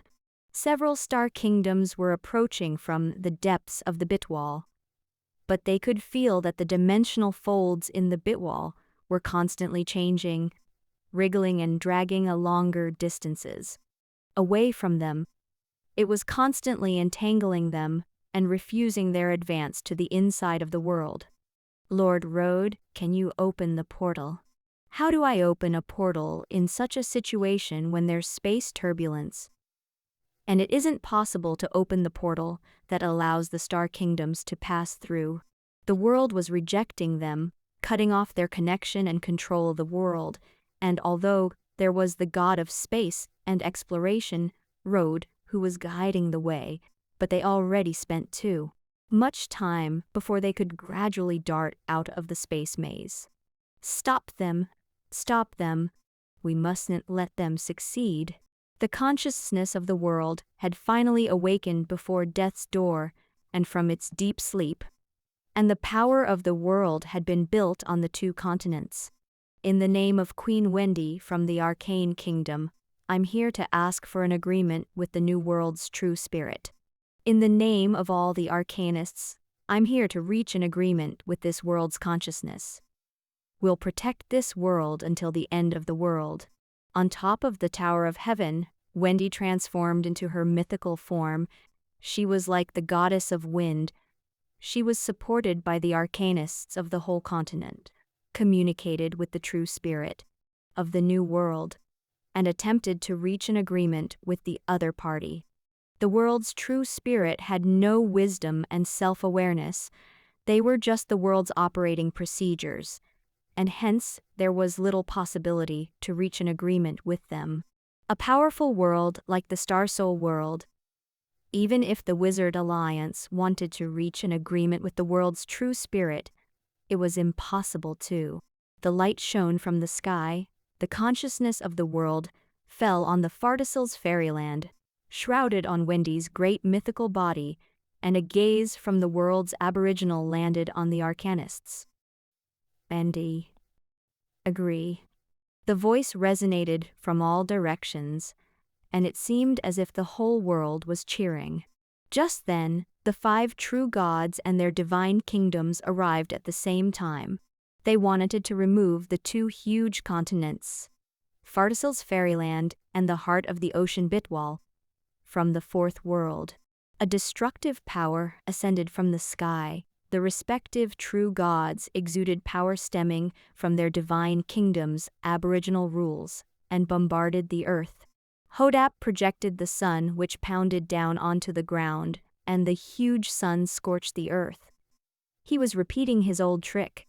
The god of earth and war summoned the meteors. The whole sky was filled with fire meteors, enveloped with mythical power, and they were crumbling onto the earth.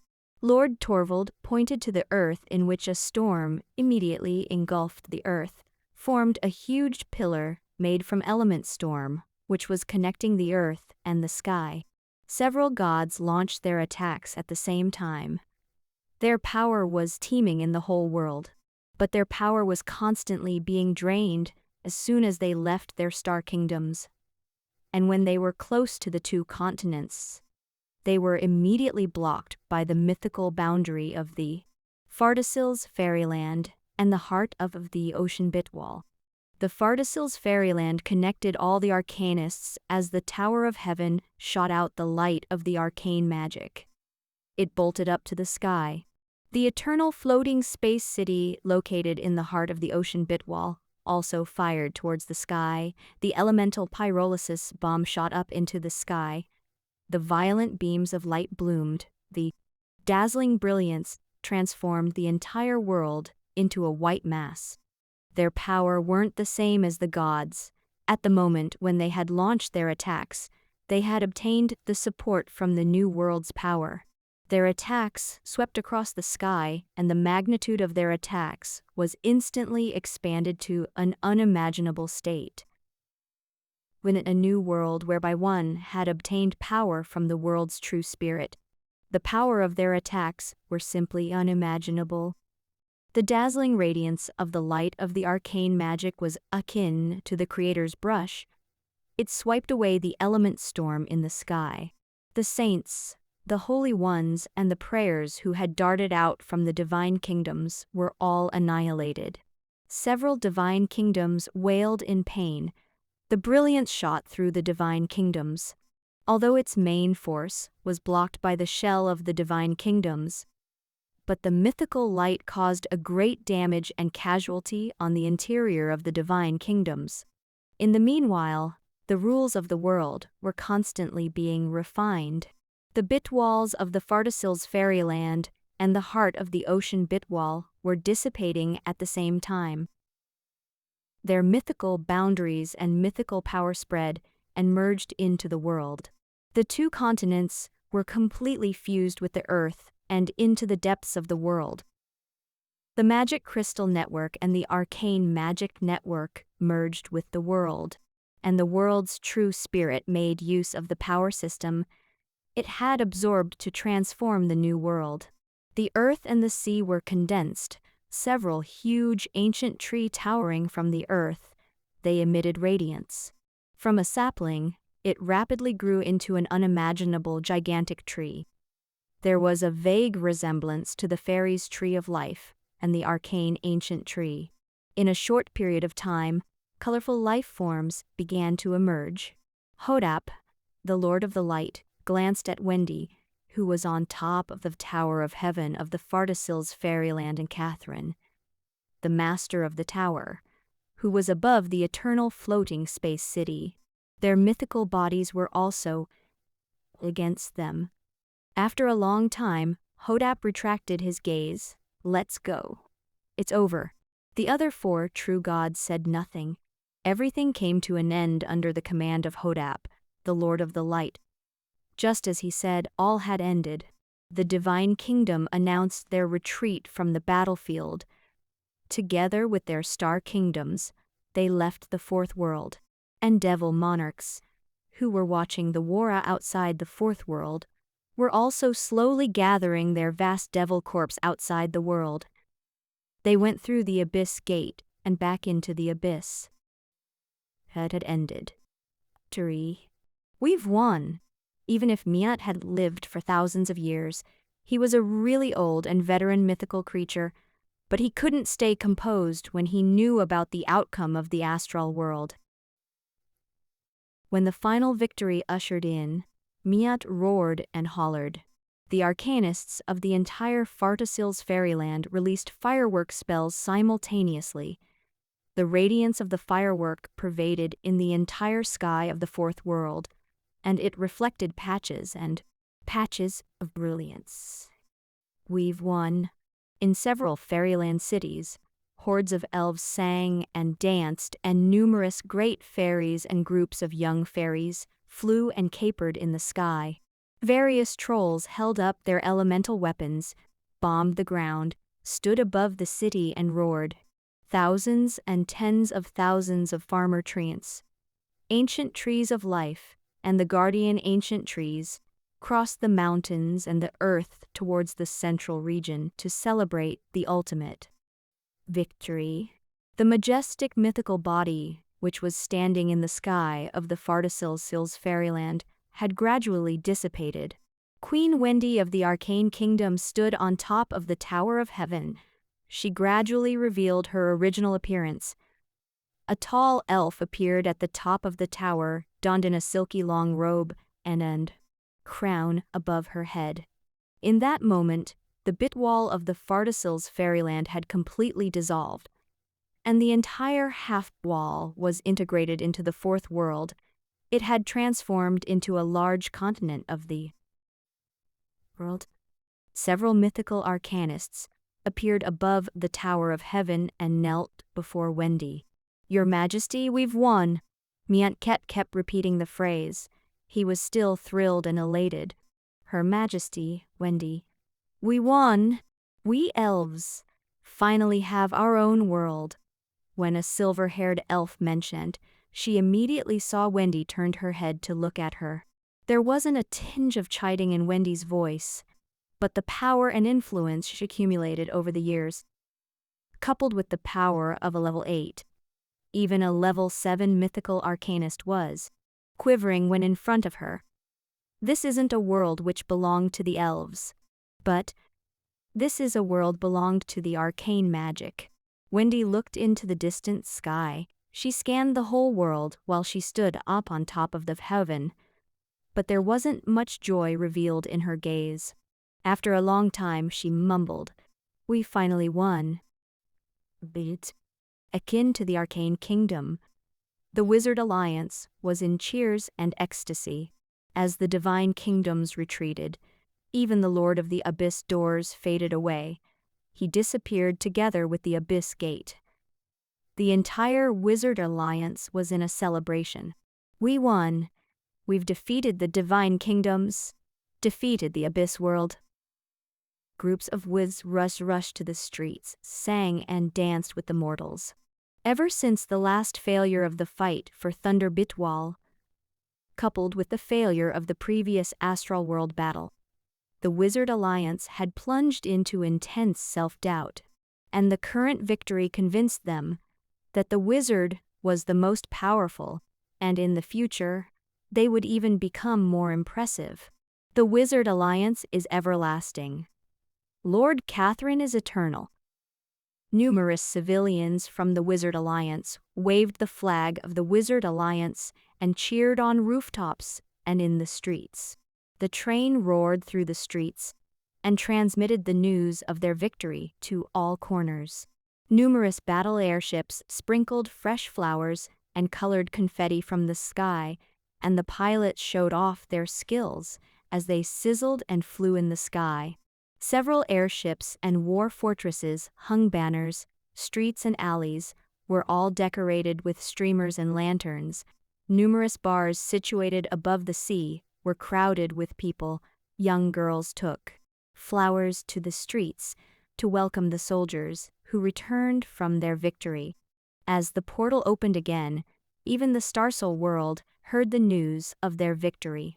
On the radio channels and newspapers, their victory was immensely publicized, and everyone couldn't believe they had won the battle so quickly. But just then, the top echelons of the Wizard Alliance were all gathered at the tower. Unlike to the celebratory mode of the other members on other floors, numerous mythical wizard and advanced wizards were distressed, as if they were on pins and needles. Will the Arcane Kingdom keep their promise? What if they eat their words? A wizard in a black robe, who was raising a bone staff, questioned. Yes, they've reached an agreement with the world's true spirit, and the fourth world belongs to them. What if they don't keep their promise?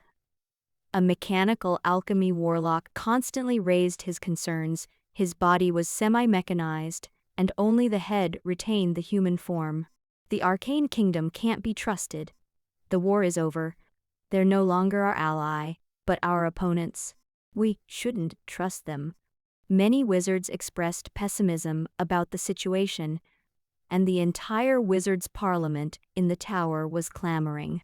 But as more than 10 mythical wizards and Catherine, the master of the tower, walked in, the din quickly quieted down. Catherine glanced at all the wizards who were present. The wizards had filled up the entire huge conference hall. The Wizards' Parliament had become a behemoth with thousands of members. It was an organization that was in control of more than 100 of nations and 10 millions of population.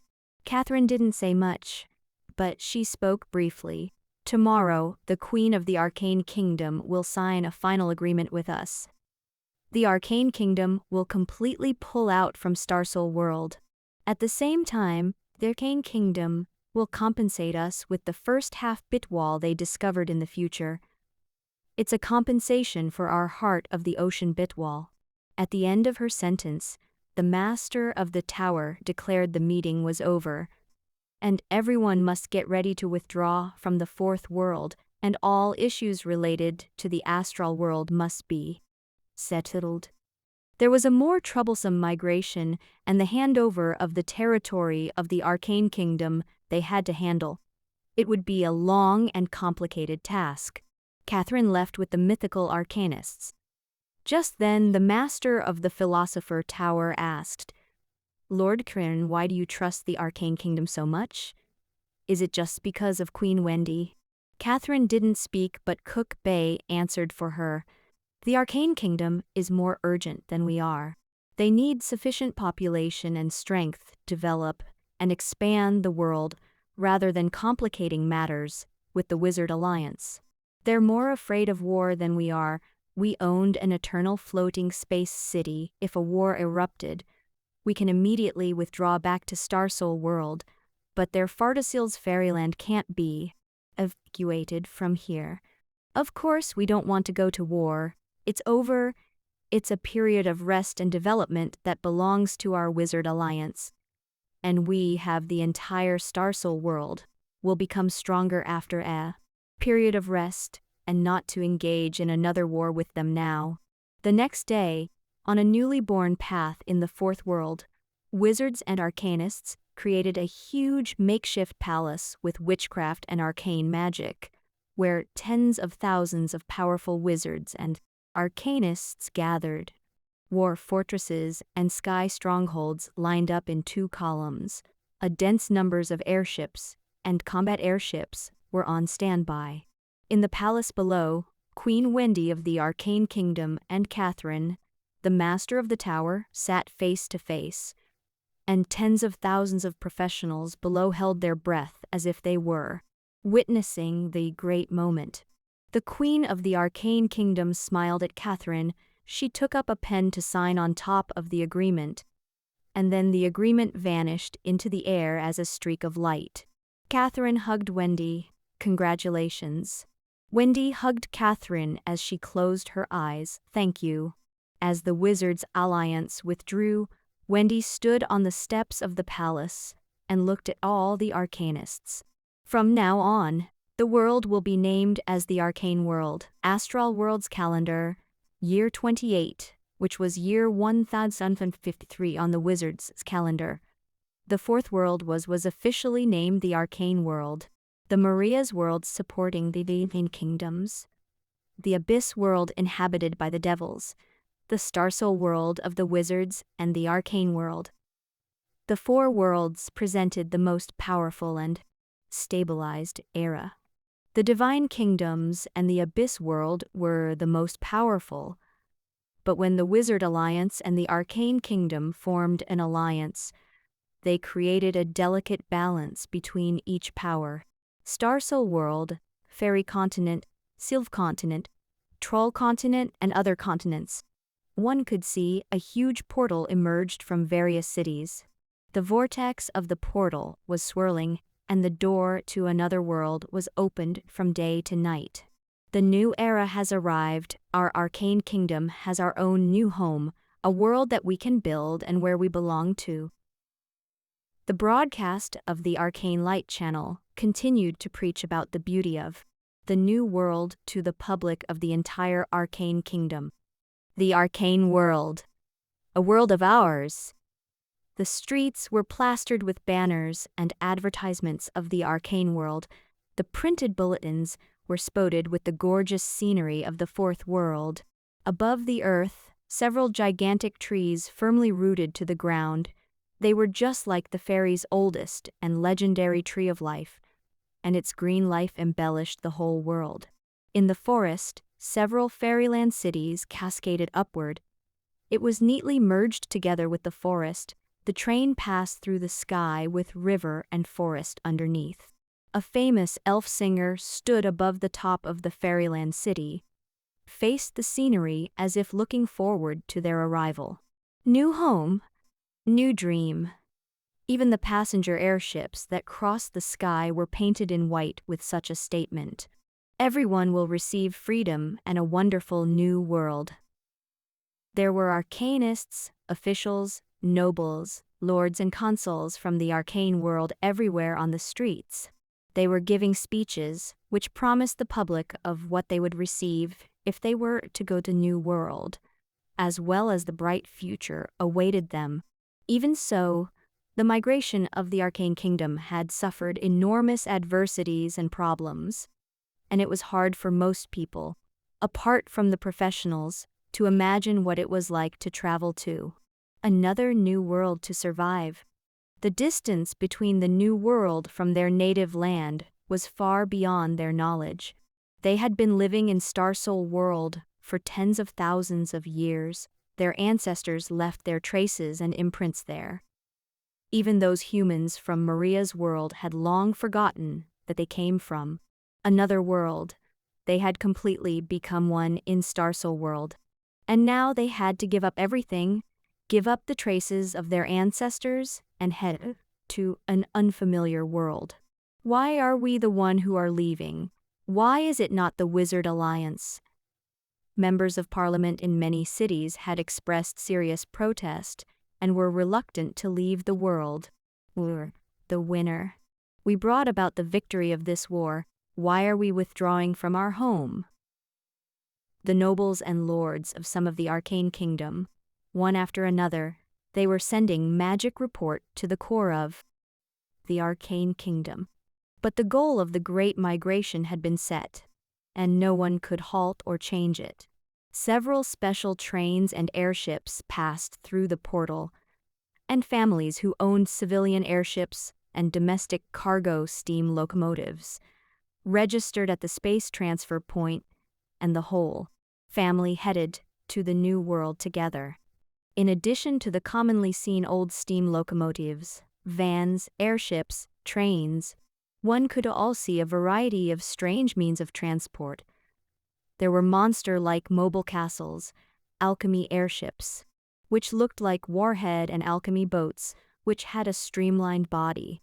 There weren't only elves, golems, trolls, humans, fairies, and intelligent creatures in the cars and airships, but also a large number of monsters, animals, and plants were migrated to the arcane world. They would start again in a new world too. There were also elf arcanists who were traveling with their flying carpets, the great fairies riding on brooms, and the Globan alchemy warlocks who had transformed themselves into flying mechanical forms, inhuman-shaped. The great fairy Fran is going to the new arcane world to take over the post of an agricultural official. This is my document. The great fairy who was riding on a broom dropped a document and left, after waiting for the other person to stamp it. Pass. Vroom. The mechanical legs of the goblin squirted out flames and went straight through the portal. The vice president of the Alchemy Warlock Association, Great Alchemy Warlock, Nick Pass, a variety of supernatural occupation, formed a long line in front of the portal. The arcanists in charge of the verification were controlling more than 10 seals at the same time as they stamp it. Was a swift process. Several batches of small towns, farms, villages, small cities were gradually vacant. The buildings were empty, as lesser civilians were seen in various main cities, kingdoms, and capitals. Magical beasts and animals began to into the empty city and looted. There was no trace civilians from the arcane kingdom. The Wizard Alliance began to gradually take over the territory left behind by the arcane kingdom, as well as the remaining small number of civilians who were determined to stay. One portal in the middle of the Sylv continent was preserved, and there were a handful of portals maintained. It represented the end of the migration of the arcane kingdom. It took nearly a decade for the migration to come to an end. An airship passed through the portal. All the elves were glued to the windows.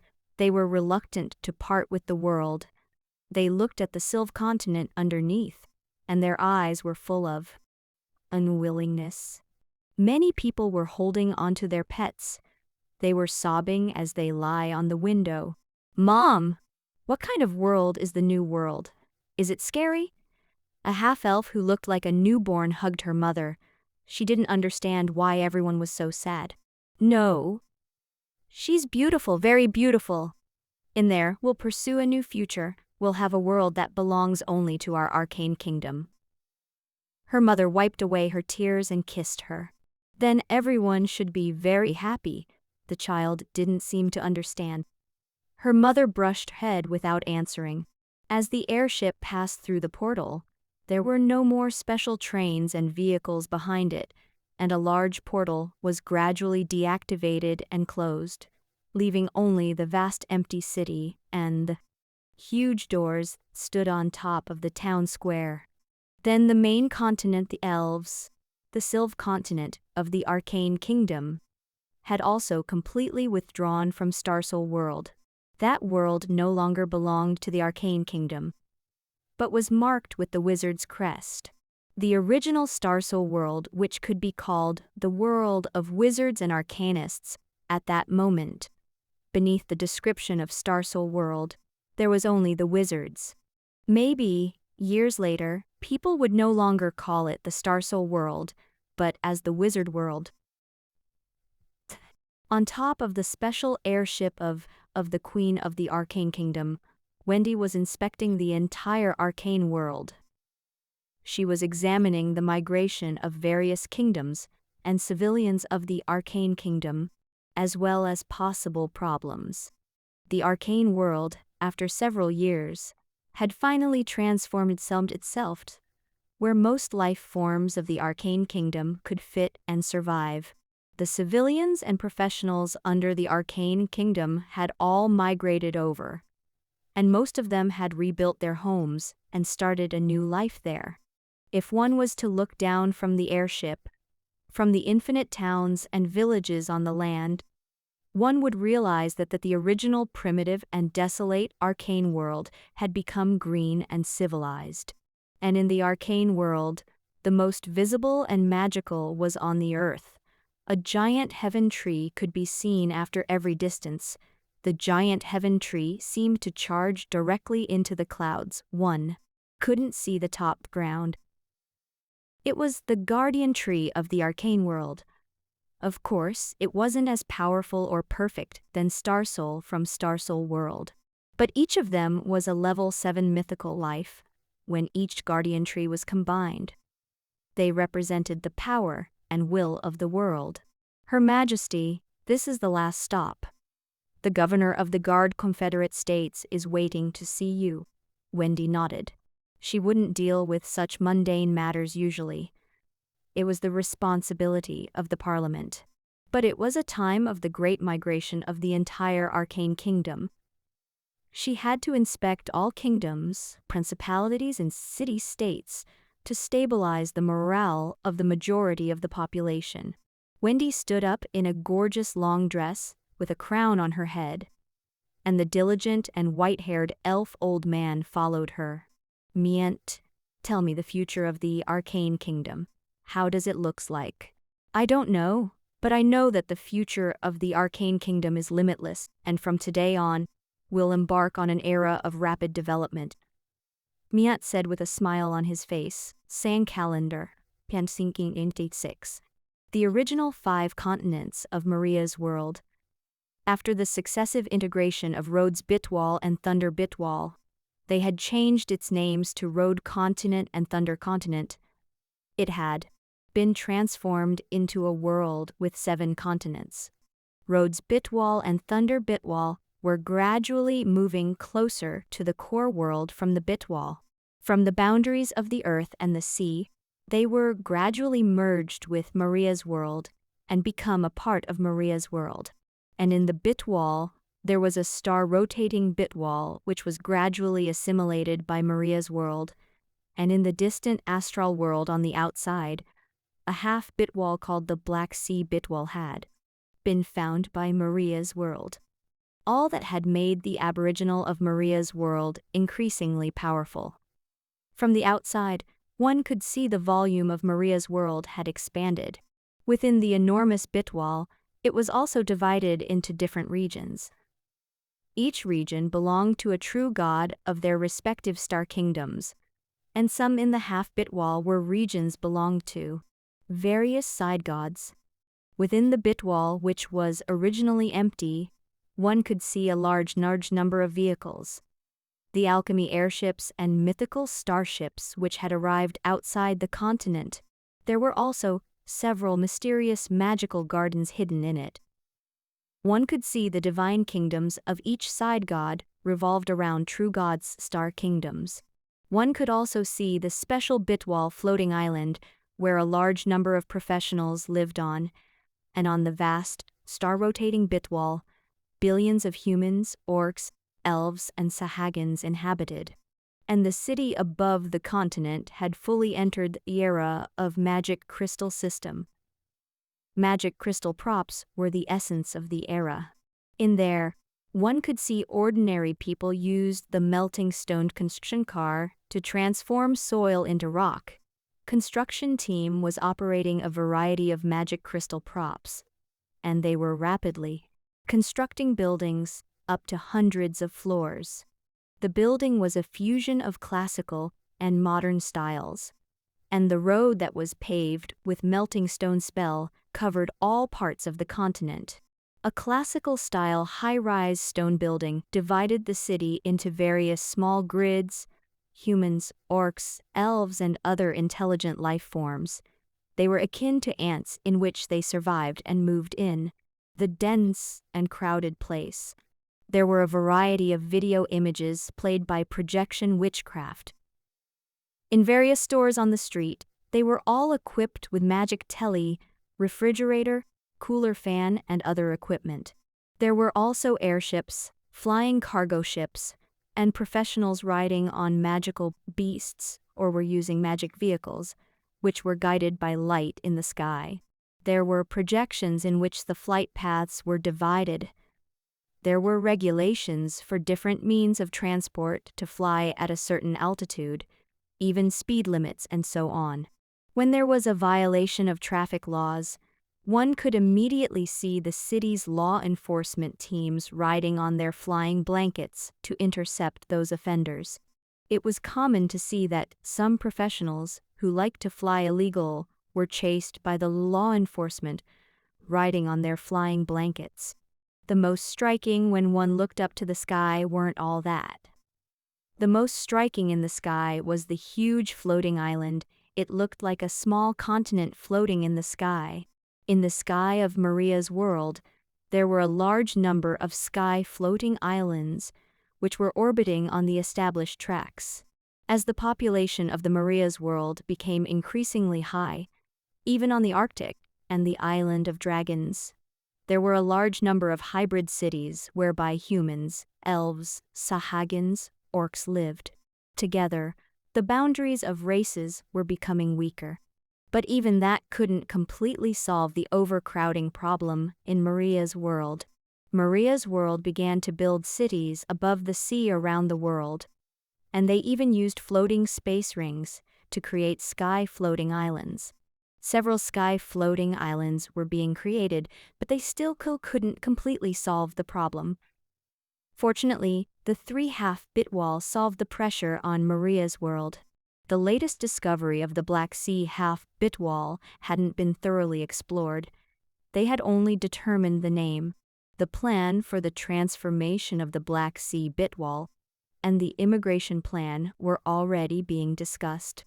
Although their lives might not seem as good as one might think, most people lived in peace and stability and enjoyed the convenience of the highly developed magic crystal era. And beneath the core world, the depths of the earth at the bottom of the bit wall, there was a very different place as opposed to the bright, civilized and developed core world. It was a total opposite. It was a dark and deep world of terror, the dark side of Maria's world, the fate of the soul and the place of death. It was hell. Queue up. Order. Order. Those who wreak havoc must die. No. I don't want to die. Let me go. I shouldn't have died. Why am I dead? Ah. The soul-eating goat devil, Haim, stood in front of the gates of hell. It counted the passing souls. It would roar from time to time and devour the unruly soul. Whether they were ordinary people or professionals, whether they were kings, nobles, or the rich, in Haim's view, they weren't worthless. Why am I guarding this damn gate of hell? I've been guarding it for 10,000 years. How many years do I have to be here? 100,000 years? Or 1,000,000 years? What did I do wrong? Why am I punished? It's not fair. It's not fair. Am I a dog to the gods? When it was the first generation of God of Death, I was already the hell's gatekeeper. Cetesius, that fellow, why is he the god of death? And I had to guard the gates of hell for him. It had no idea why, at the mention of the name Cetesius, the soul-eating goat devil, Haim was exasperated. That anger made it mad and made it lose its mind. The soul-eating goat devil was crazily roaring in its heart. It was a kind of hatred, unwillingness, resentment that was slowly growing in his soul. It constantly vented its anger to others, but its blazing infuriation wasn't extinguished. It was still burning in its heart and was increasingly overwhelming. It was until a man in a silver-colored wizard's robe came up to it and asked, "Haim, are you mad?" The master? No, you've that familiarity. You're a wizard. Ha ha ha, a ghost wizard. The soul-eating goat devil, Haim, who was hundreds of meters tall, was akin to the ancient soul-eating goat devil. It stamped hard on the ground and the entire gate of hell trembled. Its mouth spewed flames that could burn the soul into ashes. Ah, the stench on your body is really bad. Ha ha ha. What kind of conspiracy does you guys, clumsy clowns who are hiding in the dark, are having right now? It was a ghost wizard who had arrived, a level 7 mythical king of the dead, who ranked at the top among the undead creature. Ghost wizard was divided into a variety of occupations. They were namely the bones spirit, devil wizard, soul's corpse, and other different advanced occupations. And the ghost wizard, who had arrived, chose to be a soul's corpse. He unmasked the hood of his silver wizard's robe, revealed his gray skin and bare hair head. His body exuded a pattern of red glow, as if flame and magma were flowing. My name is Flosa, the king of the dead, and I can free you from this eternal captivity. And we're allies with a common goal. We're not enemies. There's only one enemy, and that's the god of death, Sizius. Flosa looked at the soul-eating goat devil, Haim, in face of the enormous size and almost unrivaled power of the soul-eating goat devil. Haim, he wasn't afraid of him. His gaze was composed and calm. Haim laughed hysterically, and its bloodthirsty eyes revealed a contemptuous gaze. It was as if it was watching an arrogant bug jumped around and said it wanted to confront the true god. You? Ridiculous. Ha ha. That's ridiculous.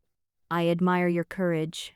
Then, Haim's voice changed, and its steel fork came straight down. Who do you think you are? Creator. An intense amount of black smoke surged up from Flosa's body, and the dwarf-like shadow under the black robe instantly transformed into a monster made of black smoke. Flames shot out from the smoke, which instantly blew up the city, and the huge monster, soul-eating goat devil, Haim. It grabbed onto a gigantic soul-eating steel fork. His face was sticking close to Haim. Do you really want to be a permanent guard of the gates of hell, and be a dog to the god of death? You're a mythical creature that existed since ancient times, older and greater than most gods. There should be a place for you among the true gods. But now look, what are you doing? Sadly guarding the gates of hell for an eternal life and can't be freed. Haim raged and roared. So what, you're just a little level 7 ghost wizard, what can you do? Flosa continued. Of course, not me. There are ghost wizards who have been oppressed for 10,000 years and all the dark forces hidden in the dark. Insignificant. No matter how many you have, how can all of you resist 17 true gods? Of course, we're not that arrogant, we just need to target the god of death. Take back everything we should own. And we need your strength to wake up a crucial person. Who? Lin Anitin. The 9 levels of hells was vast and massive. Each layer of hell was owned by a separate master. They were servant of the god of death, and they ruled the entire world on behalf of the god of death. The endless river of death ran through the world of 9 levels of hells and reached below the palace of the god of death. In the raging black waves, countless dead souls, evil spirits, undead creatures in the river were moaning. The fog was thick above the river, and it was full of all kinds of spooky black-gray colored plants. In the black river underground, there were heaps of bones and souls' sand piled up. And at that moment, in the depths of the river, there was a faint lighting. The faint lighting was like a star. It gradually lit up from a distance and was slowly rising. It was from the depth of hell and was slowly floating against the river. In the spooky fog of hell, the faint lighting finally showed its true appearance. It was a magical lamp of soul. When its light shone on all evil spirits and undead creatures, they were immediately banished. Thousands of souls floated above the vast river, which were shown by the light, were dispersed, destroyed, or suppressed at the bottom of the river, and the faint lighting was hanging on top of a large black wooden ship, which came from the depths of hell, and acted as a guide to important souls. He was wearing a black robe. His tattered black robe concealed his appearance. Only his pair of sun-like golden eyes flickered under the hood. He held onto a long bone pole, stirred the black river, steered the boat of the soul along the Styx. Thud thud, thud thud thud thud thud thud, thud thud, thud thud. A series of strange beat was knocking. It was as if the bones were rubbing against the boat.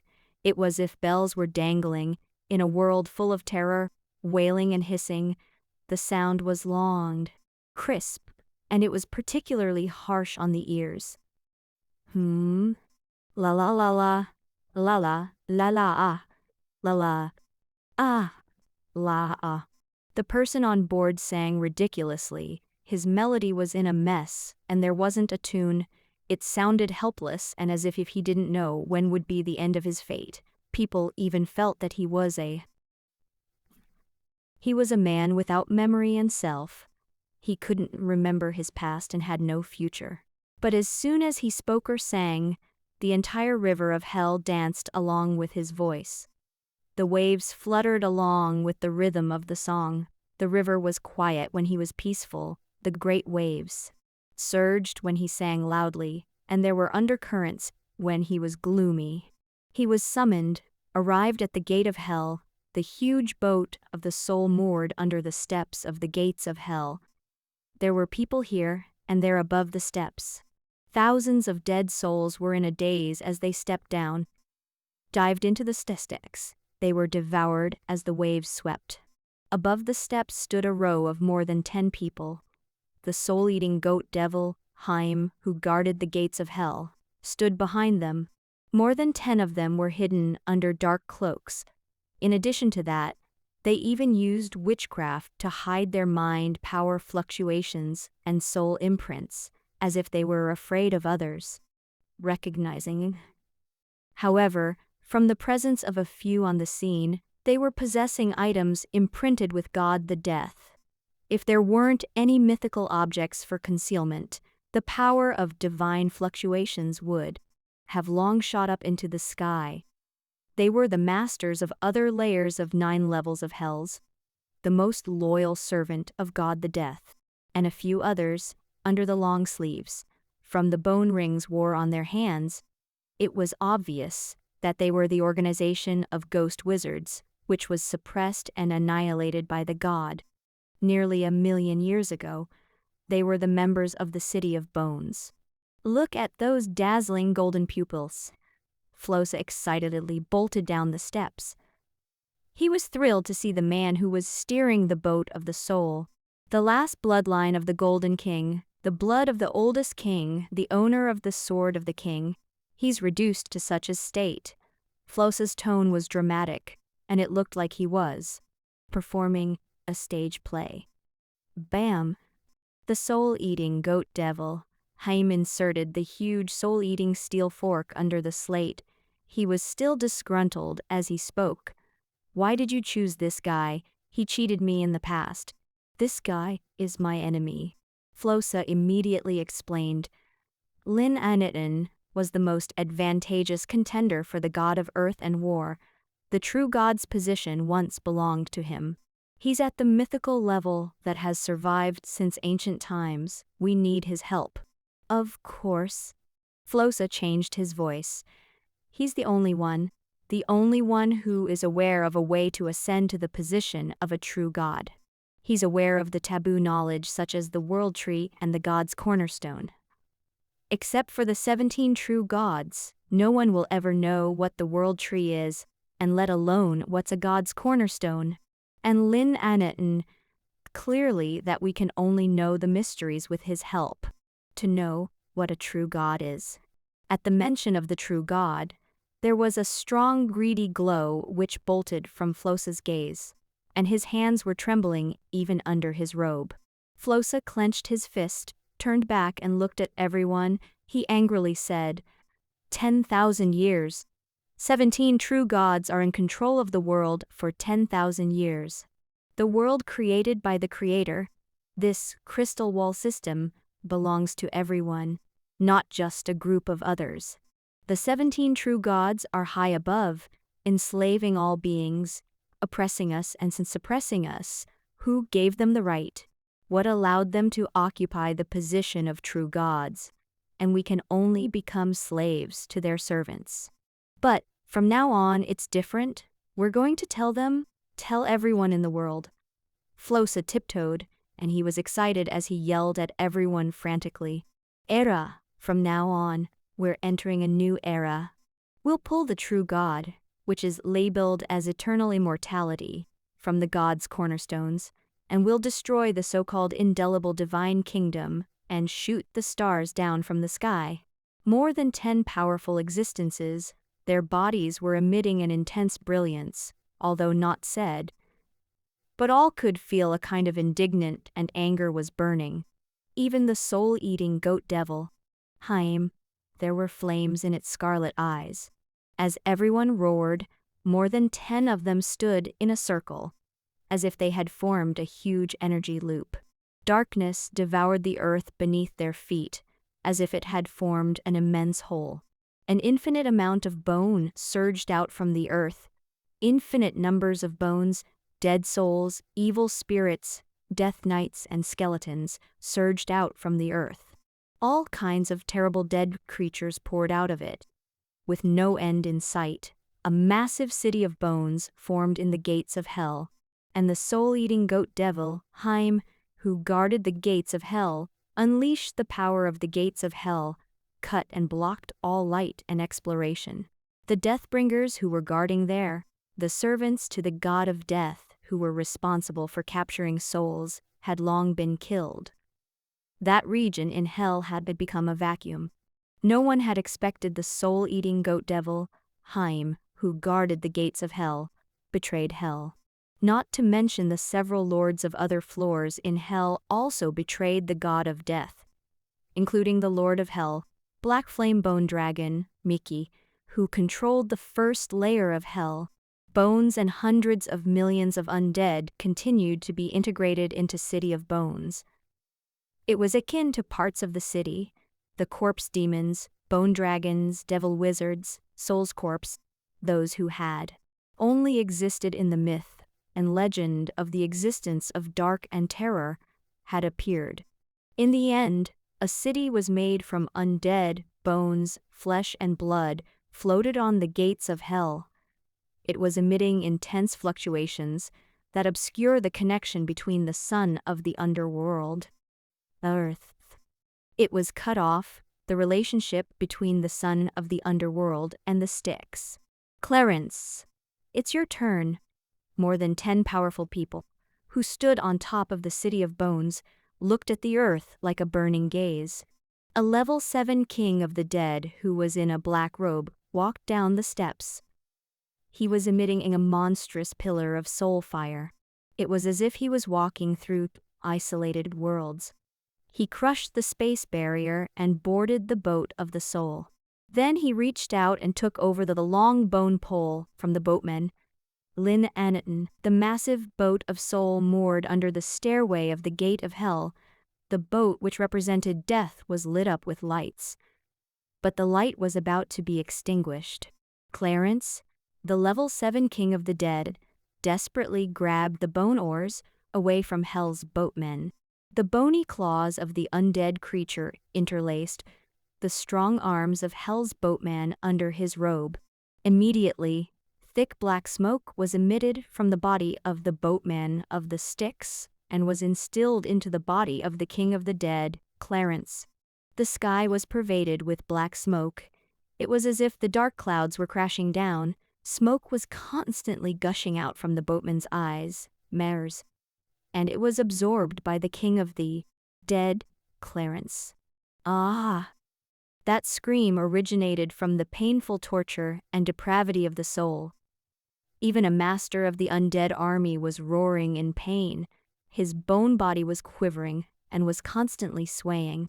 His robe was as if it had been eroded by time. It had turned into a broken black hole. And the darkness was instilled into the robe, covered his face and soul, concealed his past, and cut off his. La la la. La la. Ah! Ah ah. Ah ah. La la. And the boatman of the Styx put down his oars. He was bewildered as he walked down the boat of the soul. While he walked, he was humming songs. He looked like a madman beggar on the roadside. As he stepped down from the boat of the soul, His black robe gradually disappeared. He revealed his face underneath. He was a tall and strong man with semi-orc's characteristics. He was wearing decadent armor and crowns. The gorgeous gems on his head, under the erosion of the years, were broken. The gold was dim and dark. He slowly raised his head. In the center of his golden pupils, a faint light flickered. He was the symbol of the first king's bloodline. A flame was gradually burning in his eyes. Lin Aneton looked at his hands, which were filled with calluses and bruises. He held his hands high and looked into the sky through his fingers. A dark sun shone on the whole world, and a huge city of bones floated on the gates of hell. Ha ha, Lin Aneton grinned with delight. He grinned while he shook his head. He squinted. His nose was crumpled together, and his shoulders constantly shrugged, as if he had seen a ridiculous farce or a funny mime. He was laughing uncontrollably. Then tears burst out from Lin Aneton's eyes. I'm finally free. Just then, the city of bones in the sky crashed down, and numerous dead souls in the city let out a terrible howl. More than 10 lords of death from the clouds were overlooking the earth. They were staring at Lin Aneton. The huge city of bones was made with the manufacturing methods of the floating space city, and merged with the power of more than 10 level 7 mythical existences. The radiances of the divine artifacts were flickering, and they were merely a step away from reaching a level 8 mythical floating space city. The city of bones could be transformed into an unrivaled presence, one which could compete against true God. When the owner of the city of bones, Flosa, became a level 8. Flosa looked at Lin and said, His Majesty Lin, King of the great ancient kingdom of Aneton, the bloodline of the original king, the owner of the sword of the king, the most distinguished man of the whole world. It's an honor to meet you. Flosa, who was deeply respectful of the royal bloodline and those who were born in an aristocratic family, seemed to have a special admiration for Lin Aneton. Lin's gaze was composed. He had lost the once invincible, greedy and strong competitiveness. He had gone through a sharp vicissitudes of fate. He looked to the front of the vast and endless Styx. For 10,000 years, he was on that Styx, and he led the world's dead soul. No matter how powerful, how brilliant, as long as the name was on God of Death's book, they would eventually set foot on his boat of the soul and headed reluctantly to the kingdom of the God of Death. The memory of the last 10,000 years and the glory of the past were gradually recalled by Lin, and all the stories of those who were on his boat. And upon hearing Flosa's words, Lin Aneton seemed to have heard the most ridiculous thing, and he looked at Flosa in surprise. The most distinguished man of the whole world. Ha ha ha. The most distinguished man of the whole world? Ha ha ha. It was long before Lin looked up at Flosa and asked, Have you ever seen the Son of God? The children of the oldest creator? Do you? At the mention of that, Lin was trembling from head to toe. He was outraged. His crazy roar revealed a strong reluctance and helplessness. The positions of true gods were merely toys that are easily ditched away and worthless in others' perspective. When you had done everything, given up everything, still not getting what you wanted, do you know that feeling? What first king? What golden bloodline? Ridiculous. It's ridiculous. It's all just a plaything in someone else's hand. Lin looked furiously into the sky. His expression was contorted like a devil. Gave in your all, no matter how unwilling you are, at the very last, you can only wait your fate to befall on you, were the chess pieces that are played with. Those who don't accept the arrangement and roll as chess pieces, what awaits them was a fate of being thrown away. Those lords of death who were looking at Lin Aneton from the top didn't understand what he was saying, but they felt that, under the imprisonment of hundreds of millions, Lin Aneton had completely gone mad. Lin Ahneton said nothing more. He stretched out his right hand and condensed a stone slab on top of his palm. On the front of the stone slab, it was engraved with a complete world tree model template and rules of God's cornerstone of the 17 true gods. On the back of the stone slab, the world's largest taboo was written. It was the way to ascend to the position of true God and ways to condense the divinity of true gods. It was an ordinary stone slab, because it was carved with a pattern of taboo knowledge. It seemed like it had gained the power of the whole world. A golden brilliance slowly bloomed from the stone slab, and at last it converged into a strong beam of radiance which dyed the sky into a golden brilliance and vanished only a long time after. And just then, all the people in the City of Bones were excited. They were trembling. The legend of the past million years, the existence which caused countless people to hunt and comb for, the taboo knowledge that was sealed by the gods, the way to become a true god, and all was now presented before them. The World Tree. It's the World Tree model template. A lord of death was shrouded in a gray mist. He forgot to suppress his power because of his excitement, and a fierce mythical power storm swept out.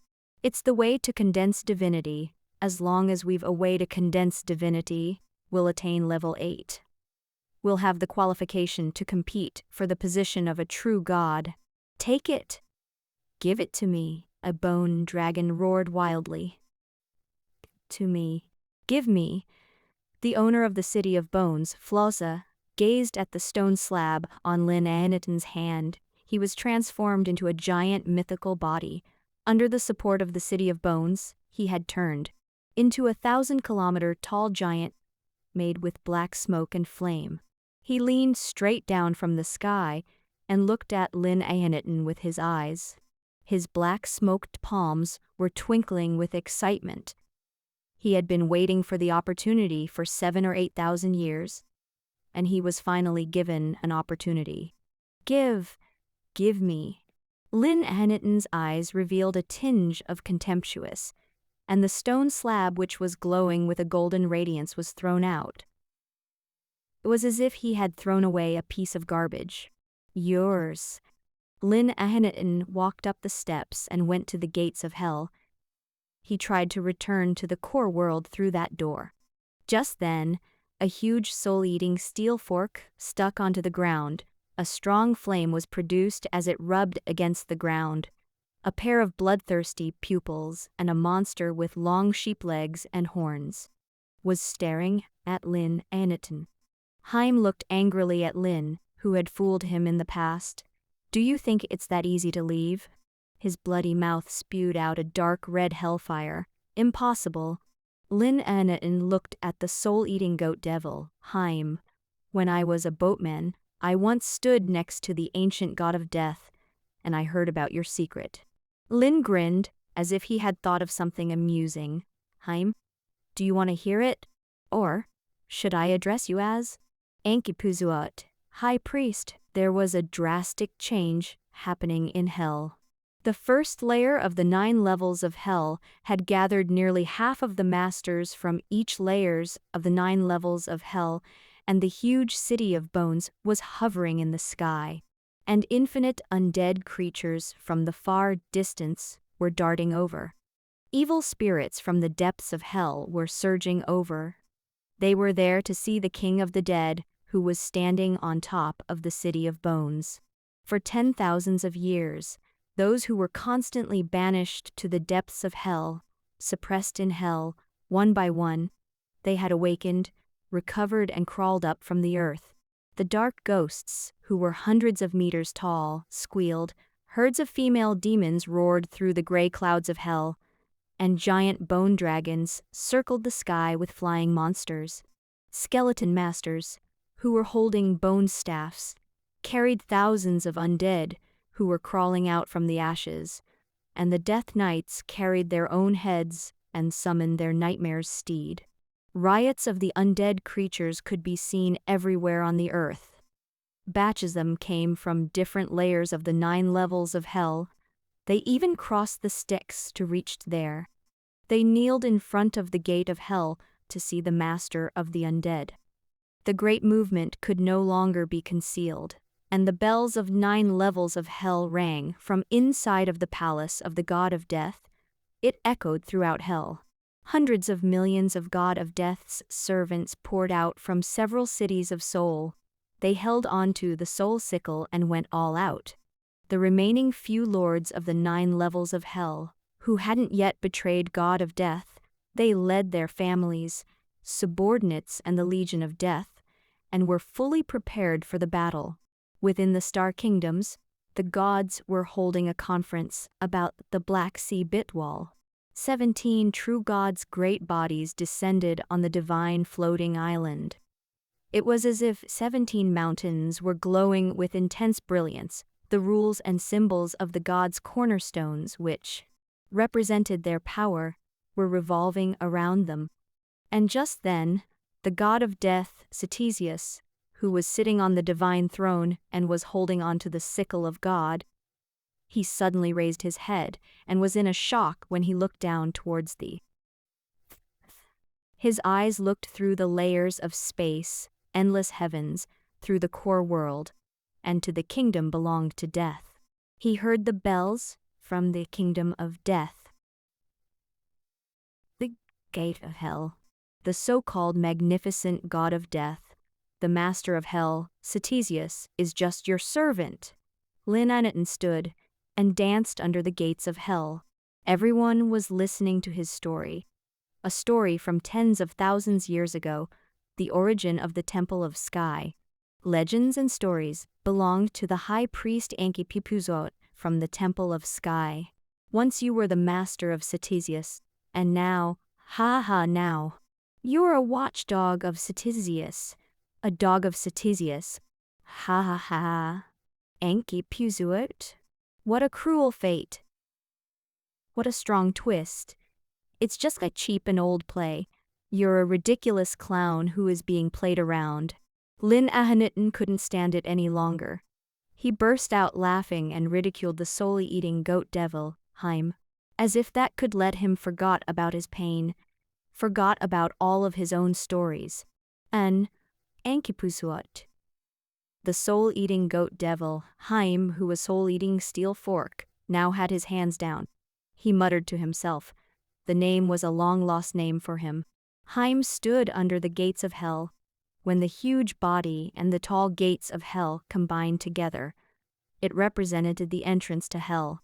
For tens of thousands of years, the gate of hell and the monster, the soul-eating goat devil, Haim, who watched over the gates of hell, were connected together.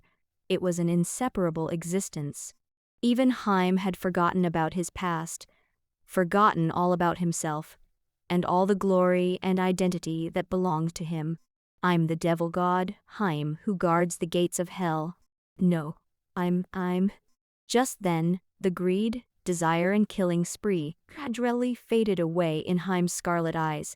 He had become clear and sober. I'm Enki-Puzot. I'm the high priest of the Temple of Sky. I'm God's favorite high priest, his chosen spokesman. I'm an apostle of God and an original follower of the Lord.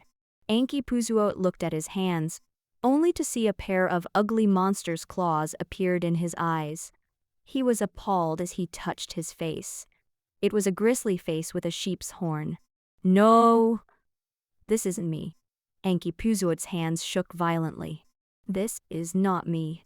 He roared angrily. From his bloody mouth, he spewed out a blazing flame.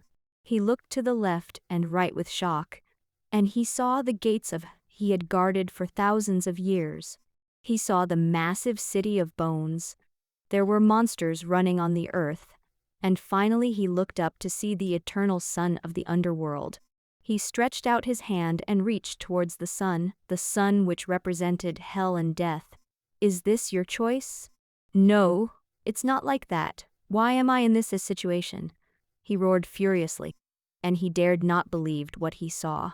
He didn't believe that he was like a dog that stood in front of the gate of hell, guarded the door of the kingdom of death, At last he looked at the boundless Styx along Styx and all the way down the depths of hell.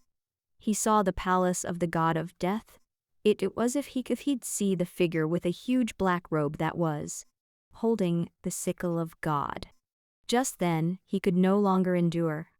His anger, jealousy, and hatred gushed into his head. The feud of the past tens of thousands of years was now all vented into a word. It was as if he had used all his power to holler his name. His tremble rose from the soles of his feet to his face. His expression was twisted and contorted. Flames was burning on his body. The huge flame lit the whole gate of hell and dyed the sky red. Ctesias, the soul-eating goat devil, Haim, crushed down from the gates of hell. The bond between the son of the underworld and the gates of hell which had trapped him was cut off. He had easily crashed the binding force and stepped into the vast Styx. He waved his steel fork, spewed flames, and ran desperately towards to the depths of hell. He was completely mad. He didn't care about anything. He wanted to vent all his years of indignant anger and resentment. Ctesias. His voice echoed madness. He was trembling, and the strong flame evaporated the water in Styx. Thousands of undead burned into black ashes in the flame. He transformed into a giant, which was thousands of meters tall, trampled onto Styx with his enormous body and marched into the next level of hell. Lin Ahanitan looked at Anki Puzuot. He knew he was so much more miserable than Anki Puzuot's circumstances and experiences, and he had suddenly lost all motivations of mocking Lin Ahanitan. It was because he felt he wasn't just mocking Anki Puzuot, he was mocking at himself. It was because he was no different from Anki Puzuot. 10 years. Lin Ahanitan was in a daze.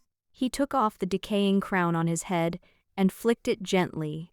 He saw the jewels on it shattered into dust. When he recollected his past, he found that everything had been concealed by time, all the memories had become history, and he had turned into merely a legend. Everything there was no longer the world he was familiar with. It had only given him humiliation, pain, and regret. I'm leaving this world. Even if it was the era when the creator was gone, he wouldn't want to stay there again. Lin Ahanitan lost all his interest and motivation. He walked through the gates of hell and disappeared from the kingdom of death. In the sky, Flosa was holding onto the gold-colored stone slate. It was the world tree model template and a god's cornerstone. He was surrounded by patches of symbols that represented the divinity of the god of death, and it was revolving around the city of bones. Divinity. This is divinity. I can feel it. That's what we've been looking for. The true meaning of death. This is death. Millions of symbols revolved around the city of bones like a galaxy, and finally, as Fla burst out an untamed laugh, all the symbols converged into a black flame that ignited the sky and clouds. I'm the master of death. Flosa crushed the stone slate of the World Tree model template, and it was integrated into the flame and the sky. Flosa opened his pale and bloody mouth. The flame crazily poured into his mythical body. The entire city of bones was fused with him. There was an unprecedented undead creature. A massive and enormous mythical life appeared in hell, Lord of Death. I'm the master of death. The earth-shaking roar shot out from the first layer of hell, and the call from the owner of the city of bones, Flosa, resonated throughout the hell. His voice was as if it could penetrate the space barrier. The level 8 city of bones was gradually formed in the sky. It used infinite dead spirits as cornerstone, exhausted the power of the first layer of hell, the power of Flosa and more than 10 mythical lords. The mythical power of level 8 was palpable in the sky. The dead creatures above the earth were all kneeling down, whether it was the witches who were howling, the fearsome devil witch, the soul's corpse, that emitted a massive black smoke that shot up to the sky, or the Death Knights who were leading tens of thousands of corpses of the undead. In that moment, all within sight was kneeling down in front of Flosa. They knelt down under the great city of bones. No one dared to resist, and no dead spirit dared to look up at them. The city of bones, which was imitated from a floating space city, was undergoing a drastic change in that moment. The bones, which were stacked on top of each other, were wriggling and merging. The bone heaven's ring was bred in the bones. The heart of the dead spirit was a version of the magic machine. It was crazily devouring all the dead creatures around, and finally it stimulated its blood, as if the heart was beating, supported the entire level 8 city of bones in its operation. The divinity was akin to a mythical template of a level 8. It was integrated into Flosa's body and helped him took the final leap. But he was only a level 8 when he was in Maria's world. If he left Maria's world, his power would fall quickly, and the power which he acquired from the world would quickly dissipate. Incorporating the divinity of death also represented his declaration of war with the god of death, Ctesias. It was the battle for the position of gods and the battle of their powers. They would fight to the end. The mythical territory of the god of death struck from the sky. It enveloped the vast and sprawling city of bones.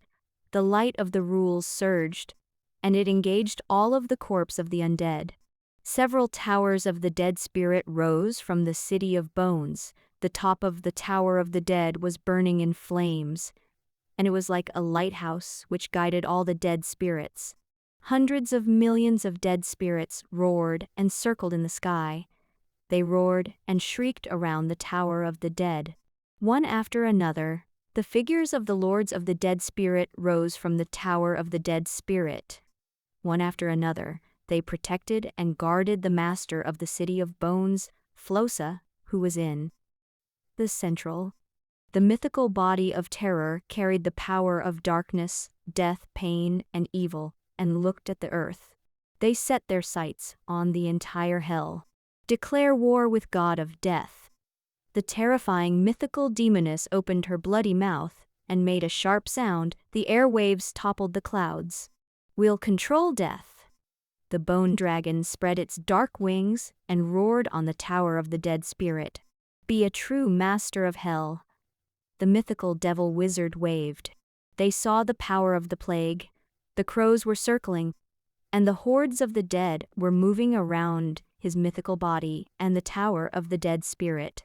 The huge city of bones was akin to a real boundless city in the sky. It stretched out hundreds of miles, and it was hard to see its end. Finally, the city of bones was seen moving. It hit towards the end of Styx, and the divine territory of the god of death evaporated the entire Styx. Then, it crushed the entrance to the next layer of hell as it destroyed the surrounding space. The city of bones crushed everything, and in an irresistible manner, it bolted towards the depths of hell. Billions corpses of the undead followed closely behind the city of bones. They headed for the next layer of hell, where infinite legion of death and the servants of god of death were waiting for their arrival. Imminent war. The evil god. He has arrived.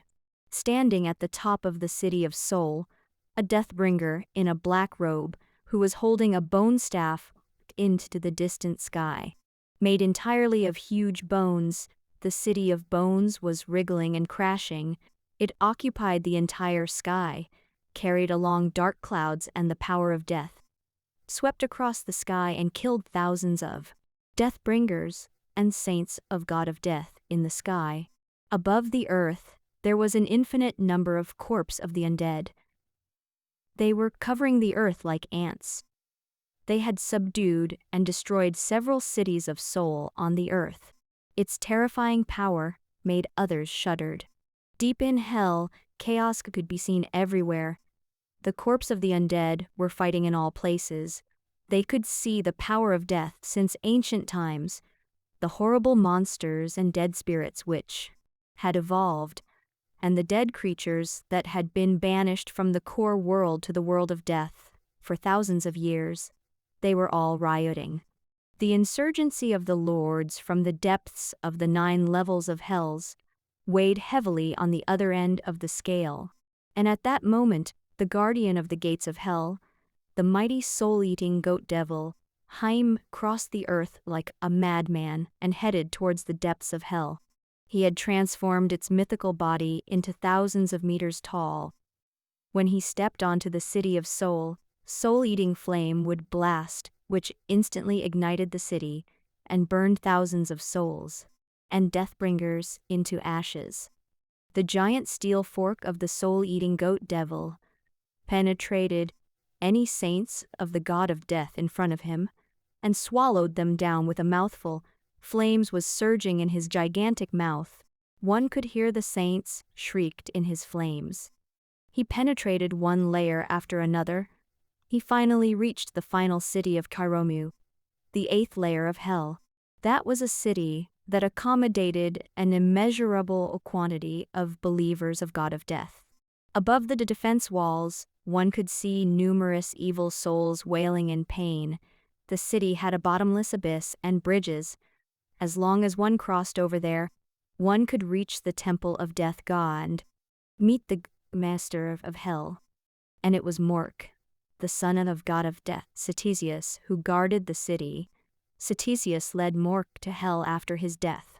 At the same time, Mork was also the side god of Death. He controlled the powerful divine artifact named as the Book of the Dead. The soul-eating goat devil, which was akin to a giant beast, crossed the land of death as the surrounding land trembled like an earthquake.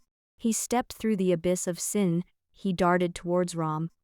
He was in madness, hatred and contempt when he crashed onto him, and from within the city, 1,000 meters tall of mythical shadow, donned in his black robe and gold lining emerged. It slowly stood up. Holding the Book of the Dead that exuded the glory of divine power, he pressed towards the soul-eating goat devil, Haim. A blaspheme act. You must be annihilated. The Book of the Dead connected to the entire hell, and the power of the rules of death surged wildly towards Mork's hands. The soul-eating goat devil, Haim, who was unrivaled all the way, was immediately enveloped by the Book of the Dead. The great mythical body was akin to a piece of paper people which was crushed into one of the pages of the Book of the Dead. But just then, the shadow of the City of Bones appeared in the sky. The level 8 mythical City of Bones was like a hammer, broke layers and layers of passageways from the first layer of hell directly into there, and they carried an infinite corpse of the undead, which swept the entire world of death. Standing in the middle of the City of Bones, Flosa looked at Mork and gave a scornful laugh. You're the only one left. As soon as his voice stopped, more than 10 towers of the dead spirit were activated, the mythical territory of the City of Bones. The undead version of the Annihilation Elemental Artillery was revealed under the City of Bones. The attack crossed a distance of tens of thousands of miles, and directly towards Mork. The death annihilation. The radiance scraped the earth. The attack implied outright death annihilation. When the radiance shone onto anything, everything was destroyed. The earth was in complete decomposition under the radiance. Only a terrible abyss of the huge ditch was left. Mork, who was holding the Book of the Dead and was sealing the soul of the soul-eating goat devil, Haim, he instantly raised his head. His black pupils were left with that horrible light of the dead spirit which was devouring everything. At the same time, the soul of the soul-eating goat devil, Haim, who was in the seal, was fiercely struggling. He escaped from the Book of the Dead. The mythical body which was kilometer-tall twisted and stood up from the Book of the Dead. He held on to his soul-eating steel fork and stabbed towards Mork's chest. Even the monsters who had been banished into hell for thousands of years hadn't seen such a real horror. Only the astral war that had taken place before could they witness glimpse of such a power. Thousands of souls in the city of Kiromu looked up, and they were in disbelief. They saw the Son of God, Mork, was going through a desperate situation, and even when he held a divine artifact, Book of the Dead, he couldn't avoid his death. The steel fork of the soul-eating goat devil, Haim, was close to Mork's chest, and the light of the dead spirit was within reach. The soul-eating goat devil, Haim, burst out in his mad laugh, as if to see the god of death's agony upon knowing the death of his son. His bloody pupils were full of arrogance, and his anger was slightly appeased. In the far distance, infinite monsters from the corpse of the undead also revealed an expression of expectant. It was a rare scene to witness the death of a son of God. The lords of the dead spirit on the tower of the dead spirit were also laughing insanely. Mork seemed to have a glimpse of his fate, but he didn't give in at all. He looked ahead. His pupils were in contact with the light of the dead spirit. Then he said, in a composed manner, "A blaspheme act. All must be annihilated." At the mention of that, the sky suddenly darkened, and the whole world lost all forms of light, as if the son of the underworld had disappeared. Time seemed to have stalled. The action of the soul-eating goat devil, Haim, instantly paused, and the speed of the light of the dead spirit had slowed down. A figure which one couldn't see its end appeared in the sky. His black robes dropped. It was like cloud iridescence in the sky. It concealed almost everything. The figure of terror seemed to be integrated with the entire hell. The huge hell couldn't even tolerate his body and could only reveal a part of his form. Only when I grant it. The world will own death. A massive hand fell from the sky and caught the light of the dead spirit out of thin air. The great hand of the god brushed and erased all traces of life forms above the earth. God of death, Ctesias, had arrived. The black curtain of light enveloped the whole world, obscured the sun of the underworld in the sky, and the whole world plunged into total darkness. But at that moment, all living creatures in hell looked up into the sky, and they knew that it wasn't a curtain of light, but it was the robe of the god of death, the true master of hell, Ctesias. The sky was blazing with two flames. The light was dazzling and shining on the earth. It was the eyes of God of Death, covered by a black cloak which obscured the face of the god of death. It admonished all life forms that he was an existence whereby no one could peer at. He turned his head and looked city of bones in the sky. The city of bones carried hundreds of millions of corpses of the undead, which occupied the entire land. The mythical light of a level 8 mythical city of the dead swept across more than half of the sky, and the mythical rule of death was affecting the power of hell.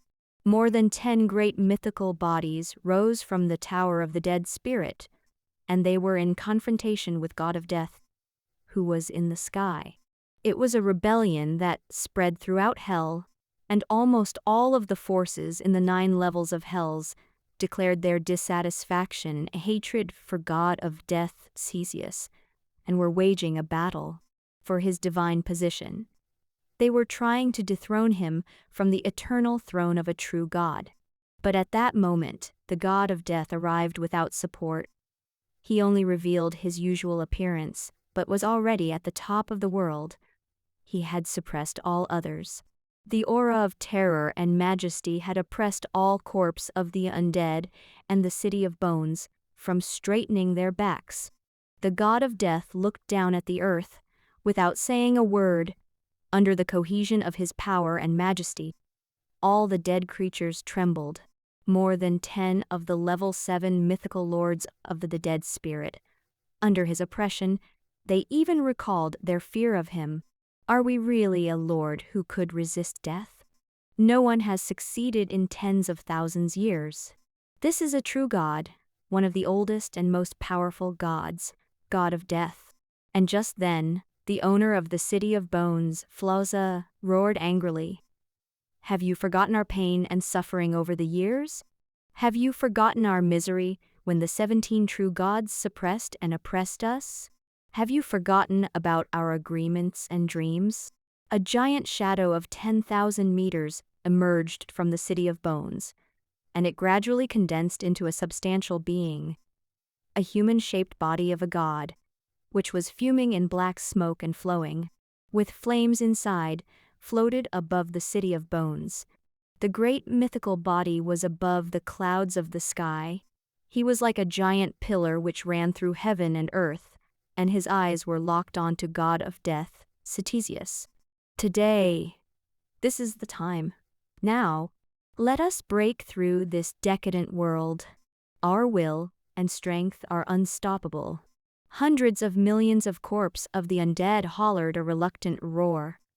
Within their pupils and skulls were burning with a blazing flame. Even in face of God of Death, who controlled death, the legendary God of Death, Ctesias, they nevertheless voiced out their own desire. Break through this decadent world. Several lords of the dead spirit followed after him and hollered with their sharp cries. Unstoppable! Numerous dead knights ran with tens of thousands of horses across the earth and canal and headed for the city of Keromu. Ctesias, the time has changed. It's a new era now. Flosa was looking resentful as he looked to the sky. It was the anger of every dead creature against the master of death. His unwillingness that his own destiny was controlled by another. I'm going to attack all the decadent and depraved gods. Get rid of everyone from their superior positions. The city of bones quickly launched its attacks. Flosa activated his mythical body. His twisted body, which was fuming in black smoke, was targeting God of Death, Ctesias. He was using himself as a cannon. He activated the power of the mythical rules and bombarded God of Death, Ctesias. The intense red flame burst out from the mythical body of Flosa. It set off waves of thousands of miles and illuminated the whole world. The radiance pierced through the clouds, through the sky, through the 8th and 7th layers of hell, and all the way towards God of Death, Ctesias.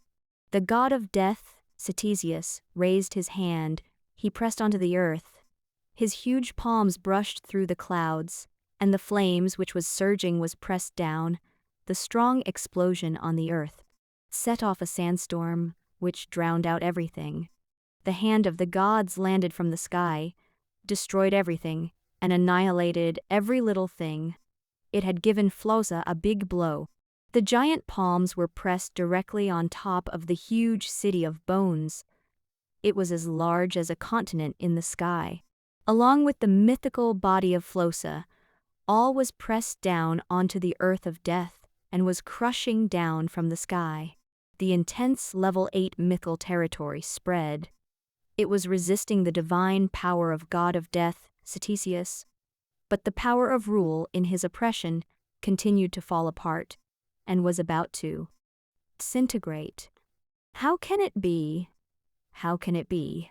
I'm a level 8 too. I own the divinity of death too. I've the support of hundreds of millions of the undead, more than 10 lords of the dead spirit, and a city of bones. Why? Flosa roared frantically towards the sky. His mythical body, which was shot down from the clouds, was struggling, and infinite mythical death witchcraft bolted and smashed towards the sky.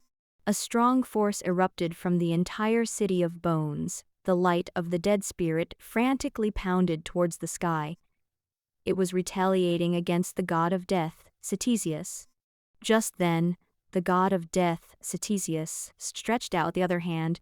The presence of death and the entire hell suddenly shook.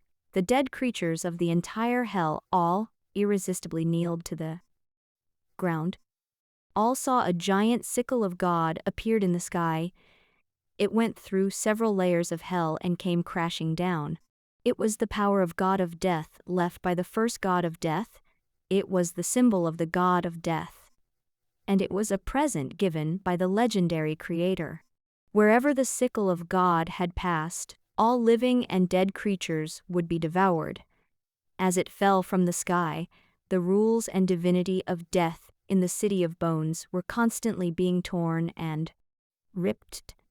The entire city of bones was struggling from its imminent collapse. And at last, when it was completely intolerable, the whole city fell apart. After the disintegration of the mythical body of Flosa, he was reduced to a body of Soul's corpse which dropped from the clouds. The entire city of bones shattered into pieces. He looked into the sky during his fall, only to see the sickle of God which had occupied his sight. Is this the true God? And the legendary sickle of the death god? The divine artifact of death came crashing down, and then, in Flosa's disbelief, everything had fallen into darkness. Billions of corpses of the undead collapsed in a flash, as the sickle of the death god waved through the earth. Everything decomposed in face of death. Those monsters that were previously hidden in all corners and spaces of hell had now gathered together and were in its own destruction. The sandstorm above the earth subsided slowly. It had calmed down. From the madness and clamor to a deathly silence, all had changed too fast. A grand rebellion with more than 10 mythical levels involved and billions of undead which had swept the earth. At last, it had all came to an end. God of death, Ctesias, glanced across hell. He scrutinized at everything and took into account of everything. Did an Aenetan escape? There's another one. The guardian of the gate of hell.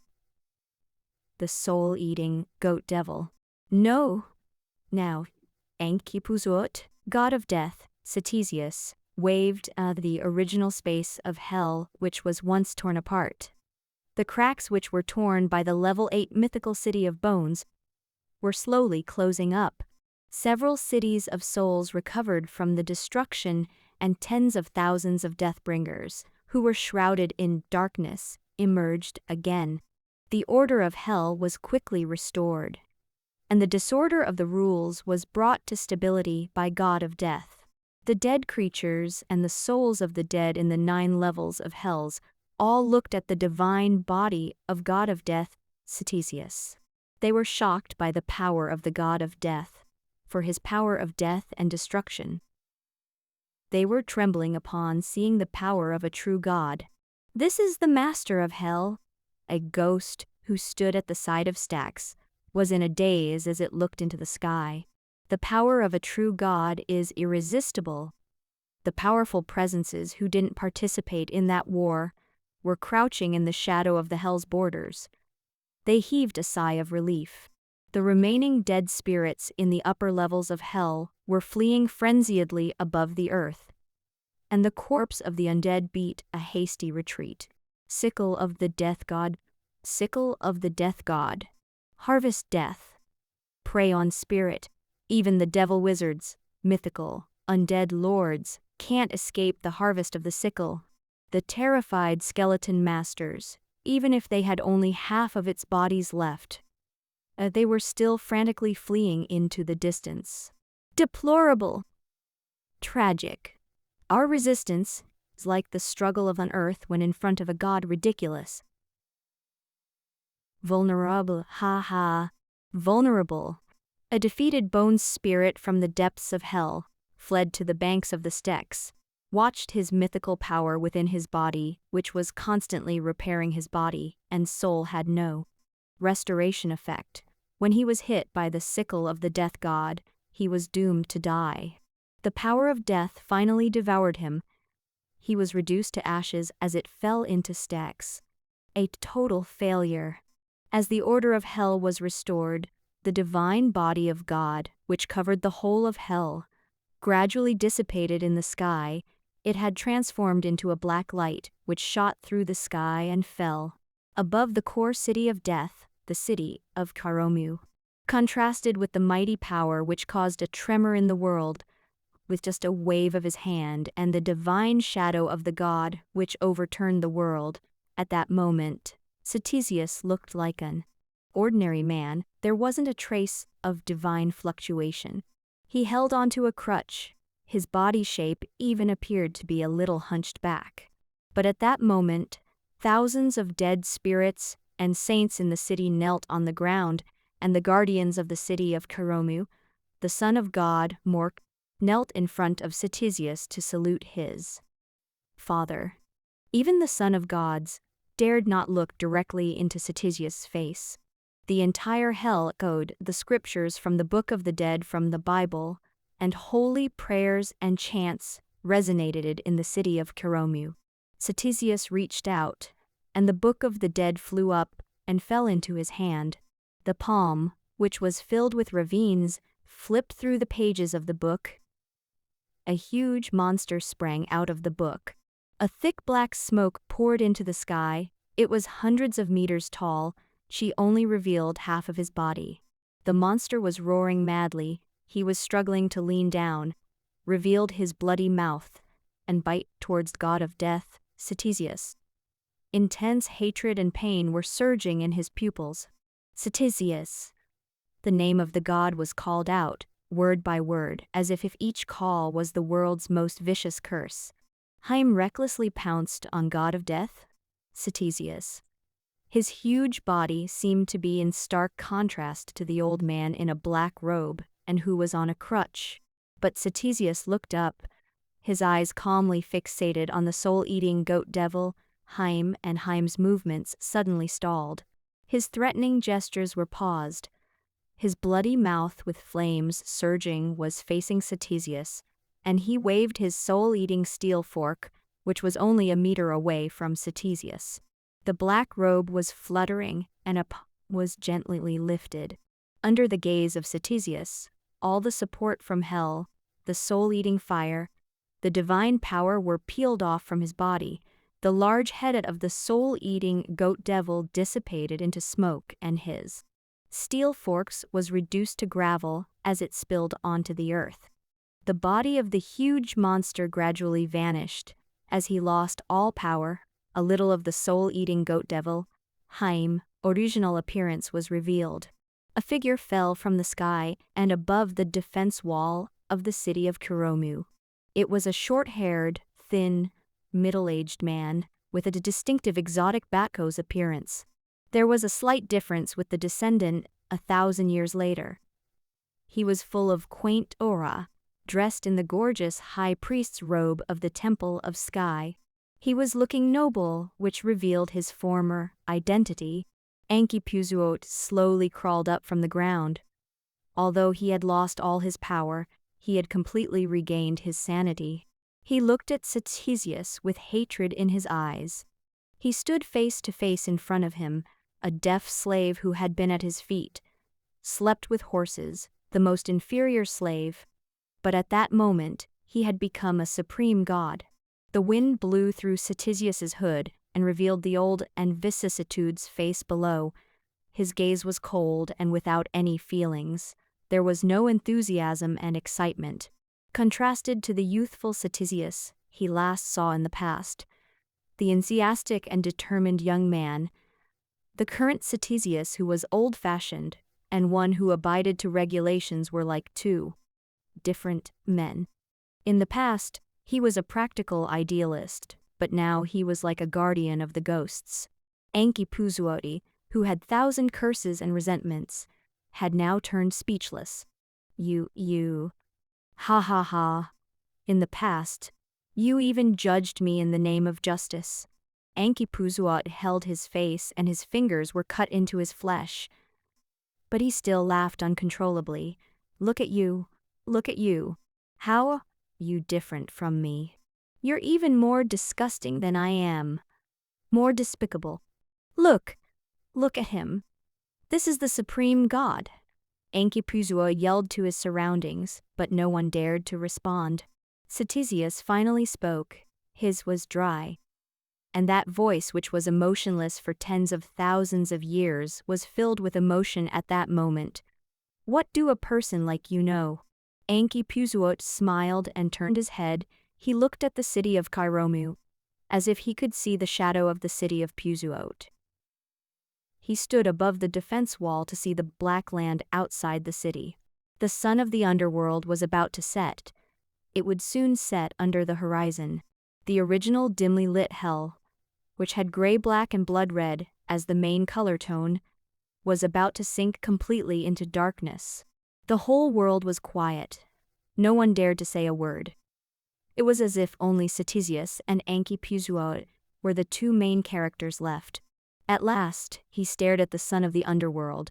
He lowered his head, which he was always unwilling to concede defeat. He had never refused to bow. Yes. What do I know? Nothing. Why? As Anki Puzuot spoke, his body was constantly shuddering. The veins above his neck stood out. His face turned red. Why, His 5 facial features were tangled together. He was crying as he spoke. His gaze revealed confusion and turmoil. I'm devoted. All my faith. At the very end, all I received is this outcome. Anki Puzuot's face was full of tears, and he roared angrily. All I received is this outcome. Master. This is truly unfair. This is truly unfair. Anki Puzuote leaped down from the defense wall of the city of Karomu and fell into the terrible abyss of death.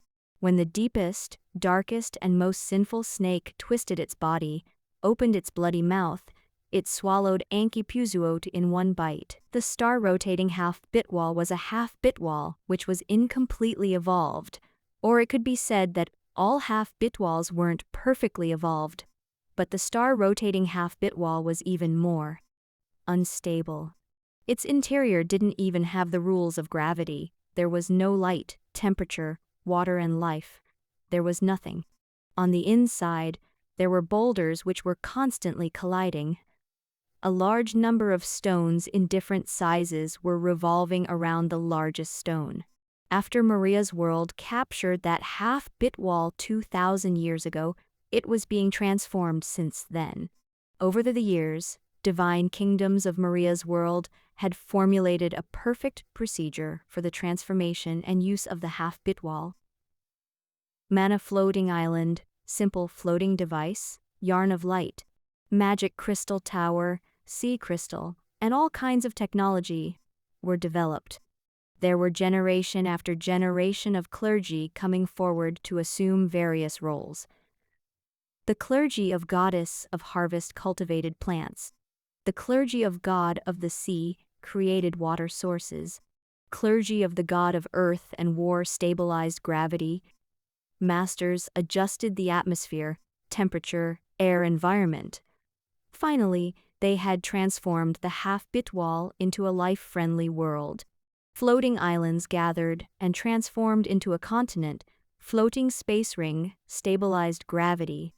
Water sources gathered into a sea. Eventually, it had created the current star-rotating half-bit wall. Of course, perhaps not many years later, one would have to call it the star-rotating continent. In the bit wall, a man who was in his black robe, who was looking as if he was in tough straits, he broke through several dimensional folds. It was as if he was randomly crashing through, and he broke into the star-rotating half-bit wall. Lin Anitin didn't expect that when he had wanted to enter the core world through the gates of hell, he was banished outside the bit wall by the rules of the core world. Those who were at the mythical levels weren't allowed to appear in the core world. It was an agreement signed by all gods in the past. He was 10,000 years lagging behind in time. He didn't know what were space magic and space anchoring detection, let alone how to guide and fix space coordinates.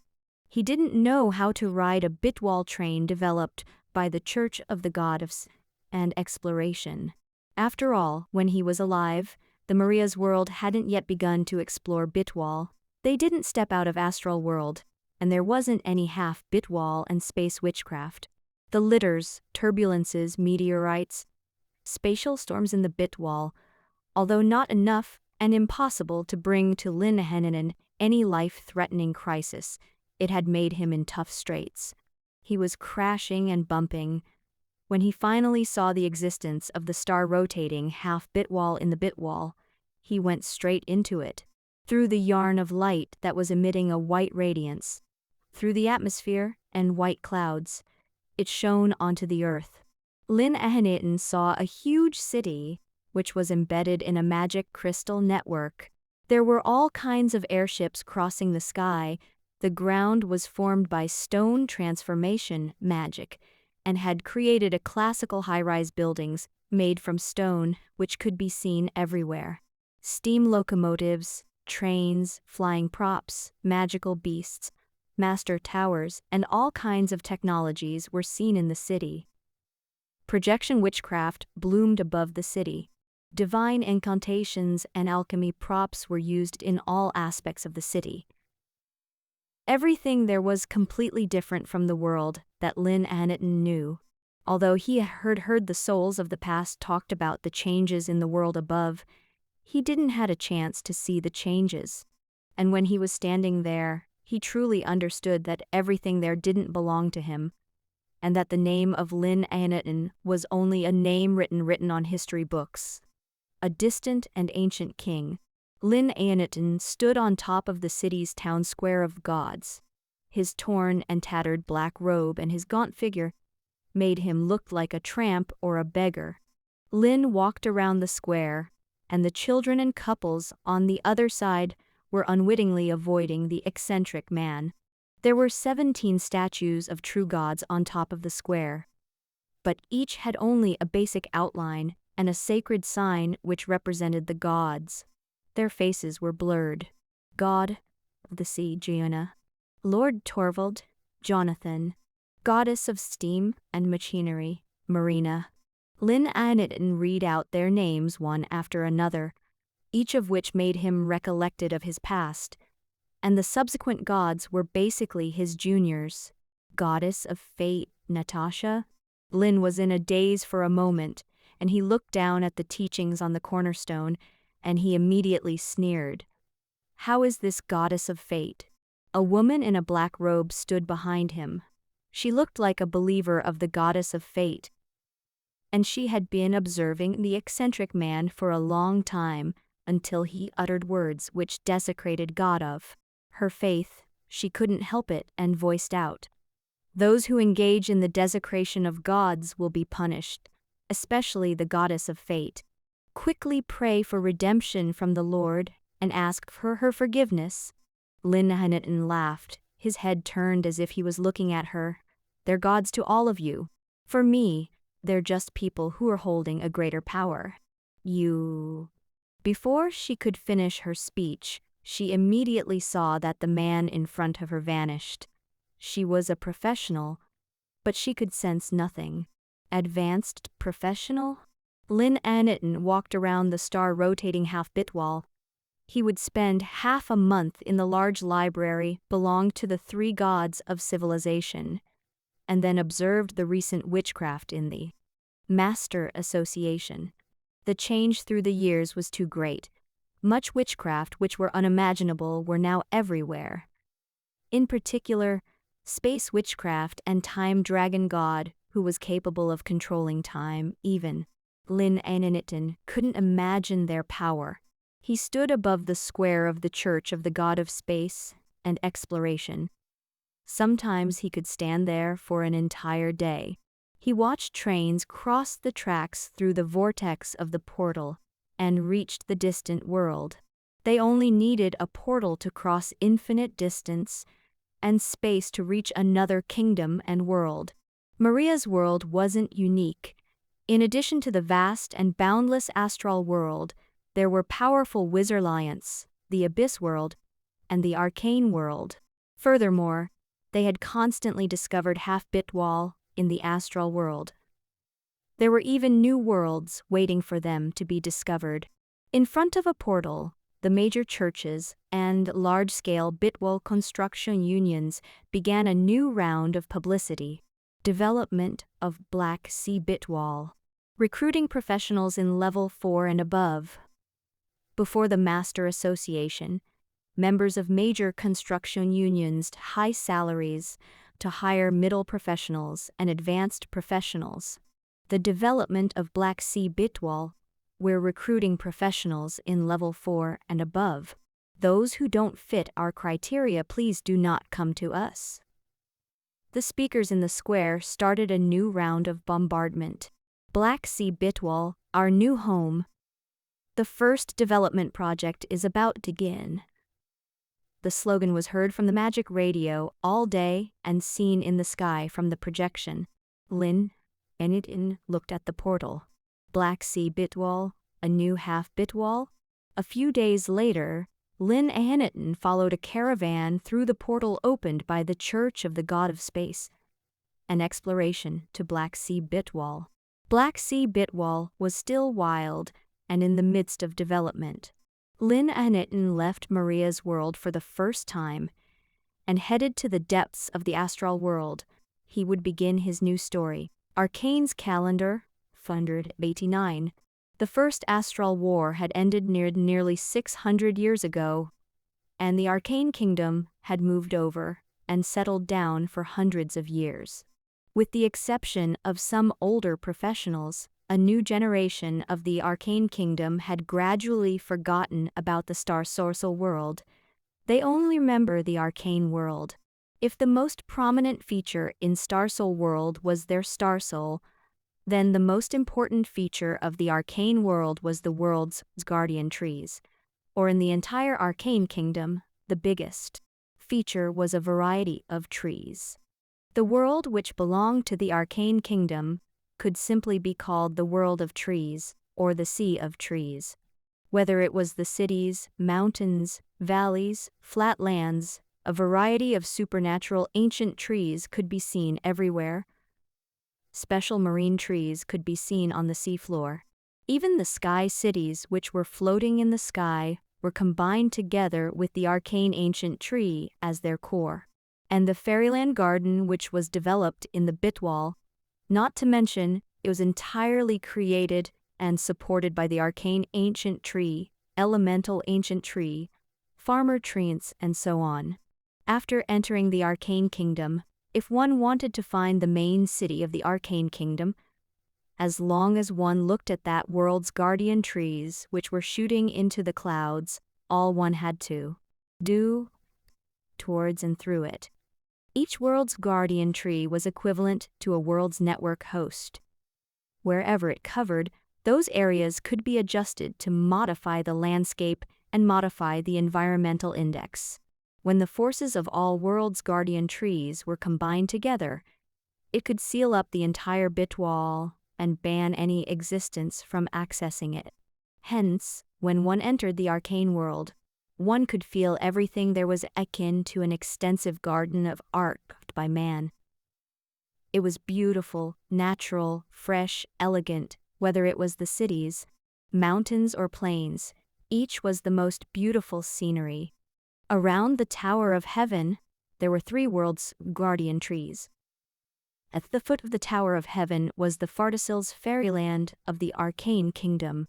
Under the massive Tower of Heaven, one could see airships flying around the lower half of Tower of Heaven. Tens of thousands of fairies and arcanists were flying around the Tower of Heaven.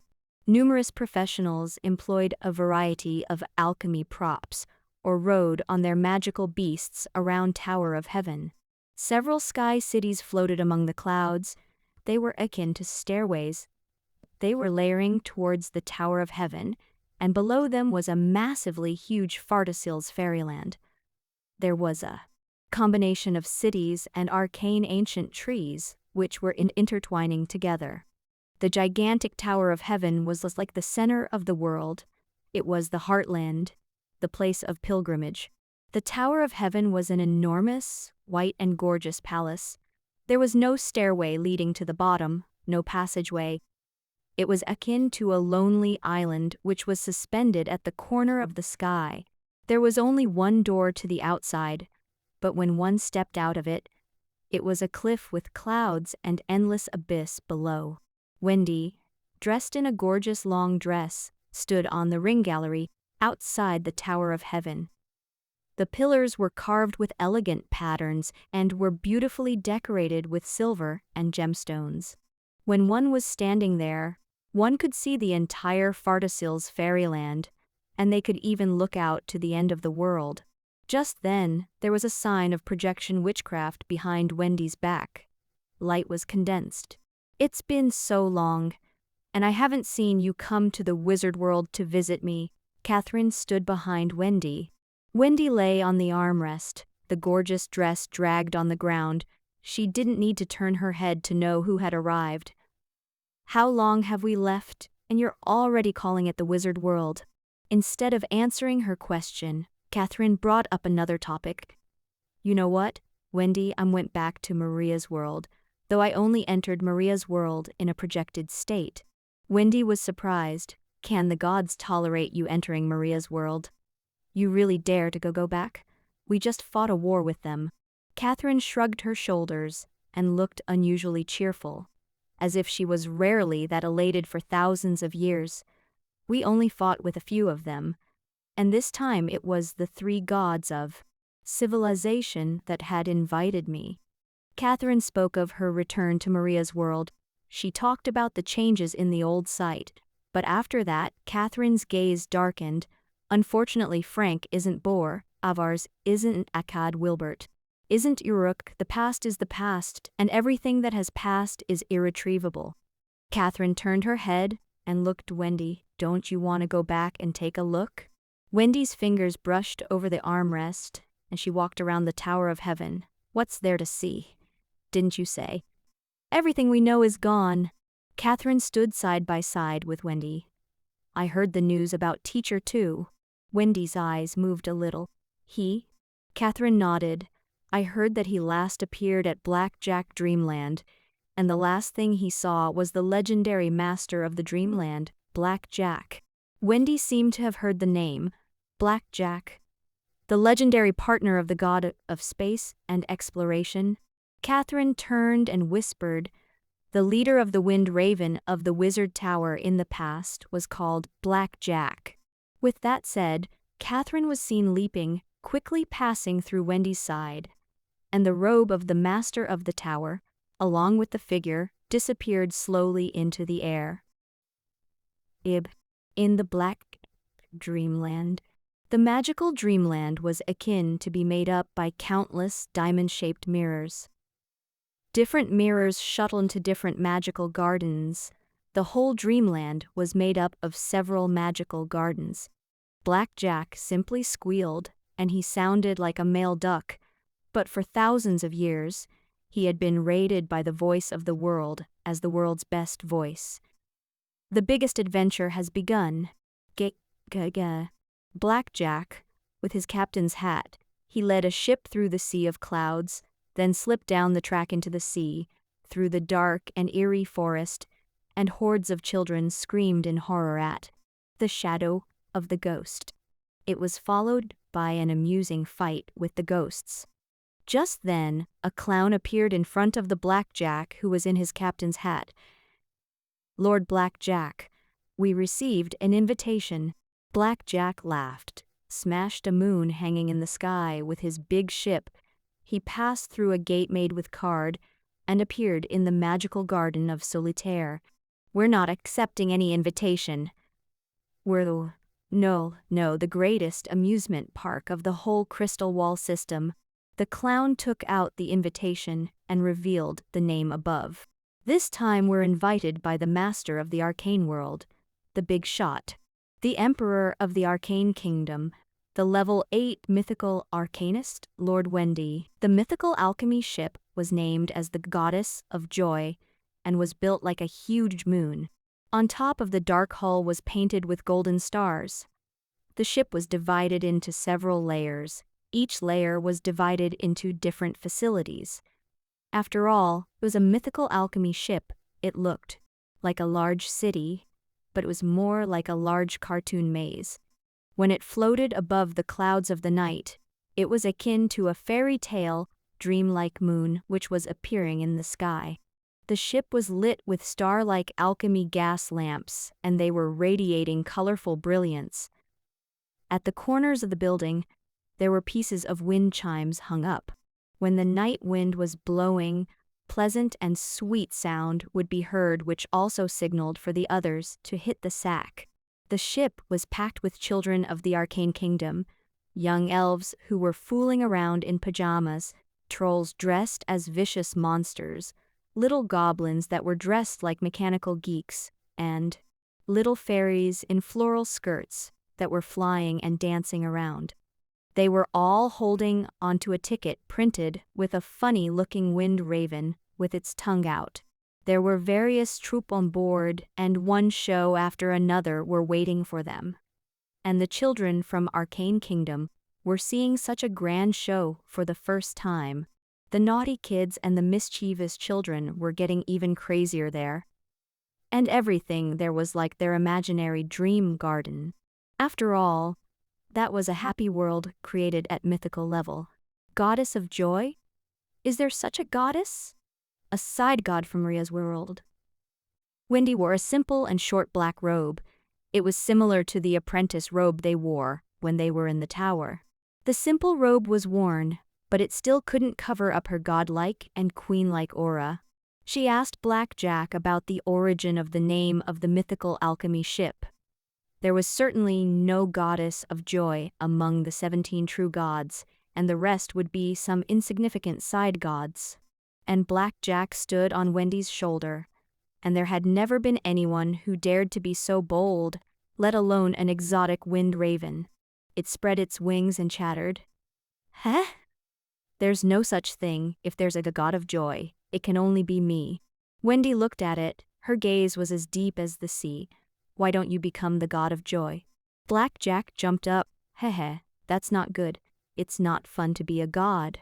Wendy followed Black Jack. They passed by groups and groups of children. The children were screaming and laughing. It was as if the entire ship, Goddess of Joy, had truly turned into a divine kingdom of Goddess of Joy. Black Jack led them to experience his carefully designed dreamland together. But the scene there was a repeat of a day nearly 1,000,000 years ago. That day was supposed to be an ordinary day of the dreamland.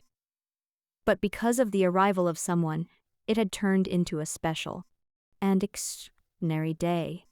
The mythical alchemy ship transformed and revolutionized. The original 3-story huge dreamland was folded like a paper and into a large horror castle. The children screamed and swarmed together, and then broke through the skull's door and entered it. You haven't said why you named it the Goddess of Joy. Black Jack didn't reply, but he spread out his hands. With his broken voice he sang, Goddess of Joy. Holy, beautiful, brilliant light shines on the earth. His voice even cracked. The singing was horrible, but Black Jack was immersed in his song, and Wendy's expression softened a little, as if she had recalled something. It was a night, during the banquet at the castle of the tower, and the master of the tower, Anthony, played the piano placed at the side of the lobby, a song that no one had ever heard, even if Wendy was born into a musical family, and his father was a court musician. She hadn't heard of it too. At that time, they were like those children. The tower was their dreamland, and the master of the tower, Anthony, was their dream weaver. Wendy couldn't help but sang along, Goddess of Joy. Holy, beautiful, brilliant light shines on the earth, or hearts come to your temple with enthusiasm. So it was originated from here. Wendy had a smile and her gaze was softened. It was a rare sight. Teacher, who is Goddess of Joy? And aren't our wizards non-believers of gods? Why sing a song that praise gods? Henry stood up. This is the god that belongs to another world. Moreover, there's no boundary between civilization and art. Teacher Anthony, how big is it outside the world? Boar raised his hand and asked, how vast is your imagination? How boundless the world would be. Just then, the mythical alchemy ship was flipped like a page on the book. It transformed again. The previous horror castle vanished and a grand theater appeared. With the appearance of lights, music, and projection, actors began to appear. It was an old stage play that few people watched now. It was called The Song of the Wizard Tower. It told the story of the legendary Wizard Tower, but in Maria's world, most of the wizards didn't even know what it was, let alone the Tower of the Past. The old stage play was playing again at that moment. The wizards in the story were evil. The tower was the world's most terrible place. The scene was a shady and terrible black spire. The wizards of the towers were wearing sharp hats, and they hid their bodies in the dark. It was a story about the human and evil wizards in a battle, with the biggest, ugly villain Antony appearing. The children on stage cheered for Saintess Kelly, who was wearing the mask of Feroz, and yelled at her to get rid of the skunk wizard. Wendy was dismayed. He was looking at this. Black Jack and Wendy sat behind the children. Yeah. Anthony was sitting, in your position. He said he wasn't happy. He was smiling. He was joyous. Wendy couldn't contain her laughter. She covered her mouth and laughed continuously. She watched the old man who played Anthony on stage. It was an exaggerated performance. He uttered evil slurs, and finally being beaten by the human girl who played the saintess. Everything was full of joy. The children under the stage were cheering. Wendy was laughing, but Wendy ended up tearing during her laugh. Where did you go? I said. One day I'll show you a world created by me. But you disappeared. She held her face, her long silver hair drooped down, and her hands completely covered her face and eyes. And even Black Jack on the side quietly walked away. The final stage play was over, the lights went out, the show had ended, and the children were sent home by several giant wind raven monsters. They rode on the wind, accompanied by starlight and unfinished dreams. The sky slightly brightened up. The figure of the sun gradually appeared at the end of the sky, and it was the time for Moon and Dream to retreat. How big is the world? Then let's take a look. How big is the world? Wendy stood on the mythical ship akin to a crescent. The wind chimes were resonating, and she transformed into brilliant starlight and dissipated on top of the ship. Several fairyland cities hovered around the Tower of Heaven. They were akin to islands in the sky. They shuttled between clouds, accompanied by the Tower of Heaven that one couldn't see its top. It made others feel like they had entered a mythical capital. Each city was supported by a huge arcane ancient tree. It was divided into layers from the to bottom and was inhabited by professionals of arcane kingdom. Each owner of every fairyland cities was a mythical arcanist. The fairyland cities varied in sizes. There were big and small ones. The mythical arcanists varied in their strength too. There were strong and weak. A powerful mythical arcanist could even go against more than 10 low-level mythical arcanists. Just as 1,000 years ago, the master of the mechanical clock tower, Cook Bay, suppressed the civil unrest of the Wizard Alliance. The smaller fairyland city looked just like some larger town, and the larger fairyland city was larger than some of the duchy in Arcane Kingdom.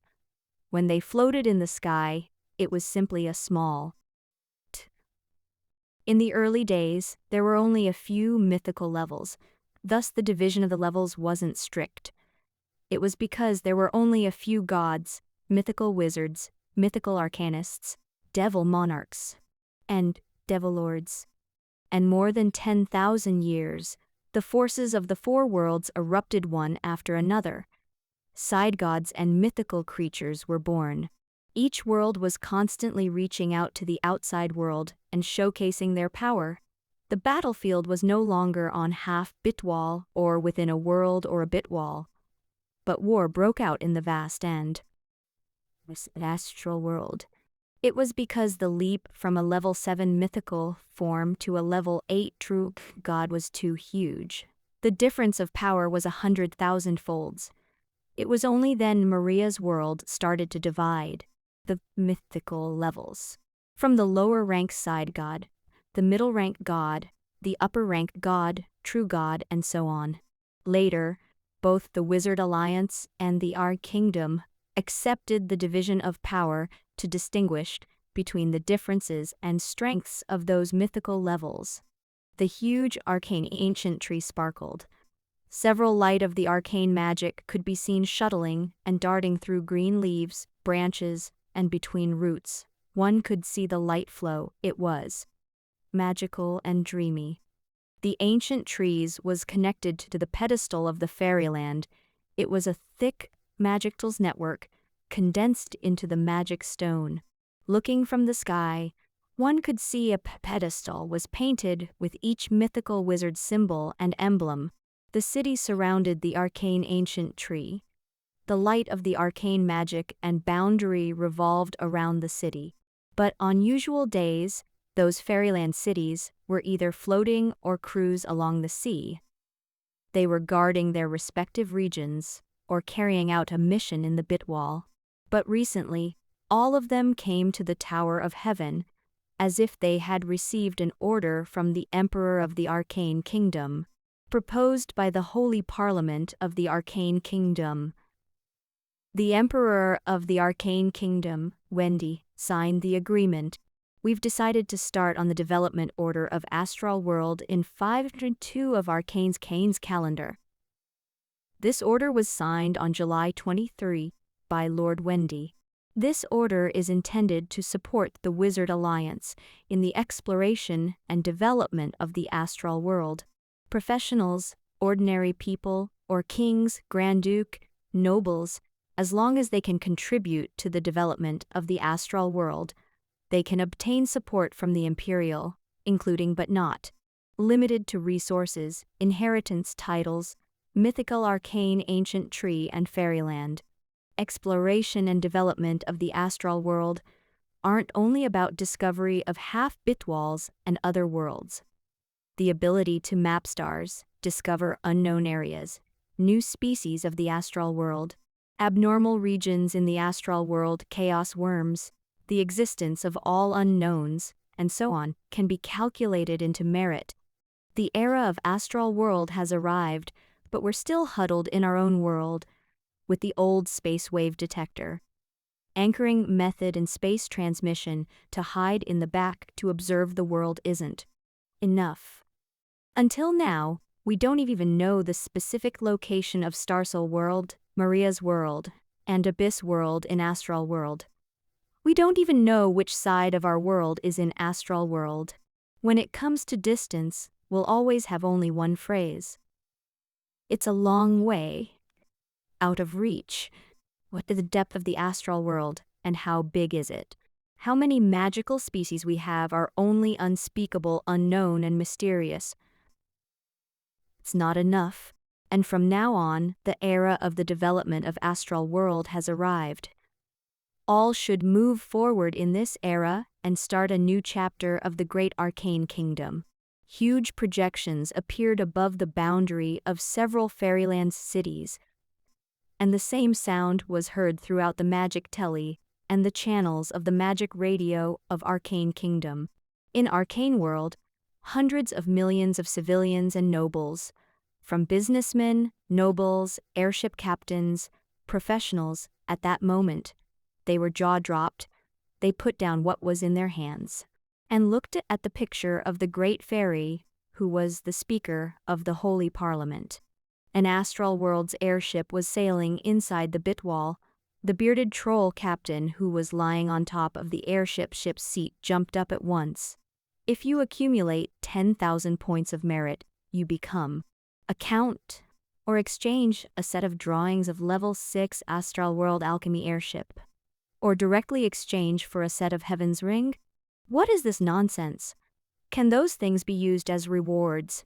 A silver-haired elf in a white robe, in front of the arcane ancient tree, he waved and saw the constant flow of the projection, and he perused the order of the development of astral world above. Mythical heritage, mythical arcane ancient tree, construction methods of fairyland, and mythical alchemy ships. These are never open to the public. It's owned by the major heritage, mythical families, and the Arcane Academy, or owned by professional associations. Are they opening these to the public? This is great opportunity. On the Bitwall of the Arcane World, a goblin alchemy warlock, who was wearing a Managuru suit, was repairing a magic crystal alchemy satellite on the ground. His mechanical hands were constantly creating a variety of alchemy tools. He was flying and following the magic crystal node around the Earth. From the many illusory bit walls, one could see the Earth and clouds below. Just then, he was completely absorbed in the projection projected out from his pocket watch. His eyes were sparkling. All hail Lord Wendy, mythical alchemy doll. Chidonkorosus. They're even doing this. Why should I fix this broken stuff? I'm done with this. And around the Tower of Heaven, before several fairyland cities, several mythical arcanists were under the Tower of Heaven. They had accepted the reception of the Emperor of the Arcane Kingdom, Wendy. They were holding Ono the imperial decree and appointment, and went to the astral world to begin their new mission. An elf, who was wearing a star robe with a crown on her silver-haired, sat on top of the throne. She accepted their requests, and several lower-rank mythical arcanists, because of excitement. They shouldered responsibility and mission as they left. Several fairyland cities rose into the sky, broke into the bit wall, left Arcane World, and headed for the dark and chaotic astral world. They would follow the guidance of space anchoring of the arcane magic, travel and explore Starsoul World, Maria's World, and Abyss World. They went all the way through the endless distance of Astral World, explored and divided the vastness of the astral world, and determined the position of various worlds within Astral World. Eventually, they drew up a map of the astral world. How long they would spend and how peculiar and mysterious the journey would be, all was unknown. But they would be pioneers in leading and pioneering the future of the development of Astral World and the Arcane Kingdom. More pioneers for the development of the astral world would follow in their footsteps, whereby they would use portal witchcraft and the ever-evolving astral world airship to explore the new unknown world. The era of the exploration and development of astral world had finally begun. Astral World's calendar, 620. That was Arcane's calendar year 592. The Arcane Kingdom had started a new chapter, an era in the great development of Astral World. Thousands of Astral World airships, alchemy ships, and Astral World sky fortresses were flying towards to Astral World. Several fairyland cities had become the adventure continent in the exploration of Astral World. They carried the dream of hundreds of millions of pioneers. Infinite numbers of exploration and development companies had been set up, and most of them support and undertake exploration or discovery tasks. They would just follow behind the fairyland cities and then receive merits upon fulfilling the tasks from the Castellan of the City of Mythical Arcanists and the Astral World Development Association. Chaos worms were born not knowing how many years ago. Other creatures were either born together with them, or those creatures were born after derived power from the chaos worms. Various astral world creatures, the horrifying forbidden land of Astral World, the dark domain and peculiar mythical life were found from time to time. Although there were tens of thousands of pioneers who entered the astral world to explore, those who could find the unknown regions in the astral world were some lucky ones. But it also proved that the vast astral world wasn't a deserted land. There were a variety of bizarre life forms and unknown existences. Some people found a dark shadow creature in the depths of the astral world, which could carry out space transmission. Some people drive their astral world airships, mistakenly darted into the unknown dark domain. They lost their way and eventually died. There were some who detected strong spatial fluctuations from their space wave detector. They thought they had discovered a new half-bit wall and a core world, but a large space hole was eventually discovered that they were led to uncharted territory. And then there was a terrifying region whereby time was warped inside. The intruders would be swept away by the intensely accelerating field. They would age quickly, eventually die and transformed into ashes. A planet, which was like a mythical life, crashed and smashed onto the alchemy ship directly. It had begun a fierce battle with the fairyland city. But as the arcane kingdom opened a portal, several mythical arcanists came across from the far distance, were immediately captured into the arcane kingdom. They set off new wave of experiments. The territory of meteorites, the gem dragon Raja which was wandering in the star world, the astral world giants with mythical blood, a huge elemental wave life form which could be comparable to a world, and so on. All kinds of magical sceneries and life forms unfolded before their eyes. It was only then they had realized the astral world was amazing and fascinating. It could enable them to receive huge income too. Many people, by virtue of their discovery, they leaped and gained a strong power or become a noble of the arcane kingdom. The development of the astral world was intensified, with the first half Bitwall found, which was discovered on the trajectory of a fairyland city. The arcane kingdom entered a new round of development. A variety of legends spread in the arcane kingdom and then spread to other worlds. When the wizard world knew of the news that the arcane kingdom had discovered the first half Bitwall, they sent a letter to the arcane kingdom, demanded that the promise of the astral world of hundreds of years to be fulfilled. The discovery of the first half Bitwall was to be paid to the wizard world as the price for Heart of the Ocean Bitwall, which was integrated into the arcane world. Then the wizard world, along with the arcane kingdom, embarked on a plan to explore the depths of the astral world. Catherine, the master of the tower, convened a wizard parliament, and the meeting was projected to the entire wizard world. She signed the pioneer agreement and called out to all professionals to start their exploration to the depths of the astral world. Catherine, dressed in a silver and white robe, belonged to the master of the tower. There was an eternal symbol, which symbolized for countless towers at the back of her robe. The symbol was like an entangled Ouroboros. She spoke only a sentence in face of the whole wizard world, and it had ignited the flame of the whole era. Everyone, the era of the astral world has arrived. After hundreds of years of rest and recuperation of the wizard world, they had restored their vitality and strength.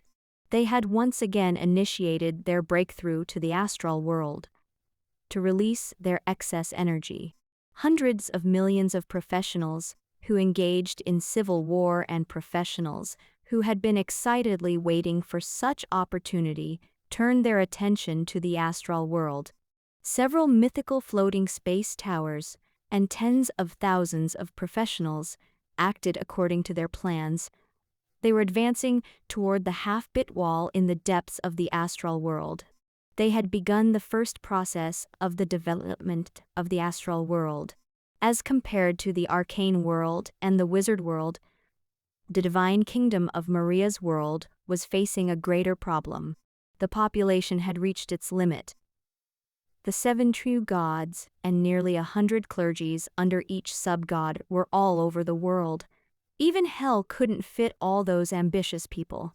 Although the previous astral war had eased a bit of their immense pressure, and the rebel in hell had cleaned up a large number of unscrupulous fellows, but that were completely inadequate for Maria's world. The enormous pressure was on Maria's world. Everyone within the world could feel the tension. The society, civilians, nobles, and professionals needed to ease their tension. Hence, when the wizard world initiated the development of astral world, divine kingdom of Maria's world also pounded on astral world. 17 true gods also issued oracles at the same time. The popes sent sages of the major churches, and the churches and gods signed the pioneering Knights' Covenant, Whoever explored the depths of the astral world would receive favor and reward from the gods. From receiving a position in the divine kingdom to become a saint, or the rewards to be reborn as an angel, or if they wanted to be a nobleman or king to have endless wealth and access to vast tracts of land, those were possible if one could find a half-bit wall. Even the divinity of a sub-god was within reach. If one could find a core world, then needless to say, a position of a sub-god was promised. The three worlds were launching their exploration at the same time.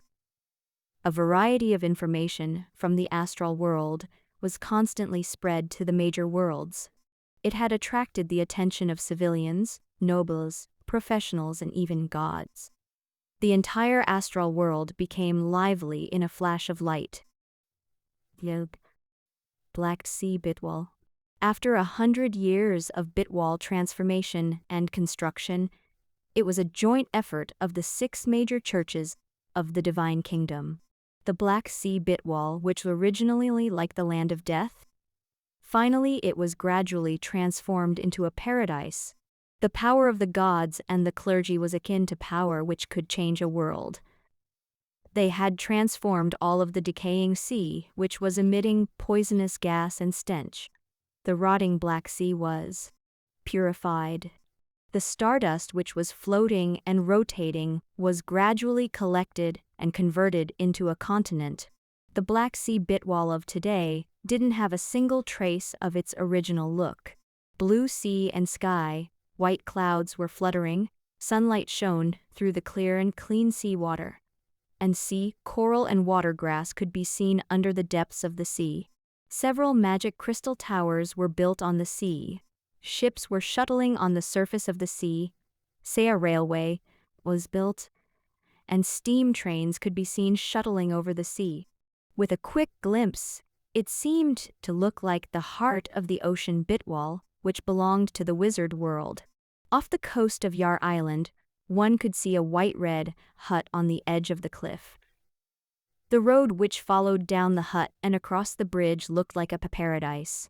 It didn't take long to see the sky with a dense numbers of alchemy airships.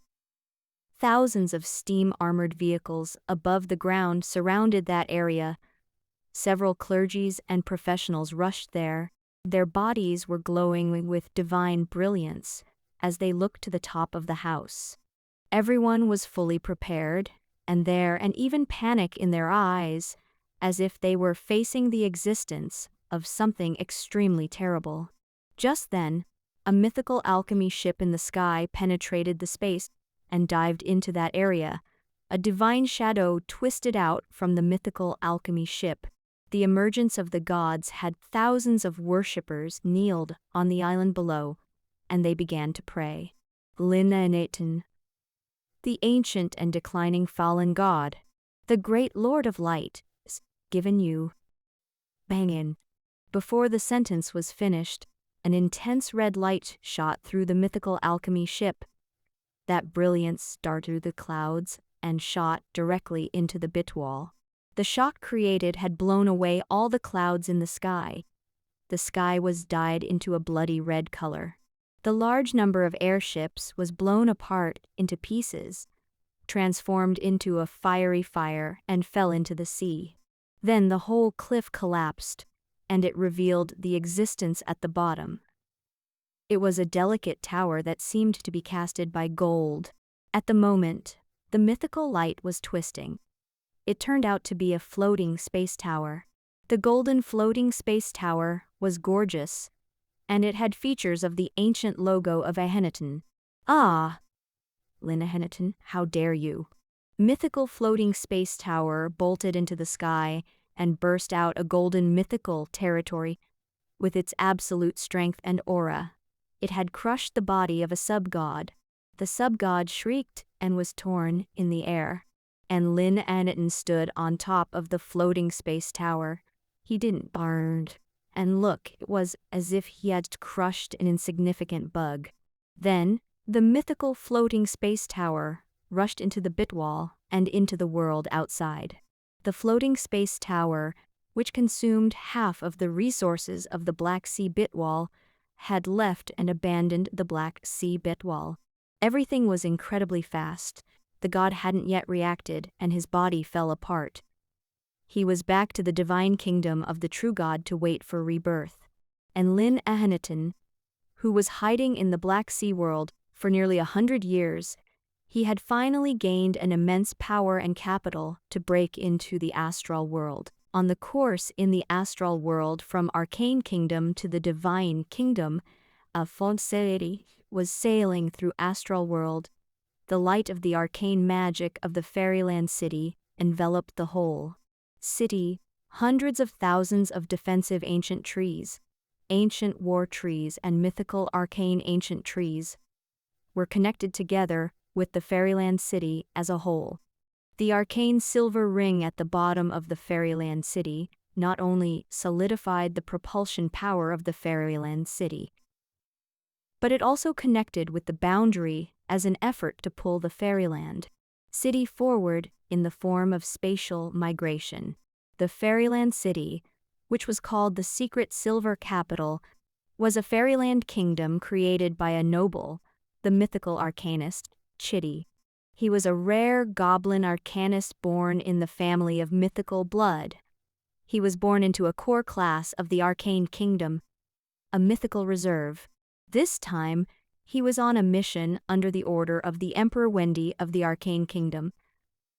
He was to carry out a task that would take a long time to complete. The secret silver capital of the fairyland city had sailed for more than 1,000 years towards the divine kingdom of Maria's world. And even so, the journey still seemed a long distance away.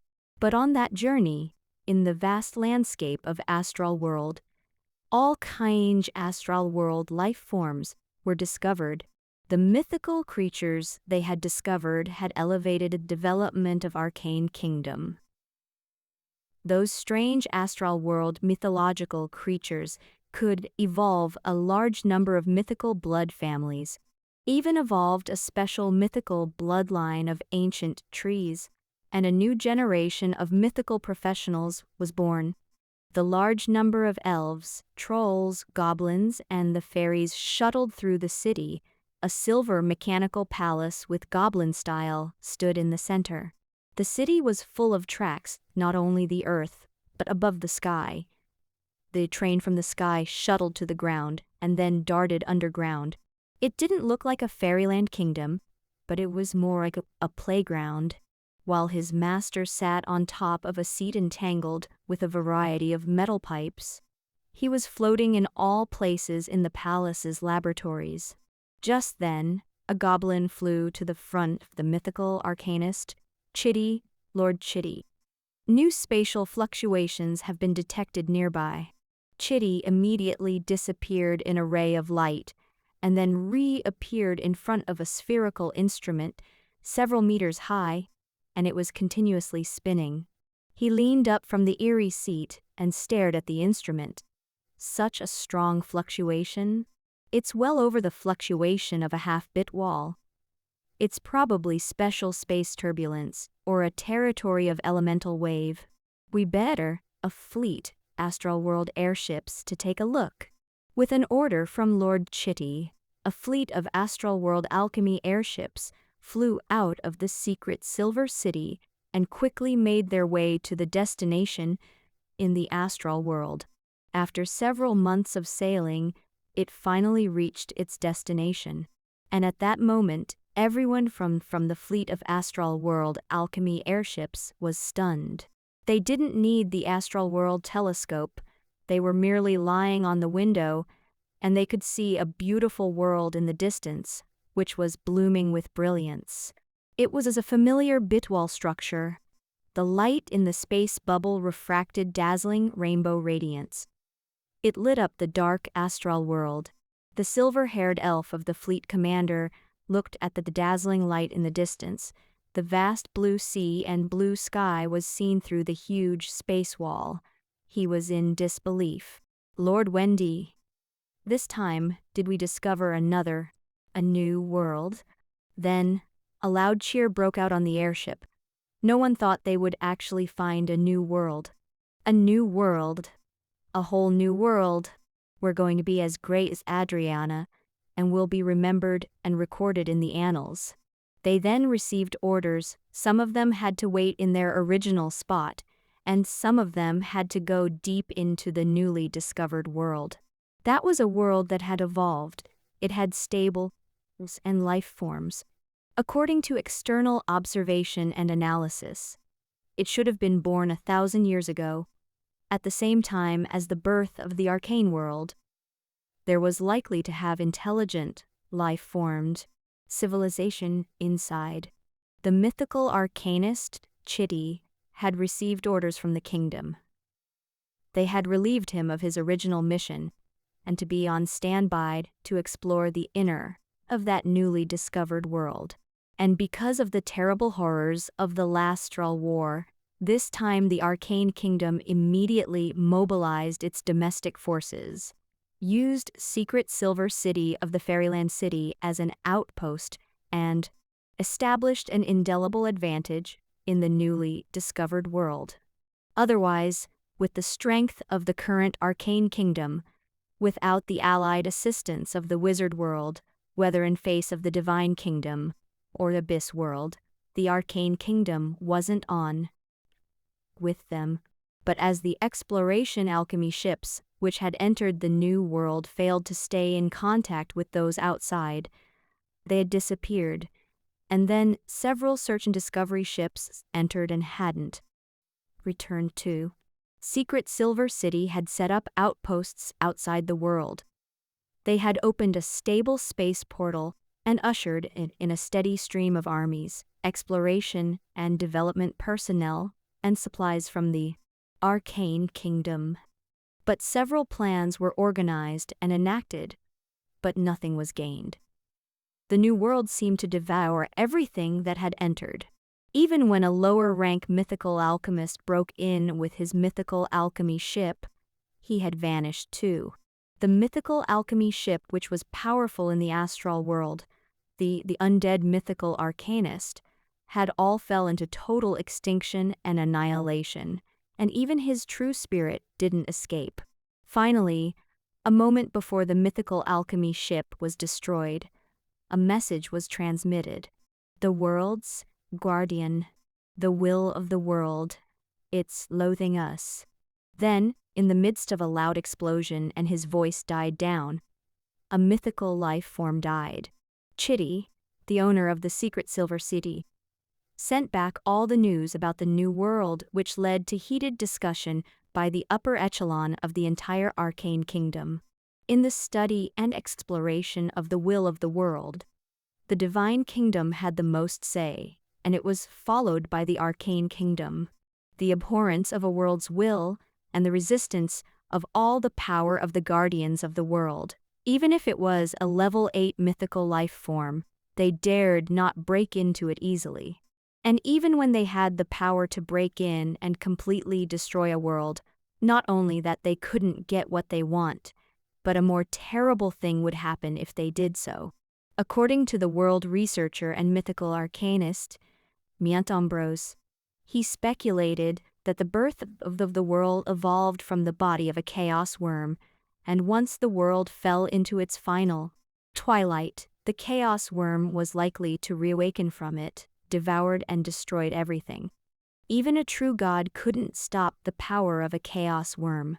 The news of the discovery of a new world couldn't be concealed for long, but the Arcane Kingdom had been unable to seize the first chance. With several upper-rank mythical arcanists entering the new world, 2 mythical arcanists were torn apart together with their mythical bodies, and the remaining mythical arcanists escaped after being seriously injured. The Arcane Kingdom finally abandoned its original plan. Just then, a mythical conference was held on top of the Tower of Heaven. myriad proposed a new plan. The will of the world is resisting us. This is our biggest problem at present, and we still have a last way to attain this new world. The will of the world will resist us, but it will not resist its native life forms. We just need those aboriginal lives to spread our civilization and power system of the arcane magic. And also then integrate them into the system of the arcane magic. Spread the civilization of the arcane kingdom to their whole world, and integrate all the intelligent life of the new world as a part of ours. The will of the world will be assimilated. The light of arcane magic will flow in the new world, and the new world will naturally belong to our arcane kingdom. Myriad Ambrose's proposal was accepted by most people, and even the queen of the arcane kingdom, Wendy, agreed with him. But this proposal takes a long time. But we don't have much time. We must attain the greatest advantage before the divine kingdom, the abyss world, or even the wizard world discovers this new world. Arcane's calendar, 1782, the plan was called Arcane Light, and it had begun to be implemented. The arcane kingdom secretly established a fairyland kingdom outside the new world. They had begun to penetrate the new world. They contacted and influenced the world's native people. But at the same time, several other worlds had also received news of the new world. Masters from the divine kingdoms, alchemy warlocks from the wizard kingdom, and demon warlock from the abyss world. They had secretly entered the arcane world. Numerous secret reports and mysterious figures began to break into the arcane world. They looked for and explored the coordinates of the new world, and the entire arcane world became unstable. After more than 1,000 years of peace, danger was lurking again, and the 4 major worlds were in a tug-of-war once more. The portal opened by secret Silver City of the Fairyland Kingdom was one way. They were only allowed to enter secret Silver City from the outside, but not allowed to return easily from secret Silver City. Moreover, the portal was connected to a portal under the Tower of Heaven. Every arcanists, alchemy warlocks, trolls, blood warlocks, and so on, who entered the secret Silver City, were subject to intense scrutiny to ensure that the coordinates of the secret Silver City and the New World weren't leaked. As long as the coordinates weren't leaked, it was impossible for the other 3 worlds to find that new world in the vast astral world, and the secret Silver City was constantly accumulating its strength and mana. It was ready to embark on a large-scale space projection witchcraft. The Fairyland Kingdom belonged to the mythical arcanist, Myriad Ambrose, was in preparation to be projected over. With that level 8 mythical arcanist in control of the situation, it had given the arcane kingdom a little courage to attain the new world.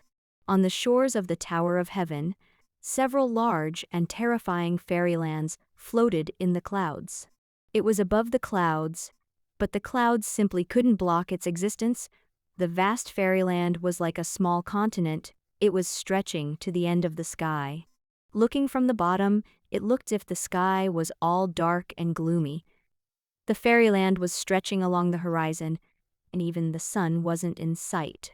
That was the Fairyland Kingdom belonged to the mythical arcanist, Myriad Ambrose. At that moment the Arcane Kingdom didn't deliberately declare the reasons for the migration of the Fairyland Kingdom. Myriad Ambrose. There was no announcement within the nation, but such a big movement, whether it was the Arcane Kingdom or the other 3 worlds, they had kept a close look on Myriad Ambrose.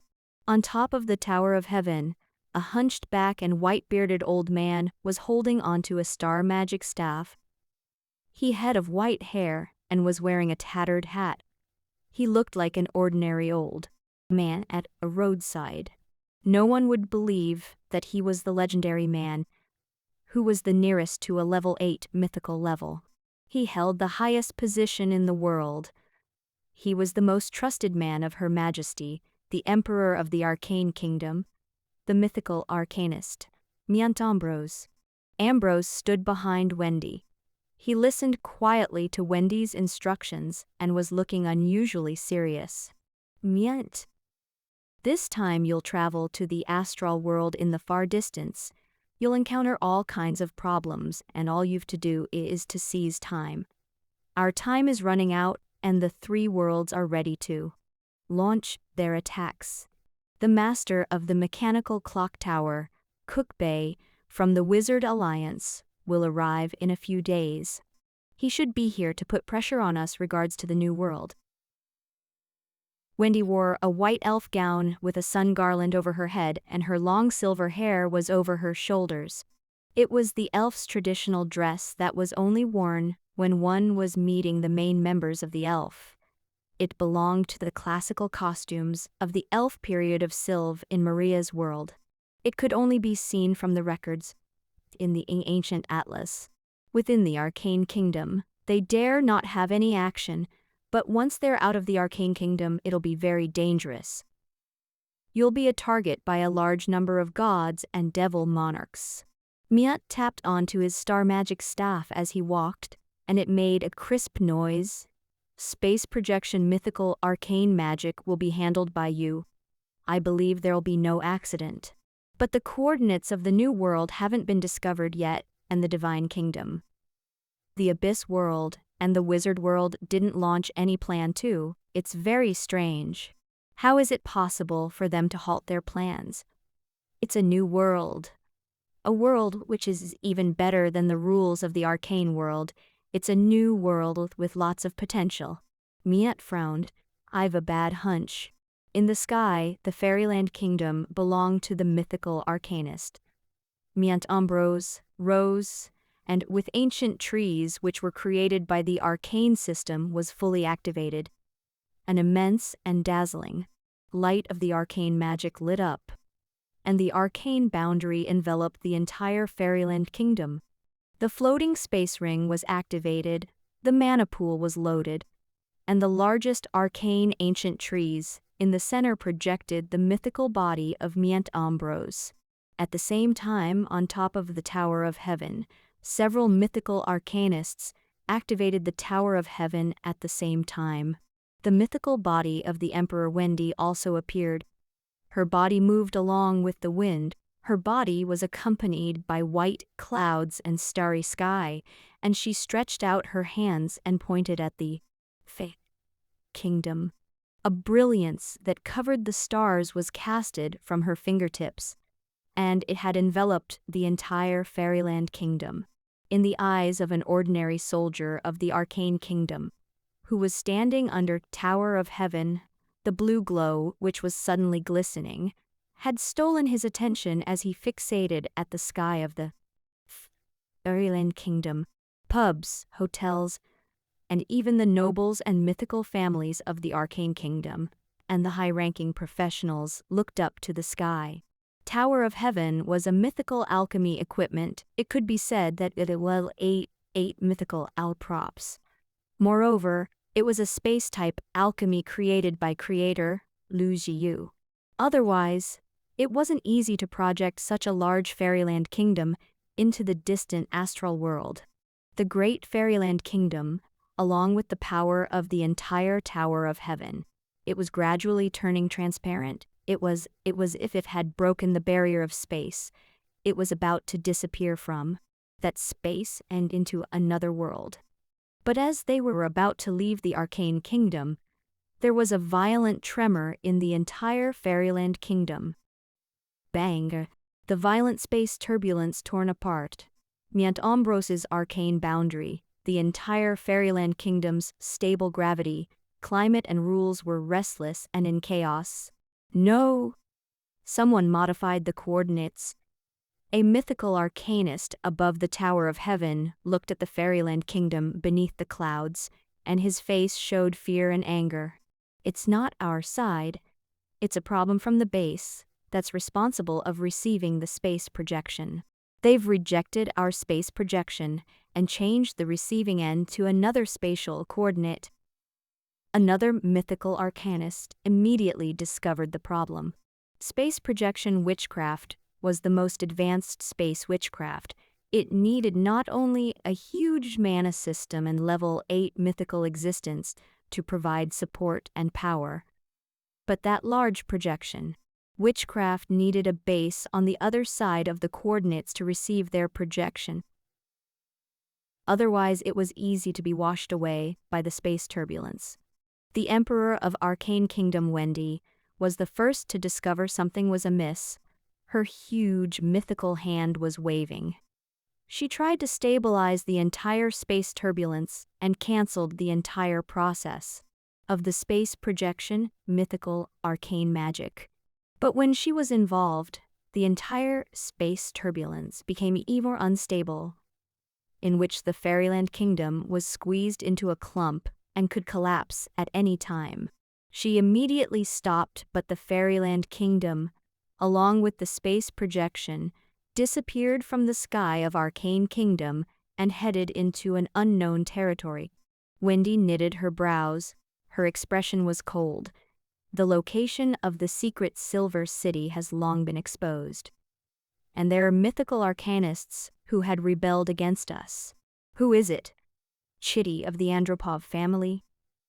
The master of the secret Silver City? Or the few mythical levels who were sent later? These guys, they really have a nerve of steel. They didn't rush into the new world. They have waited for this chance to weaken the power of the Arcane Kingdom. Wendy immediately knew who the culprit was. Someone who was able to do that and caused a big impact on the arcane world could only be the Divine Kingdom, who had suffered a great defeat when they were against the Arcane Kingdom in the past. In the far-flung secret Silver City, a violent chaos broke out. The existence of several mythical levels launched their attacks in secret Silver City. Mythical floating space tower, mythical body, alchemy colossus were unleashing their power on the streets in secret Silver City. In a flash, the entire secret Silver City began to have huge cracks. It was close to the state of collapse. Ovid, and you guys, how dare you betray the Arcane Kingdom? Lord Wendy will never let you go. Maria's world, the star kingdom of the gods. Violent space fluctuations and elemental wave appeared, and a continent-like Fairyland Kingdom projection appeared in sight. From the illusory image, it had gradually turned substantial. The space elemental turbulence tore the arcane boundary, and the entire Fairyland Kingdom was scarred. It was as a hurricane had struck them. When they had stabilized, myriad Ambrose looked up into the sky, and he immediately saw a terrifying scene. Several huge silver stars suspended above his head. Each one was glistening in infinite dazzle. They were exuding the power of the aboriginal rules.